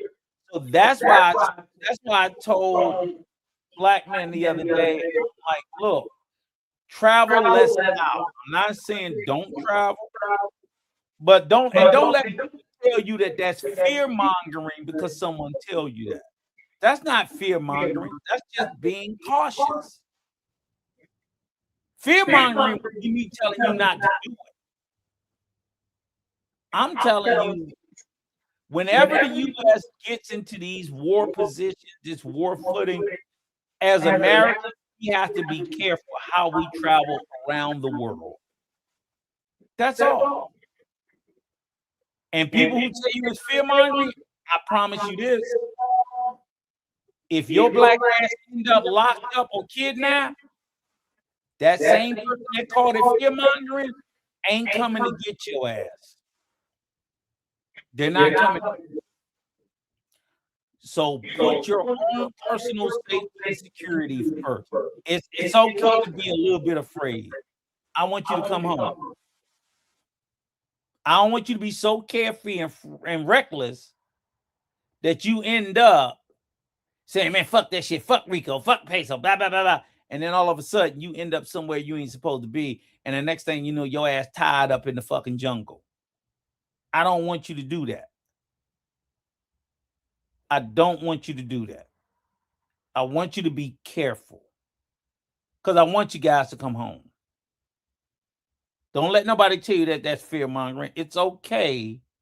It's okay to be cautious in your international travels, especially right now. Anytime we get on war footing with any country, we got to be risky traveling as Americans. I don't care if you're going to Asia, you could be going to Africa. They have these terrorist organizations in all these countries around the world. They got terrorist organizations in Southeast Asia. Don't let people tell you they don't have terrorists in Southeast Asia. Yes, they do. They got them in the Philippines. They got them in countries like Cambodia, Malaysia, Thailand. They have little provinces where they have little skirmishes. Don't let people tell you that. They still got shit going on down in Central and South America. It may not be the whole country. Everybody's not going to be fucking Al-Qaeda and everybody's not going to be the Taliban like in the Middle East. But a lot of these countries, Islam is one of might be the biggest religion in the world. Might be. And I'm not saying Islam is a terrorist religion. I am not saying that. I am not saying that. I am not saying it. Please, brothers, assalamu alaikum, please don't come for me. I am not saying that. I'm just saying people of extreme ideologies that have nothing to do with religion, but still extreme ideologies, whether they are of a particular sect or not, are all over the world. When we travel as Americans, to certain groups of people, we look like a very good target. What they call a soft target, very easy to get. I think we sometimes forget that.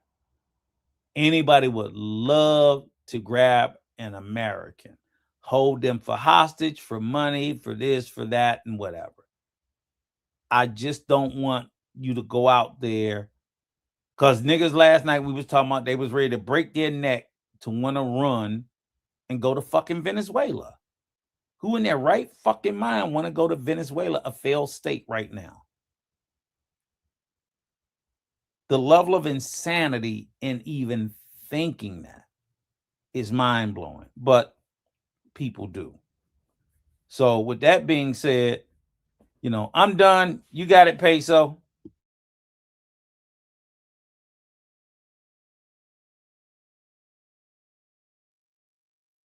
Peso, you got guys, we're gonna wrap it up. Yeah, I'm here. Yeah, we're gonna wrap it up, guys. Thank you for watching the show. Hope you enjoyed it. And if you just coming in, you can listen to it on the playback. We said a lot of interesting things, and I want you guys that are listening currently, if you guys can get a photo or if you can get proof that BMT is married, we would love that information.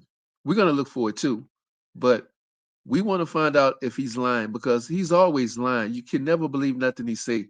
Personally, I don't care if he's married or not. If he is married, I hope he has a long and prosperous and successful marriage. I doubt it. Well, in his case, I think his marriage might last longer than the normal marriage, because he's not parading stuff. But let me tell you something. And we're going to talk about this more on the next live. It's going to be very difficult for this man. Going to be very difficult for him to stay married and to stay in Thailand. And to me, if all the girls you're going to marry out of the big five or whatever else, that's probably the last one you would marry. That would be the last, in my opinion. That I would marry a Peruvian. I would marry a Colombian, a Brazilian, hell, even a woman from DR before I marry a Thailand. That would be the last one. Not saying that I wouldn't marry a Thai woman if I thought she was great, she was fantastic. Yeah, I'd marry any woman from any country if she treated me nice and she cared about me. Women are women. They all got vaginas. They all got vaginas and breasts. So but we got to ask ourselves too, did BMT marry a lady boy? I've been holding that. I've been holding. I say I'm gonna hold that in. I don't know. You off in Thailand. You off in Thailand, BMT. Is your wife a lady boy? So anyway, I find that interesting. But I wish the brother success. Whomever he married, that's his choice. He can marry whomever he wants to. But we're gonna get more in deep, and we're gonna talk about it in the next live. And I think the next live gonna be real juicy, real interesting, because we're gonna be focusing on no excuses, Travelversity, BMT, Fred. who else? Did Taylor Made Dreams get married too? No, he didn't get married. He just knocked up vibing with Fred. Did Taylor get married? No, he just knocked up a hooker. But vibing with Fred okay. His shit went down in flames too. Okay. And I'm telling you true. I'm not. We are not. So we gonna divorce, this, that, whatever. It's just we're not happy they got divorces. We're not happy. No. It's just we're not happy they got divorces. Matter of fact, to be totally honest with you, I'm disappointed. Yeah, I'm disappointed. But I will say this: the whole reason why we bring it up was they all talked heavy about women overseas was better wives. That's the issue. The issue isn't, I ain't gonna celebrate. Hell, I've been divorced. Like I said, I'm on my third wife. So I'm the last motherfucker gonna celebrate somebody being divorced. I've been divorced twice. But I don't never say that shit easy. I don't give a fuck where you meet her at. I don't give a damn where you meet her at. It ain't never easy. I don't think no women in America is no better than no women overseas. And I damn sight don't think that they know better than women in America. I will never tell you that shit, ever. Because I think they're all horrible. But I think more than anything else, I'm a horrible fucking husband. So there you go. But I know that they talked heavy about, because the things that they would say in the space, just so everybody can hear it, is that women in America don't know how to be wives, and they're raised to be wives overseas. So if they're raised to be wives overseas, why the fuck did y'all divorce them? All we're doing is bringing back the receipts of things that people said about these cultures and these races and these cultures of people.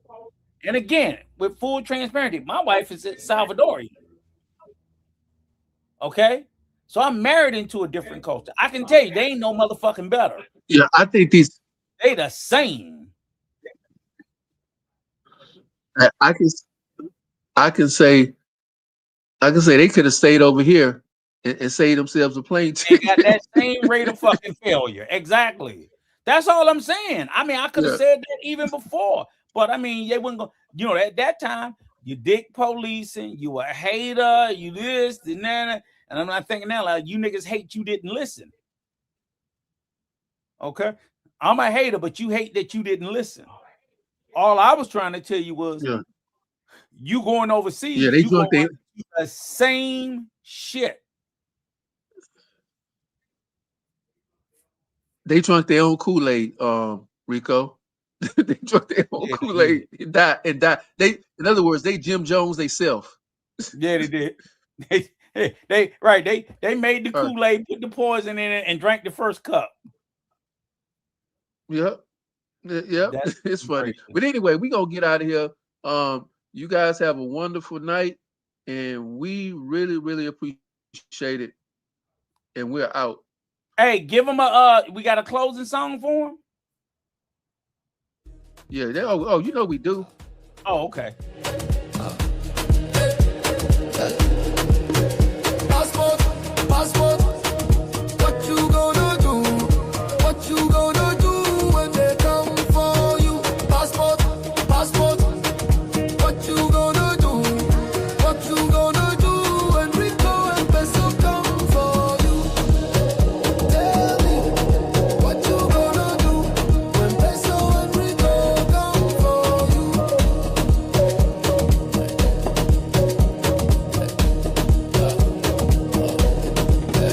Passport bro, police and playing. They're watching you in your sleep. You out here tricking and playing. The trouble you in is too deep. On YouTube, blind to your friends. Thinking you real slick. Begging for donations so you can get a wet dick. Passport, what you gonna do? What you gonna do when they come for you? Passport, what you gonna do? What you gonna do when Rico and Peso come for you? BMT lying on no license. Floyd in prison in Brazil. Jarello in the DR, tricking up the donors' money, getting a cheap drill. The feds are watching, the government's up to plotting. They're getting camera footage when you be yachting. Telling all your business, they have the internet tab. Giving them all the evidence when you sign up for the app. Passport, what you gonna do? What you gonna do when they come for you? Passport, what you gonna do? What you gonna do when Rico and Peso come for you? NY Future, we not play. Razor, drunk creep. Help Floyd pay for those teddy bears. His audience, a dumb sheep. Passport bros, the pedophile gang. Making the block hard, bring shame to their name. Oh yeah.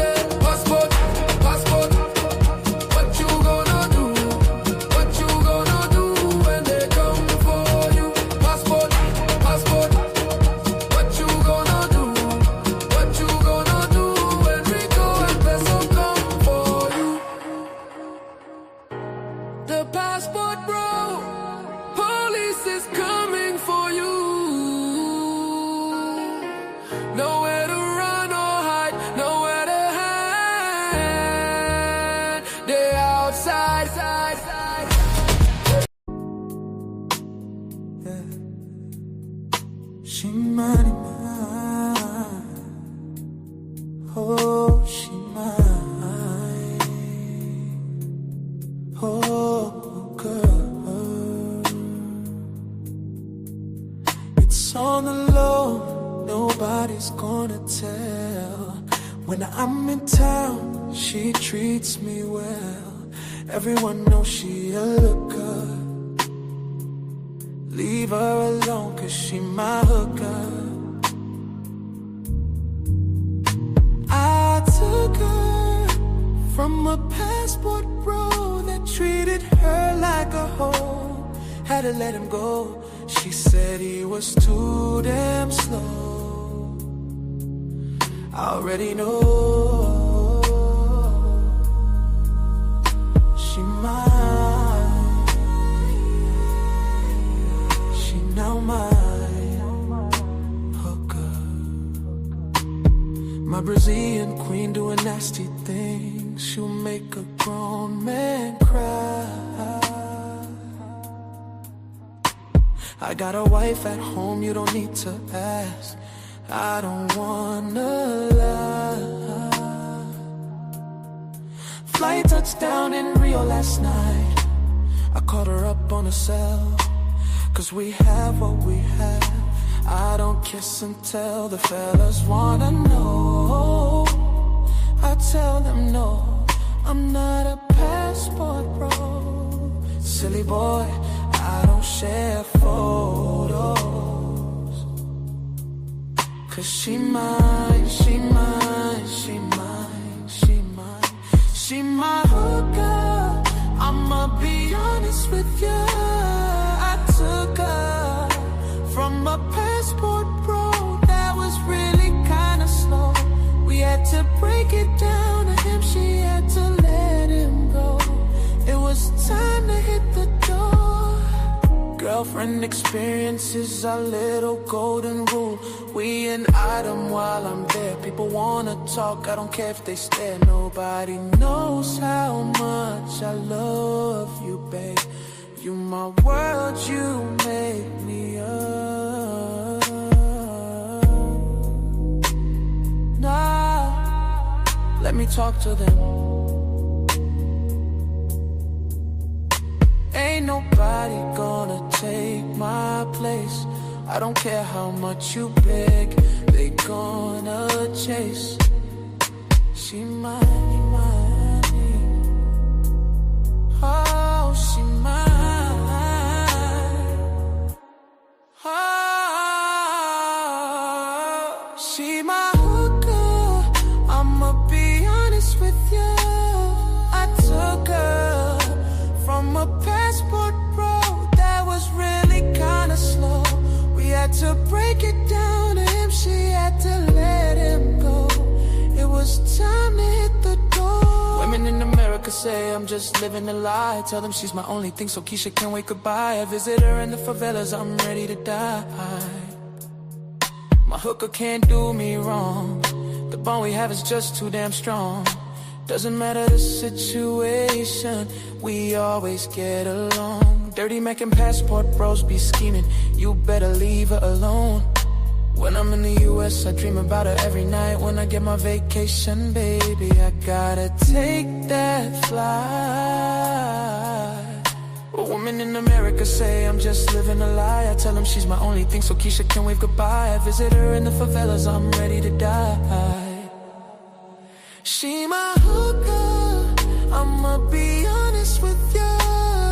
I took her from a passport bro that was really kinda slow. We had to break it down to him, she had to let him go. She had to let it go. Now you know.